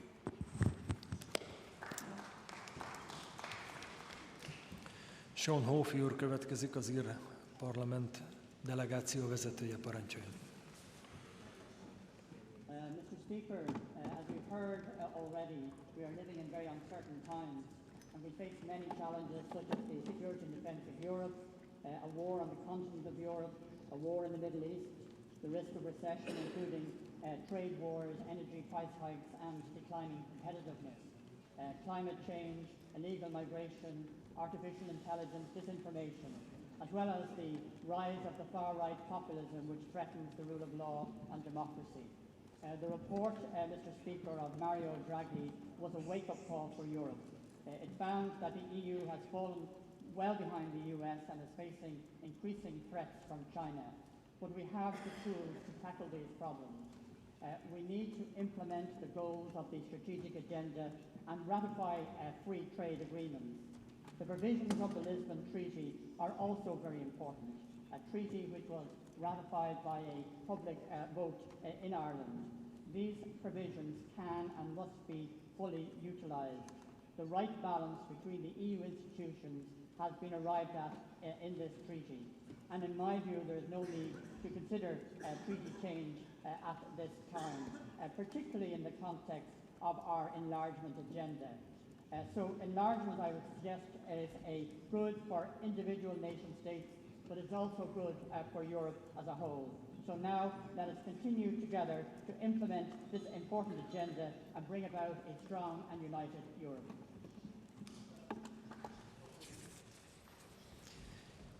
Ivica Račan úr, a horvát szábor delegáció vezetője következik. Parancsoljon! Thank you. Dear colleagues, the European Union is a social agreement that we all entered into willingly. The idea was collective gain, collective benefits, while we give up parts of our national sovereignty. And it has worked. And it is still working, but it has issues. However, we know most of those issues, they have been discussed even today. We know the failings of the Lisbon Treaty. We know structural organization of the EU Union that needs to change. It has all been discussed today. We have great reports by Draghi and Letta that have garnered a lot of attention, rightly so, pointing us toward the changes. So it's quite simple. Let's get together, let's start a discussion and change things. That's all there is to it. Thank you. Köszönjük szépen. Ricardo Carvalho úr következik, a portugál delegáció tagja, parancsolja.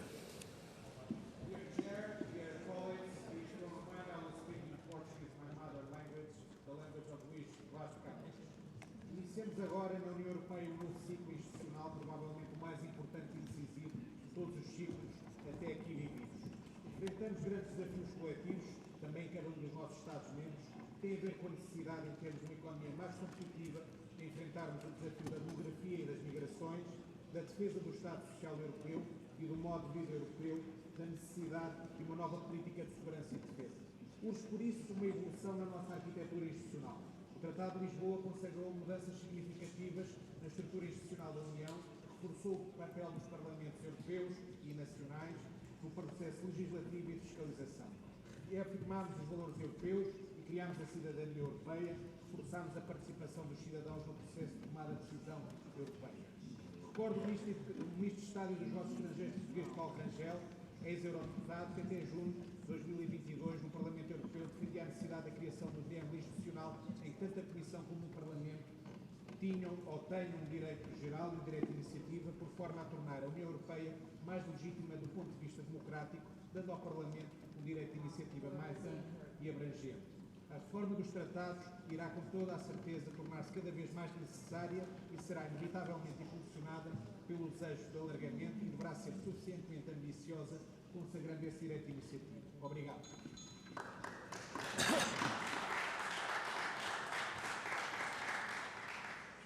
Filippo Scarra úr következik, az olasz képviselőház delegációjának a tagja. Grazie Presidente, colleghi, a 15 anni dall'entrata in vigore del Trattato di Lisbona siamo in una fase del processo di integrazione europea che noi consideriamo di rallentamento. Questo rallentamento è dato in particolare dal fatto che è stato siglato... Non si sente?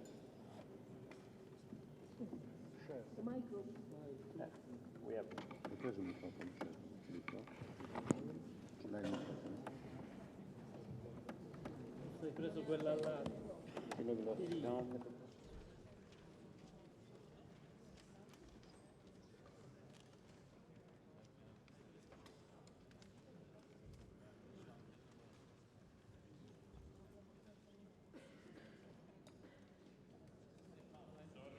It's ok? Ok. Presidente, colleghi, scusate. Dicevo che siamo in una fase del processo di integrazione europea che noi consideriamo un rallentamento. Il rallentamento è dato dalla firma di un patto di stabilità e crescita che conferma quegli stessi parametri che addirittura sono stati siglati nel 1992. Stiamo parlando di parametri non scientifici che non guardano a quelle che sono le sfide globali. Stiamo parlando della transizione digitale ed ecologica, stiamo parlando della necessaria competitività che l'Unione Europea deve avere in una partita contro giganti globali come la Cina, come gli Stati Uniti, nella quale noi non giochiamo alla pari rispetto a questi competitori globali. Non è possibile avere quelle regole là. Un esempio virtuoso è stato Next Generation EU. Nel 2020 siamo riusciti ad arrivare alla condivisione comune degli sforzi fra i vari Stati europei e adesso sembra che ci siano alcuni paesi, alcuni partiti che non vogliono rinnovare e che non vogliono rendere strutturale Next Generation EU. Per noi è fondamentale che ci sia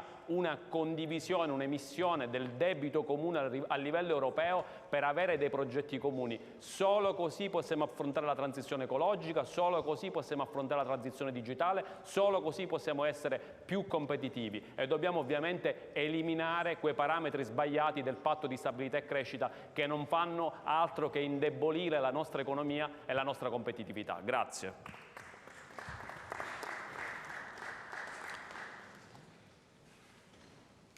Mia Petra Kumpula-Natri asszony következik, a Finn parlament delegációjának a tagja. Parancsoljon. Thank you for the opportunity to speak in this beautiful parliament together with the parliamentarians from so many countries. The Treaty of Lisbon expresses the three fundamental principles: democratic equality, representative democracy, and participatory democracy.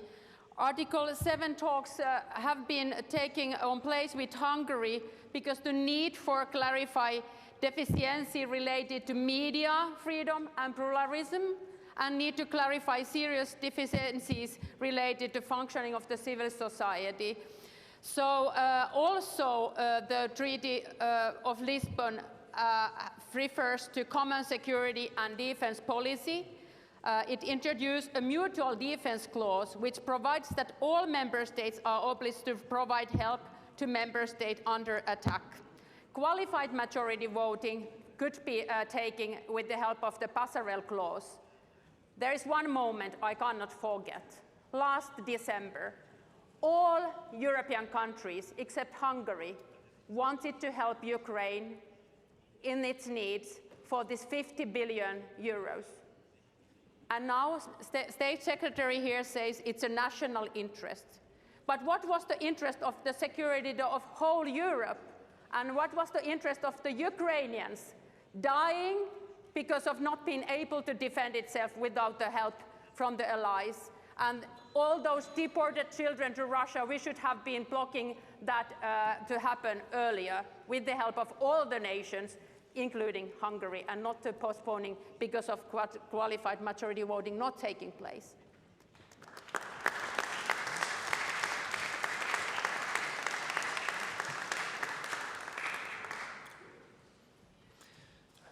Liliana Reis asszony következik, a portugál parlamenti delegációnak a tagja. Parancsoljon.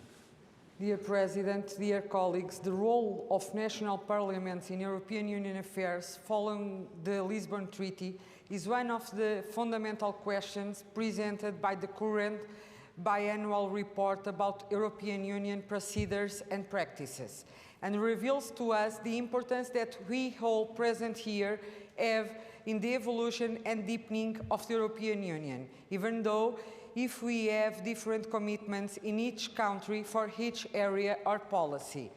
Now, the demands of the moment we are living in require us to rethink the European Union's decision-making process, particularly in terms of the common security and defense policy. Will the unanimity rule be maintained? Is the intergovernmental model based on the Council and state sovereignty the best way to respond to military requirements to our allies and the geopolitical challenge that lie ahead and the threats that require us to have greater flexibility and prompt reply? There are times when being afraid to move forward is already taking a step back from peace, and we cannot forget Europe as built for peace, enlarged to a new member states that see peace on us, and probably needs to be deepened to ensure that we have the means and capabilities to guarantee the peace that our founding fathers and our founding mothers achieved until today.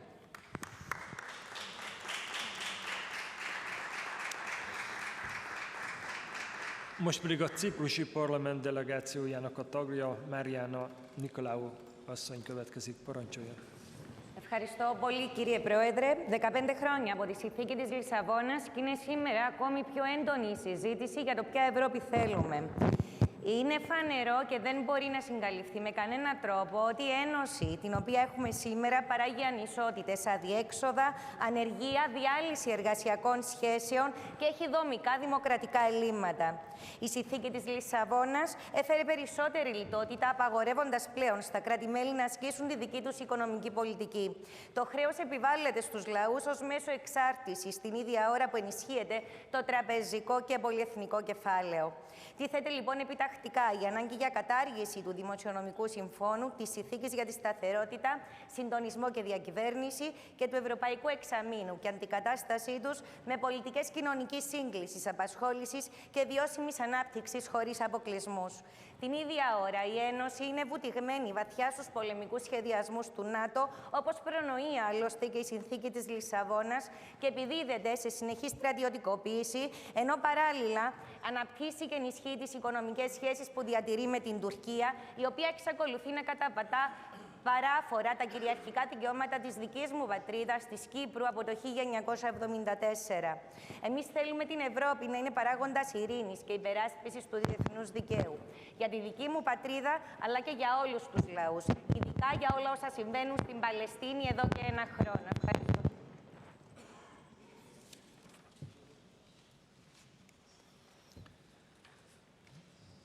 A francia képviselőház delegációjának a tagja következik, Manon Buchan asszony, parancsoljon. Chers collègues, dans une coopération politique, il y a des points d'accord et de désaccord. C'est vrai à l'échelle d'un Parlement, c'est aussi vrai à l'échelle européenne. Nous servirons bien mieux la cause d'une coopération européenne fructueuse en respectant la souveraineté de ses États membres, plutôt qu'en insistant systématiquement sur l'alignement avec des injections que rejettent les électeurs. Or, ici, c'est bien ce que beaucoup reprochent à M. Orbán, de ne pas obéir aux injonctions européennes sur toute une panoplie de sujets qui vont des relations internationales à la gestion migratoire en passant par la stratégie énergétique. Mais M. Orbán, comme d'autres en Europe, parle au nom de son pays. Son mandat est démocratiquement fondé et chercher à le fragiliser à toute occasion possible est une ingérence qui ne peut servir que de repoussoir à l'Union européenne. La coopération européenne est souhaitable et possible en tant qu'elle ne devient pas une prison ou une poudrière. Il faut réorienter la manière dont fonctionne l'Union européenne, qui ne doit pas outrepasser les pouvoirs qui lui ont été confiés. Plutôt que de prétendre arbitrer la discorde chez les autres, nous devrions travailler à la concorde chez nous. C'est la seule façon de montrer efficacement les vertus de nos modèles démocratiques, aujourd'hui bien abîmés, par l'irrespect qu'ils subissent au sein même de notre fonctionnement européen.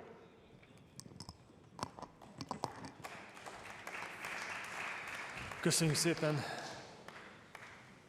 Az észt parlamenti delegáció tagja, Rina Solomon asszony következik. Parancsoljon! Dear Mr. Chairman, dear colleagues, thank you, Hungarian colleagues, for your hospitality.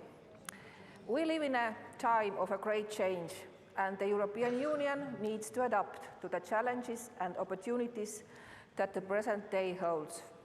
Although Estonia finds that reforming the EU is especially important in the context of the future enlargement, Estonia finds that the EU can adapt to the accession of new members without changing the EU treaties. Above all, Estonia focuses on supporting Ukraine in the enlargement process. The official opening of accession talks with Ukraine in June was an important step, but we must not rest until Ukraine has won the war. We, in the Baltic states, and in all other states who have a border with aggressive Russia, feel the most pressing need to put a stop to Russia's actions in Ukraine. That means to put a stop to the killing of our friends in Ukraine. I call on each and every one of you who have the possibility to say your messages out loud, to speak out in defense of Ukraine, so we and you could end this ugly war in Europe against humanity. Thank you.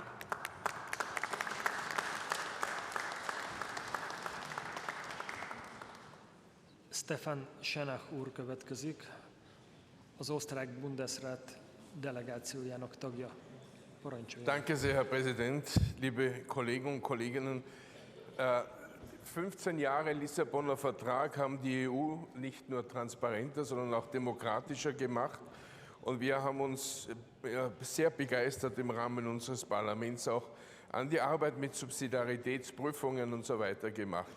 Wir haben aber eine Reihe von Vorschlägen eingebracht, wie man da hier weiterentwickeln kann, und ich hoffe, dass die nirgendwo verschollen sind.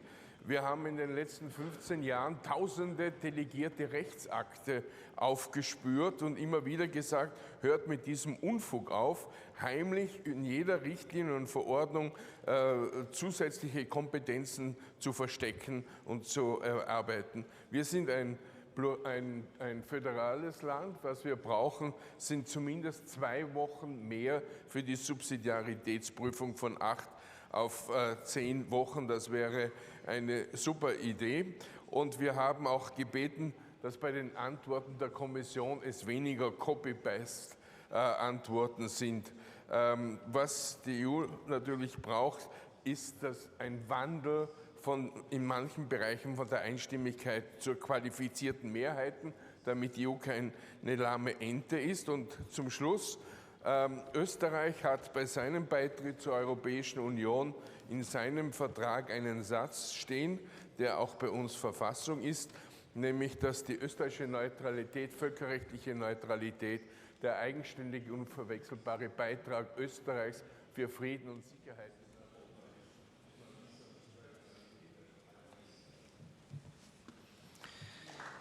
Milagros Márquez Ortega asszony következik, a spanyol képviselőház delegációjának vezetője. Parancsoljon, önt illeti a szó.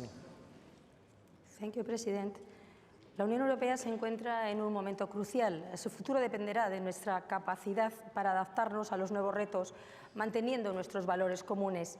La adopción de políticas excesivamente ideológicas y aceleradas, sin evaluar su impacto en nuestra competitividad y autonomía estratégica, han provocado la proliferación de movimientos euroescépticos y nacionalistas que están desafiando la integridad de la Unión Europea. Divisiones internas en temas clave como el apoyo a Ucrania o la política migratoria demuestran que aún hay mucho margen de mejora. La primera reflexión debe ser ¿hacia dónde vamos? ¿Qué queremos? ¿Ser más o menos Europa? La respuesta solo puede ser una, más Europa. Esto implica varias cosas, varios retos.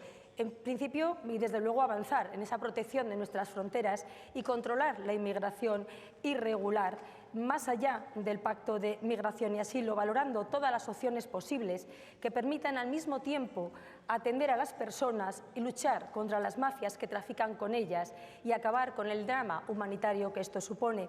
Más Europa implica también cumplir dentro de la Unión los principios de democracia, Estado de Derecho, igualdad, libertad, que lógicamente exigimos a quienes también pretenden entrar. Europa debe reforzar las herramientas por velar por la independencia judicial, por la igualdad ante la ley, por la cohesión territorial e incluso la libertad de los medios de información, como principios básicos de todos los países. No tendremos autoridad moral para exigírselo a quienes pretendan entrar si no reforzamos los sistemas de control y cumplimiento de los países que ya estamos. Alexander van Hatten úr következik, a holland parlamenti delegáció tagja, parancsoljon. Dank u, voorzitter. Vanuit de Nederlandse delegatie zal ik in mijn bijdrage de focus leggen op een kernactiviteit van COSAC, namelijk de positie van nationale parlementen binnen de EU-samenwerking. In het verdrag van Lissabon is voor het eerst de rol van nationale parlementen binnen de EU vastgelegd. Daarbij werden grote verwachtingen in het vooruitzicht gesteld over meer democratische betrokkenheid en burgerparticipatie. De vraag is nu in hoeverre deze verwachtingen zijn waargemaakt. In dat kader is het nu gepresenteerde biannual rapport van COSAC zeer interessant. Het laat zien dat er veel verschillen bestaan tussen parlementen van lidstaten ten aanzien van mate en methode van parlementaire betrokkenheid bij de EU. Zo zijn slechts enkele parlementen betrokken bij de nominatie van de kandidaat eurocommissaris, de kandidaat van het General Court en het Court of Justice. Ook hebben slechts 5 parlementen een positie ingenomen over de EU Strategic Agenda. De instrumenten uit het verdrag worden matig of niet benut. Er waren de laatste jaren 0 oranje kaartprocedures en slechts 3 gele kaartprocedures. Ook is het door het voorzitterschap al gewezen op de zeer minimale reactie op de Europese burgerinitiatieven door de Europese Commissie. Bij de discussie over de conferentie over de toekomst van Europa is hier ook bij stilgestaan en heeft het Europees Parlement op 9 juli 2022 een resolutie aangenomen waarin werd opgeroepen om in dit kader te komen tot een verdragswijziging. De vraag is of en wanneer hier vervolg aan wordt gegeven. Gelet op de ingrijpende ontwikkelingen binnen de EU, zoals de voorstellen van von der Leyen voor de hervorming van het meerjarig financieel kader, is een adequate betrokkenheid van nationale parlementen, gelet op subsidiariteitsbeginsel, essentieel. En daarmee zeg ik met een kleine kwinkslag naar het Hongaarse voorzitterschap, make subsidiariteit great again.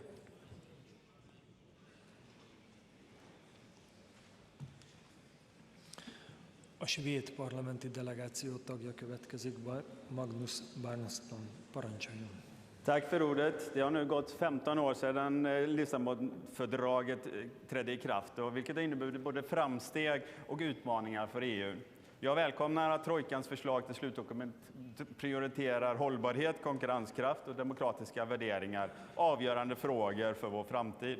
Den svenska riksdagen har en viktig roll i att säkerställa att EU följer subsidiaritetsprincipen, som är en av de mest aktiva parlamenten i att pröva EUs lagstiftning, att den ligger på rätt nivå. Riksdagen ger även regeringen dess mandat i ministerrådet, vilket understryker att vi inte ser behovet av fördragsändringar.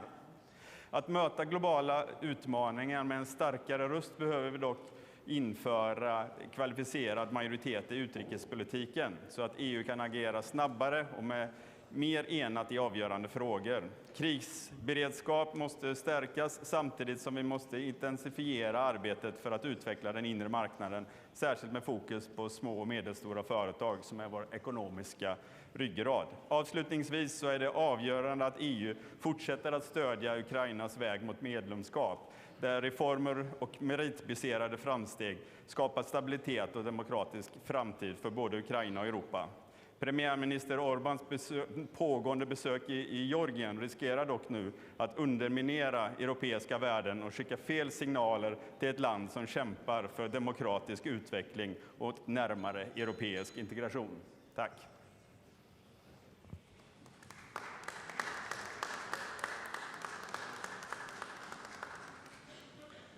Jean-Michel Arnaud úr következik, a francia szenátus delegációjának a tagja. Parancsoljon.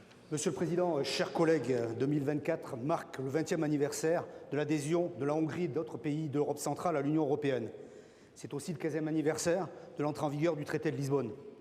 Aujourd'hui, alors que s'ouvre un nouveau cycle institutionnel en Europe, avec une Commission et un Parlement européen renouvelés, quel diagnostic peut-on porter sur l'état de l'Union? Venant d'une famille politique profondément attachée au projet européen, celle de Valéry Giscard d'Estaing et de Simone Veil, je tire un bilan mitigé de notre travail commun. Certes, l'Union européenne continue de fonctionner. N'oublions pas que c'est grâce à elle que nous avons pu bénéficier d'un programme d'achat groupé de vaccins contre la Covid-19 ou lancer un grand programme de relance. Certes, face au Brexit ou à la guerre menée par la Russie contre l'Ukraine, l'Union européenne a su préserver son unité. Mais l'Europe est aujourd'hui confrontée à des défis majeurs. J'en mentionnerai 3. Premier défi, comme le souligne Mario Draghi, il est indispensable de renforcer notre compétitivité, qu'il s'agisse des voitures électriques ou des produits pharmaceutiques. L'Union européenne doit cesser de faire preuve de naïveté et protéger sans attendre son industrie face à la concurrence américaine ou chinoise. Il est aussi vital de préserver une politique agricole commune ambitieuse, garante de notre souveraineté alimentaire et de l'avenir de nos territoires ruraux et de montagne vivantes au sein de l'Union. Face également à la Chine et à la Russie, aux incertitudes de la politique étrangère, il nous faut avancer vers une politique étrangère de sécurité, y compris numérique. Enfin, alors que les dernières élections européennes ont été marquées par la montée des partis populistes extrémistes, il faut que l'Europe puisse également mobiliser ses parlements nationaux pour contribuer au droit d'initiative et un contrôle renforcé des principes de subsidiarité et de proportionnalité.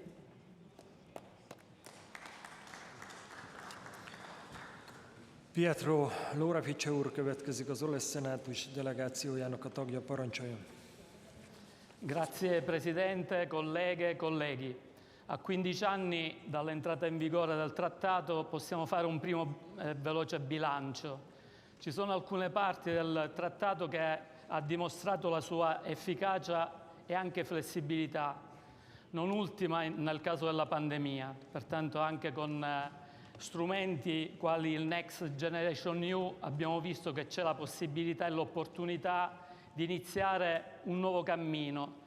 Se vogliamo veramente riuscire a dare forza e efficacia ad alcune azioni, tra cui la transizione verde, ecologica, energetica e digitale, abbiamo bisogno di grandi risorse e con il bilancio dell'Unione non riusciamo. Pertanto cominciamo a fare un ulteriore sforzo.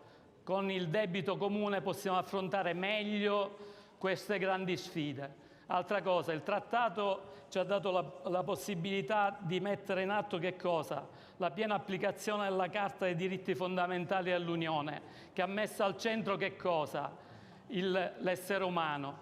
Pertanto alcune derive che abbiamo visto nell'ultimo periodo che portano l'Unione Europea da quelli che erano i tratti fondamentali, cioè da un'Europa di pace stiamo transitando in un'Europa belligerante. Vogliamo veramente investire in industrie belliche o vogliamo investire in transizione energetica e ecologica? Secondo noi è più importante quello, energia pulita e salute per i cittadini dell'Unione Europea.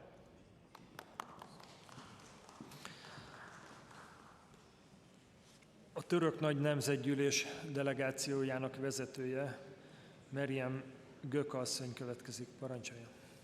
Thank you, dear President and colleagues. The Lisbon Treaty introduced significant changes regarding the institutional transformation of the EU. However, since the Lisbon Treaty came into force, the EU has been challenged by many crises, testing the Union's solidarity and resilience. EU accession remains a strategic goal of Turkey for Turkey, and recent developments once again showed the critical position of Turkey for the Euro-Atlantic security. Russia's aggression against Ukraine has exposed Europe's vulnerabilities, impacting stability, energy security, and economic resilience.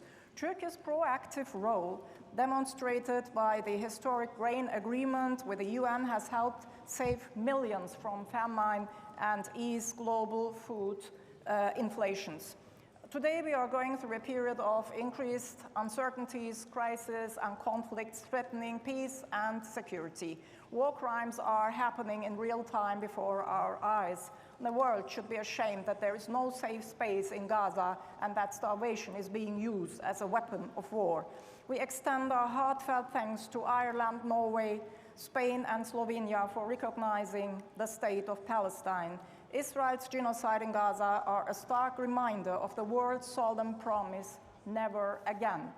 There is only one sustainable path to security and stability in the region and beyond worldwide, and that's a two-state solution, because our values and the principles of human dignity must apply to all people. Thank you. Most pedig az ukrán parlament delegációjának a vezetőjének, Ivana Klimpus-Cinczadze asszonynak adom meg a szót, parancsoljon. Thank you, Mr. Chair. Watching this internal discussion, we, those who represent aspiring accession countries, obviously are worried that we don't want to become hostages to the unfinished business of the internal reform of the EU. And once we are focusing on our homework, we are hoping that the enlargement process will not lose its dynamism. So this is for the midterm task that I think we all have to address. But we have also the short-term task. And short-term task is to actually find the solution, how to deal with the abuse of the consensus vote, when the whole union's interests are becoming hostage to one person, one political leader's short-sighted interest. If we don't sort out this today, I think that would mean that tomorrow we will not be able to address the security, prosperity, and defense concerns of the union. And if you do not invest today in the defense industry, I'm afraid, ladies and gentlemen, that tomorrow you will not have the chance to invest in anything else. Thank you.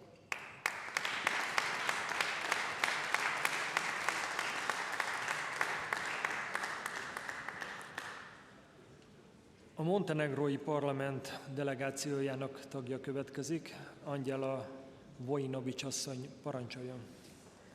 Thank you, Honorable Chair, distinguished colleagues. As the first speaker on behalf of Montenegrin delegation, let me express my gratitude for being here and thank you for the invitation. It is true that over the past decade and a half, the Treaty of Lisbon has had a pivotal role in shaping EU's institutional framework and its ability to address challenges and rapidly changing world. It represented a vision for a more accountable, more effective, and more democratic union, one that could respond to the diverse needs of its members and citizens. But, dear colleagues, as we are all aware, Europe faces profound challenges: aggression in Ukraine, geopolitical crises and tensions in the European neighborhood, accelerating climate change, technological innovations, as well as economic uncertainty. And the EU's ability to act with unity, resolve, and speed has never been more vital. In this term, and in this context, enlargement is maybe a key element of the EU strategy for long-term stability and for desirable changes within the EU. I'm proud to say that Montenegro has been perceived as a leader of the EU integration path, which has been confirmed from the Madam President of the European Commission during her visit today to Montenegro. And we consider membership to the EU not only as a strategic goal, but also as a shared responsibility to contribute to the security, prosperity, and cohesion of Europe as a whole. And we hope to become 28th member by the 2028. Thank you. Köszönjük szépen. Dubravka Filipovski asszony következik, a szerb nemzetgyűlés delegációjának a tagja, parancsoljon. Thank you, Chair. Distinguished colleagues, Treaty of Lisbon represents a significant reform on the Union. The focus is placed on three key issues for the Union further action: strengthening its operational existing, gaining democratic legitimacy for the enlarged Union, and the coherence of external action. After 15 years after signing the Lisbon Treaty, Europe needs peace, and the Western Balkans region needs a stable and predictable future with clear enlargement messages. Although there is public exhaustion within the EU and the subjects of the enlargement, the Western Balkans growth plan provides a strong initiative for continuing reforms. It is up to us to find solutions for sustainable and lasting stability and prosperity of the Western Balkans with the aim of continue the peace of dialogue and the regional cooperation with the EU support. Thank you. Köszönjük szépen. Etjen Dzsáfály úr következik, az albán parlamenti delegáció tagja. Parancsoljon! Thank you, esteemed Chairman, dear colleagues. Of course, for countries of the Western Balkans who seek to become members as soon as possible, this is a luxury discussion. And so much has been said, and I would like to just stress one thing. This is the first time in the history of this very union that a treaty has not been reviewed in over 15 years, because of course you had many treaties revised. Coincidentally with that, this is also the first time that there has been no enlargement in over a decade. So for us, for the countries of the Western Balkans, who have the EU as the most important anchor of every structural reform and democratic reform, this is something very, very important right at present. You are seeing the effects of delaying this process and making it unclear in terms of both technical and political steps all over the region. But as Minister Boca said earlier today, when he said that lost skill is impossible to replace, so is lost time, especially in the given present political, economic, and social situation, not only in the Western Balkans, but also elsewhere in the larger area and the larger region. And as such, what we are seeking and what we are very humbly asking of all the EU institutions and of all of the members of the national parliaments is to ensure that while we are trying to change the present, we never forget of the future, because that is something that we definitely need to be prepared for. Thank you.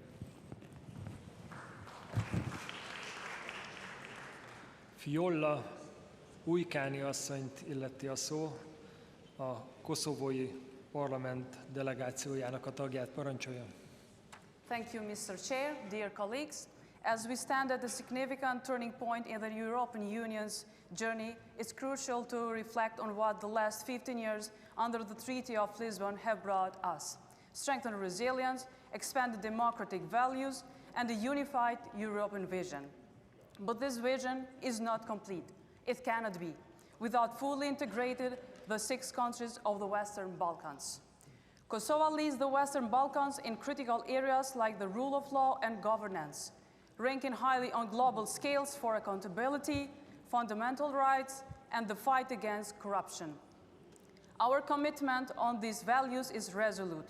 Kosovo stands ready to join the European Union, not only as a natural ally, but as a proactive contributor to Europe's stability, peace, and prosperity.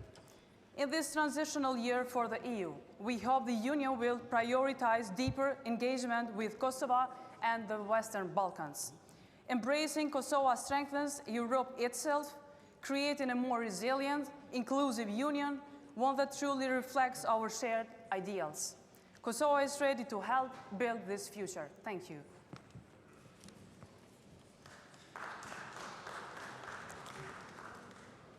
Lord Peter Ricketts úr következik, az Egyesült Királyság Lordok Háza delegáció vezetője. Parancsoljon, önt illeti a szó. Thank you, Mr. Chairman. We've heard from a number of courageous companies who wish to join the EU, and I wish them every success. My country was part of the EU's institutional evolution for half a century. We won't be part of the next stage of your journey, but I hope you will bear one thing in mind. You now have a new category of country, a former EU member, one which left fully aligned with all union policies and indeed played a part in devising many union policies. But we are now a third country. I admit, using Chairman Sven Steinmann's categorization, a small country, we're all small countries, but one which shares the values of the Union and still has much to offer. I was struck by Chairman Simon's list of the future challenges facing the Union. He mentioned things like defence, product innovation, border security. All of those are areas where I believe the UK can make a real contribution to Europe moving forward. I therefore suggest, in all modesty, that it may be time to rethink how the EU deals with the category of third countries, to ensure it's flexible enough to enable all like-minded European countries to work effectively together in the common interest. If Donald Trump is in the White House next January, that cooperation will be more vital than ever. Ármán Jagolyán úr következik, az örmény parlament delegációjának a vezetője, parancsoljon. Thank you very much, Mr. Chair. Thank you very much, dear colleagues. First of all, let me thank the Hungarian presidency and the presidential troika for inviting Armenia to the plenary meetings of COSAC.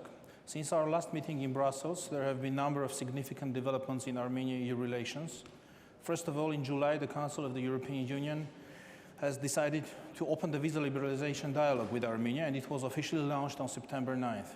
Armenia was looking forward to this decision for years, and we are grateful to all member states for the positive vote in the Council and hope that, working hand in hand, we will successfully accomplish the visa liberalization dialogue as soon as possible. We also highly appreciate the Council's decision to provide the first ever assistance of 10 million euros in support of Armenian armed forces through the European Peace Facility instrument. It will only contribute to peace and stability in our region, like it was the case with the EU's civilian monitoring mission in Armenia, which has been successfully operating for more than 2 years.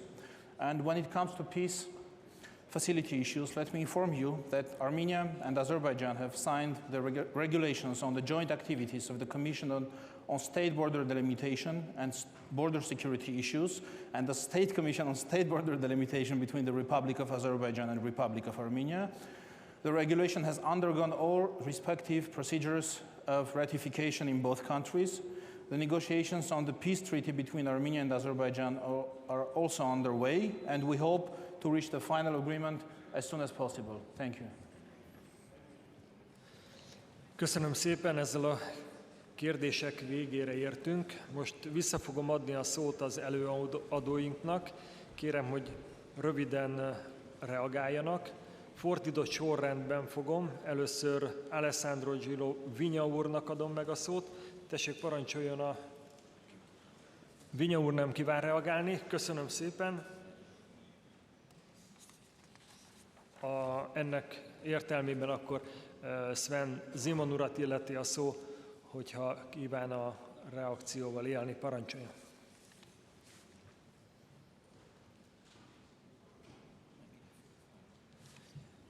Egészen nyugodtan innét a pulpitusról lehet beszélni, parancsoljon.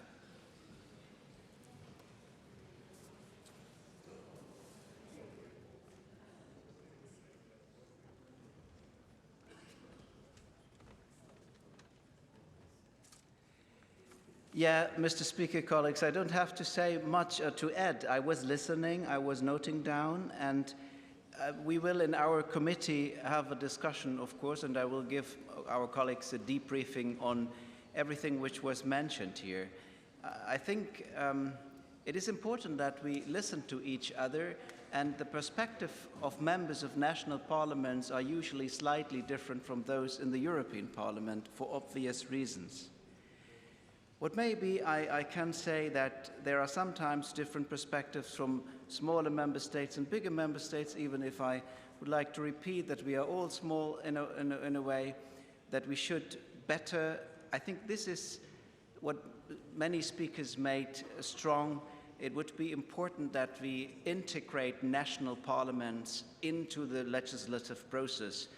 We must not slow down the legislative process, which is already very slow on the European level, but we should somehow find a way to integrate national parliaments and their expertise, and they are usually closer to the people than we can do from the European level.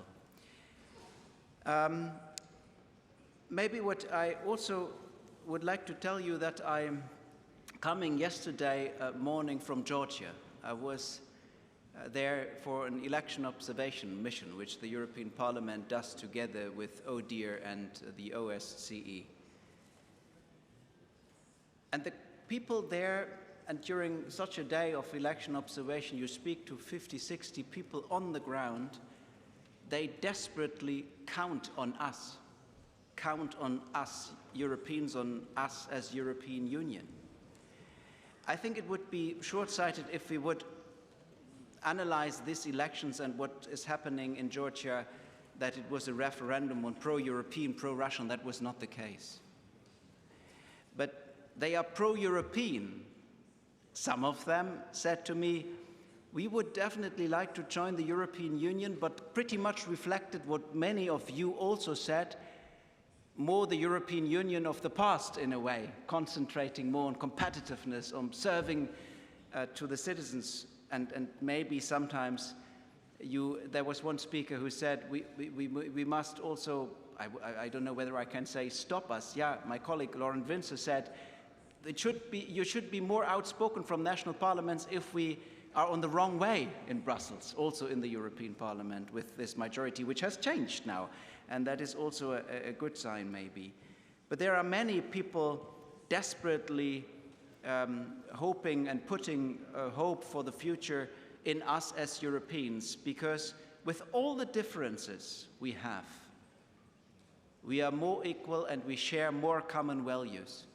We might have controversies with the Hungarian government, but we are Europeans and we share those common values. And when we have a controversy of, for example, the rule of law, it is important that we talk to each other when we have a different understanding.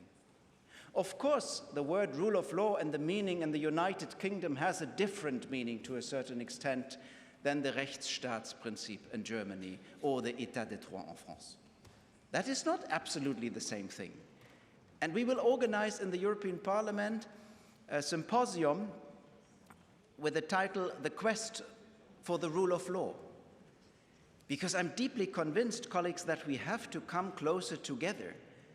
It doesn't make sense if we in Brussels always shame and blame, for example, also Mr. Orban. We have to come together in Europe. That's our destiny. At the beginning of the 20th century, we Europeans have been 20% of the world population.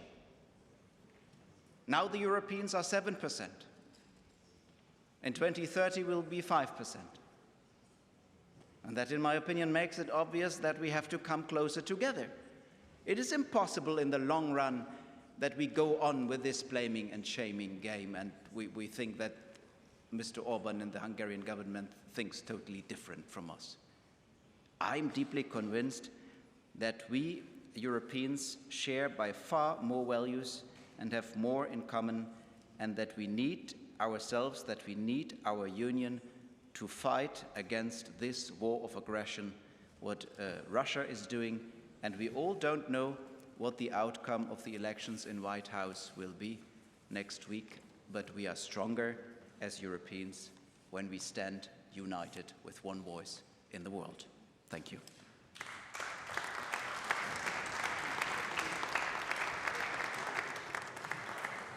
Köszönjük Zeman elnök úrnak a hasznos gondolatokat, és akkor most pedig megadom a szót Zsigmond Barna Pál miniszterhelyettes úrnak, hogy adjon választ a felmerült kérdésekre. Parancsoljon!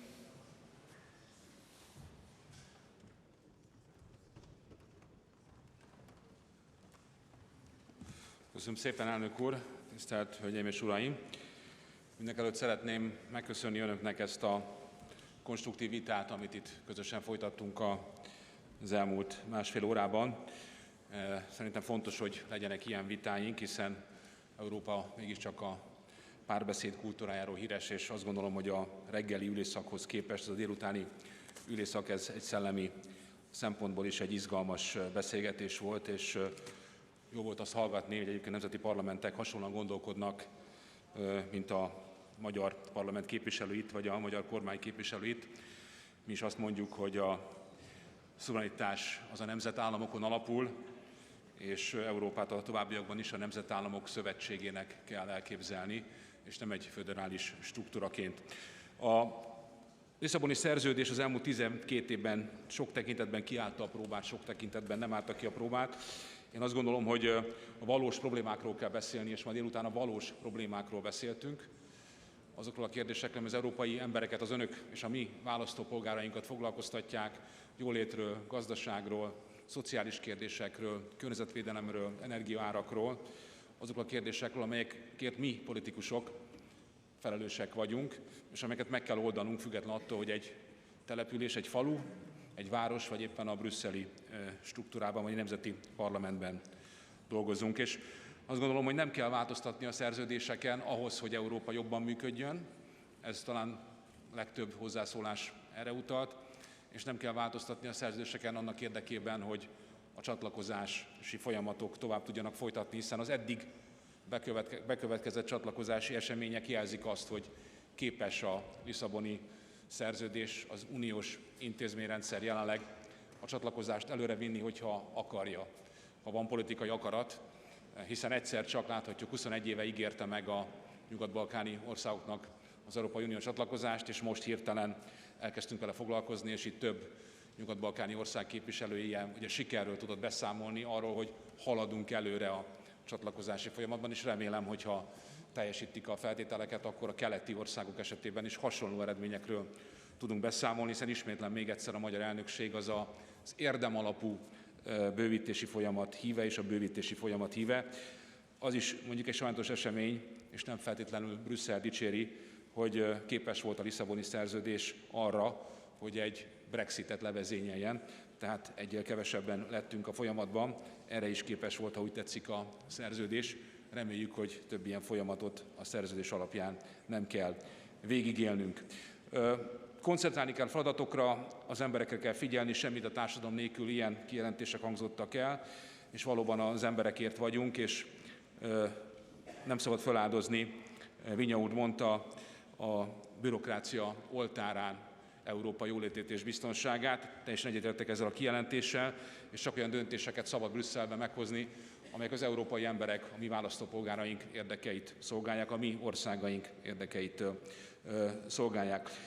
Szerintem Európa a sokszínűségben keresendő. Európa lényege az, hogy sokfélék vagyunk, de mégis képesek vagyunk konszenzusra, nagyon sok minden összeköt bennünket, de mégis különbözőek vagyunk, különböző nyelvet, különböző kultúrát beszélünk. Én is magyarul beszélek most itt önökhöz a magyar parlamentben, és ezt a kultúrát, ezt az egyediséget hozzunk magunkkal évszázadok óta. És hát voltak kísérletek a történelem során, amikor azt mondták, hogy a nemzetek nem fontosak, amikor a nyelv nem fontos, a kultúra, a történelem nem fontos. Ezek a kísérletek mind kudarcba fulladtak. Mit Kelet-Európában ezt legutóbb kommunizmusként végig szenvedtünk, és láthattuk, hogy akkor is voltak ilyen kísérletek, amikor azt mondták, hogy nem fontos a nemzeti kultúra, nemzeti nyelv, egy új típusú, kommunista típusú embert kell megteremteni, az majd megold minden problémát. Nem sikerült ez a kísérlet, hál' Istennek. Ezért mi azt mondjuk, hogy az európai kísérlet sem vezethet eredményre, az a kísérlet, amelyik egy Európai Egyesült Államokat szeretne létrehozni. Európa a nemzetállamok, az Európai Emberek Szövetsége, az európai kultúrák, nyelvek, közösségek szövetsége, és ennek így is kell maradni. Mi ezért dolgozunk, mi ebben hiszünk. Simon úrnak válaszolni nagyon röviden, ugye, hiszen konkrét megjegyzést tett az én megjegyzésem, csak nagyon röviden. Ugye a szuverenitás az egy nagyon régi vita, a szuverenitási elmélet, mint államelmélet, mint jogtudományi elmélet, és egyetlen szuverenitás sem korlátlan, sem az egyes államok, kicsik vagy nagyok, de az Európai Unió szuverenitása sem korlátlan, ahogy az Egyesült Államok vagy Kína szuverenitása sem korlátlan. Tehát attól, hogy Európai Unióhoz tartozunk, attól a szuverenitásunk ugyanúgy korlátos digitalizáció, energia, éghajlatváltozás esetében, ahogy egy kis vagy egy közepes méretű ország esetében. Szerintem a méret az nem számít, az különösen érdekes, hogy a legutolsó felszólalását egy közepes méretű ország vezetőjének a kijelentéseihez viszonyította, tehát lehet, hogy a kis országok vagy közepes országok többet tudnak számítani, mint a nagy országok, de szerintem a szuverenitás kérdése az nem méretfüggvénye, hanem az európai jogtörténetnek a függvénye, és ha úgy tetszik, akkor a jogelmélet és az európai berendezkedés, államberendezkedésnek a lényege, hiszen mégiscsak a nemzetállamok hozták létre az Európai Uniót, és nem fordítva történt. És az európai választópolgárok ugye egy államot alkottak meg, és az államberendezkedés rendelkezik egy belső szuverenitással, ahol a nemzetállam gyakorolja jogköreit, megosztva egyes önkormányzatokkal, egy falu, egy város polgármesterével, vagy éppen egy föderális struktúra, vannak itt olyan országok, és vannak olyan hatáskörök, amelyeket a nemzetállamok átadtak a csatlakozás során Brüsszelnek, vagy úgy, hogy teljes mértékben, vagy közösen gyakorolnak Brüsszellel. Tehát én azt vallom, hogy a szuverenitás az alapvetően Európában nemzetállamként értelmezhető, hiszen nemzetállamok hozták létre az Európai Uniót, és akkor, amikor egy ország csatlakozott, mint Magyarország 20 éve az Európai Unióhoz, akkor bizonyos jogköröket átadott ennek a szupranacionális struktúrának, és azokat a jogköröket adta át, amelyek a szerződésben le vannak fektetve, és ezen jogkörök tekintetében gyakorolja közösen a jogokat Brüsszel és Budapest, vagy éppen Varsó és Brüsszel, vagy éppen Pozsony és Brüsszel. És csak azokban a kérdésekben, amelyekre az emberek, a magyar választópolgárok, az olasz választópolgárok, egyes országok választópolgárai felhatalmazták a nemzeti kormányokat, parlamenteket, hogy megkössék a szerződést, és lemondjanak, ha úgy tetszik, a nemzeti szuverenitásunk bizonyos részéről. És itt van a vita közöttünk, hogy ez a folyamat ez alulról indul, nem felülről. Ettől kezdve ezt legitim, rule of law jogállami módszerekkel csak így lehet értelmezni, minden más értelmezés az szembe megy az európai jogelmélettel, az szembe megy az európai jogrendszerekkel. Néhány kérdés csak, hogy a szuverenitás vonatkozásában persze, hogy vannak korlátok, azt gondolom a NATO, tehát a biztonságra mondta, hogy vannak korlátok, persze a NATO szerződés is világosan megmondja azt, hogy melyik azok a hatáskörök, amelyek a nemzetállamokra tartoznak, például a GDP-nek hány százalékát kell költeni védelemre, és a NATO-nak milyen jogkörei vannak, és milyen feladatai vannak, amennyiben a szerződés bizonyos feltételei teljesülnek. A migráció vonatkozásában szerintem egy nagyon érdekes helyzettel állunk most szemben, hiszen ha megnézzük a közvéleménykutatásokat, akkor azt látjuk, hogy európai emberek többsége elutasítja az illegális migrációt, és most, mivel nagyon sok országban a legutóbbi nemzeti választásokon olyan pártok kerültek hatalomra, amelyek elutasítják a nemzeti migrációt, végre Brüsszel is reálisan kezd foglalkozni az illegális migrációval, végre ki lehet mondani azt, hogy illegális migráció. Örvendek, hogy von der Leyen asszony most már ezt a kijelentést használja, és nem az irreguláris migráció kifejezés, hiszen éveken keresztül csak ezt volt szabad használni. És azt gondolom, hogy Magyarországot most azért büntetik, mert oda szeretne eljutni az Európai Unió, ahol Magyarország tart. Hiszen a legutóbbi uniós csúcson az állam és kormányfők azt mondták, hogy védeni kell a határokat, hatékony kiutasítás kell, kérelmeket csak a határon, vagy a határon kívül kell, mi a magyarok azt mondjuk, a határon kívül kell átvenni annak érdekében, hogy tudjunk egy hatékony beléptetési rendszert érvényesíteni, és nem szabad engedni, hogy a kiszolgáltatottá váljunk embercsempészeknek, vagy harmadik államoknak, akik instrumentalizálni akarják az illegális migrációt. Magyarok régóta ezt mondjuk, és most azért büntettek bennünket, egyébként a bíróság hozta, igaza van a büntetést, de a bizottság javaslatára, tehát a bizottság terjesztette elő, a bizottság perelte be Magyarországot, hogyha úgy tetszik, és egy olyan büntetést, azért kaptunk büntetést, mert védjük a határokat, ami egyébként schengeni kötelezettségünk, és láthatjuk azt, hogy azért, mert egyes országok nem védik a határokat, vagy ebben korlátlanul engedik be a menekülteket, a schengeni rendszer megszűnik, ami az egyik legfontosabb vívmánya az Európai Uniónak. És mi kelet-európaiak különösen fontosnak tartjuk ezt a vívmányt, hiszen rengeteget szenvedtünk a szovjet rendszer alatt azért, hogy határok vannak, és nem tudtuk átlépni ezeket a határokat. Most pedig azt látjuk, hogy tekintettel arra, hogy Brüsszel félrekezelte a migrációs válságot, nem volt szabad beszélni sem a kérdésekről, most megint ott tartunk, hogy egyes országok bevezetik a határellenőrzést, kisebbek is, nagyobbak is a határokon. Szerintem össze kéne fogni, ki kéne mondani a probléma lényegét, ahogy például kimondta von der Leyen asszony azt, hogy 20%-os hatékonysággal működik a visszatérítési folyamat. Én korábban üzleti életben dolgoztam, ha valami 20%-os hatékonysággal működik, akkor az azt jelenti, hogy totálisan rossz rendszer. Az működésképtelen, be kell avatkozni, teljesen át kell alakítani. Ehhez képest az történik, éveken keresztül azt mondtuk, hogy nem működik a kiutasítás, és nem változtattunk a rendszeren. Semmit nem tettünk ennek érdekében, elfogadtunk egy migrációs paktumot, amelyik ugyanazt a rendszert viszi tovább, ami korábban is volt.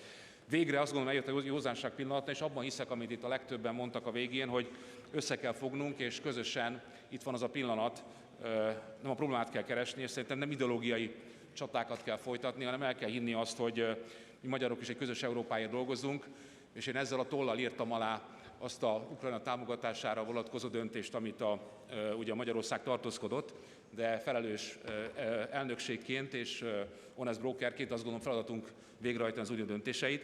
Csütörtökön 24-én ezzel a tollal írtam alá a 35 milliárdos támogatást, mert ez a dolga az elnökségnek, még akkor is, hogyha mi azt gondoljuk, amit Bóka miniszter úr mondott, hogy egy új stratégiát kell kitalálnunk a háború vonatkozásában, mert amit eddig folytattunk, az nem vezet eredményre. Attól, mert mi másképp gondolkodunk migrációról, családról, szuverenitásról, attól mi az unió lojális polgárai vagyunk, és mi is azért dolgozunk, hogy Európa a lehetőségek földje legyen, és önnel ellentétben azt gondolom, hogy 27 tagállamnál lehet win-win szituációt előállítani, és nem csak zero-sum game-et, ahogy ön mondta, hiszen eddig is a 27 tagállam, vagy korábban még kevesebb volt, össze tudott fogni, és sikerült eredményeket elérni.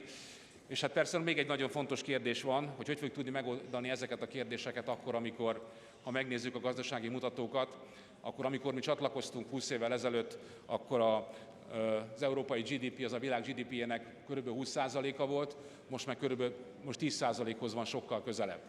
Hát akkor, amikor mi csatlakoztunk 10 ország, akkor azért csatlakoztunk, mert jólétet és biztonságot szeretnénk az állampolgáraink számára. És ez a jólét és biztonság mindannyian káma, és az a mi felelősségünk, hogy Európa továbbra is a jólétet és a biztonságot jelentse minden európai polgár számára. Mi Magyarországként, magyar kormányként, elnökségként és honest brokerként ezért dolgozunk, ezért fogunk dolgozni. Köszönöm szépen a megtisztelő figyelmüket, további tartalmas beszélgetéseket, kellemes időtöltést kívánok. Élvezzék itt Budapesten nálunk a magyarok vendégszeretetét. Köszönöm szépen.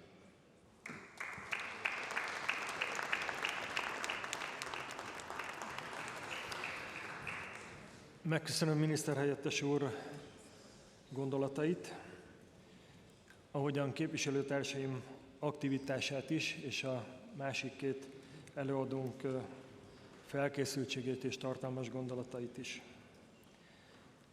A második szekció ezzel lezárom.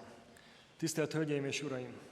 Most felkérem a lengyel delegációt, hogy kérésüknek megfelelően most szólaljanak fel az elnökség átvételével kapcsolatosan. Tehát átadom delegáció vezetőnek a szót, Marek Zsakala úrnak, aki egyben az Európai Ügyek Bizottságának az alelnöke. Parancsoljon! Szanowni Państwo, w imieniu Przewodniczącej Komisji do Spraw Unii Europejskiej Agnieszki Pomaskiej, która niestety nie może być tutaj obecna, nagle zachorowała, jest w szpitalu i trzymamy kciuki, żeby jak najszybciej wróciła do zdrowia, a także w imieniu Przewodniczącego Komisji do Spraw Senatu chciałem Państwa serdecznie zaprosić na COSAC do Warszawy w czasie polskiej prezydencji. To główne posiedzenie COSAC będzie w dniach 8-10 czerwca, można to sobie zapisać do kalendarza, natomiast spotkanie przewodniczących będzie w gmachu Polskiego Senatu w dniach 26-27 stycznia. Polska prezydencja skupi się na priorytetach, wśród których najważniejsze oczywiście będą kwestie bezpieczeństwa i kwestie związane z pomocą dla Ukrainy. Ja przysłuchiwałem się do tej dyskusji, proszę mi wierzyć, też bym chciał płacić za cenę energii znacznie mniej, ale kiedy za naszą wschodnią granicą w Ukrainie giną cywile, giną niewinni ludzie, to naprawdę musimy wyjść z tej strefy komfortu i pamiętać o tym, co jest w życiu najważniejsze.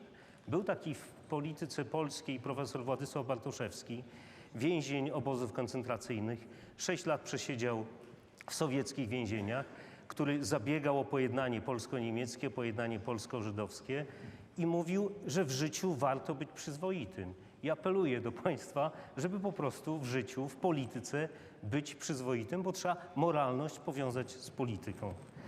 Zapraszam serdecznie do Warszawy, cieszę się na dyskusję i dziękuję raz jeszcze prezydencji węgierskiej, że czyni starania, żebyśmy mimo wszystko stanowili jedność, bo w tym leży nasza siła. Dziękuję.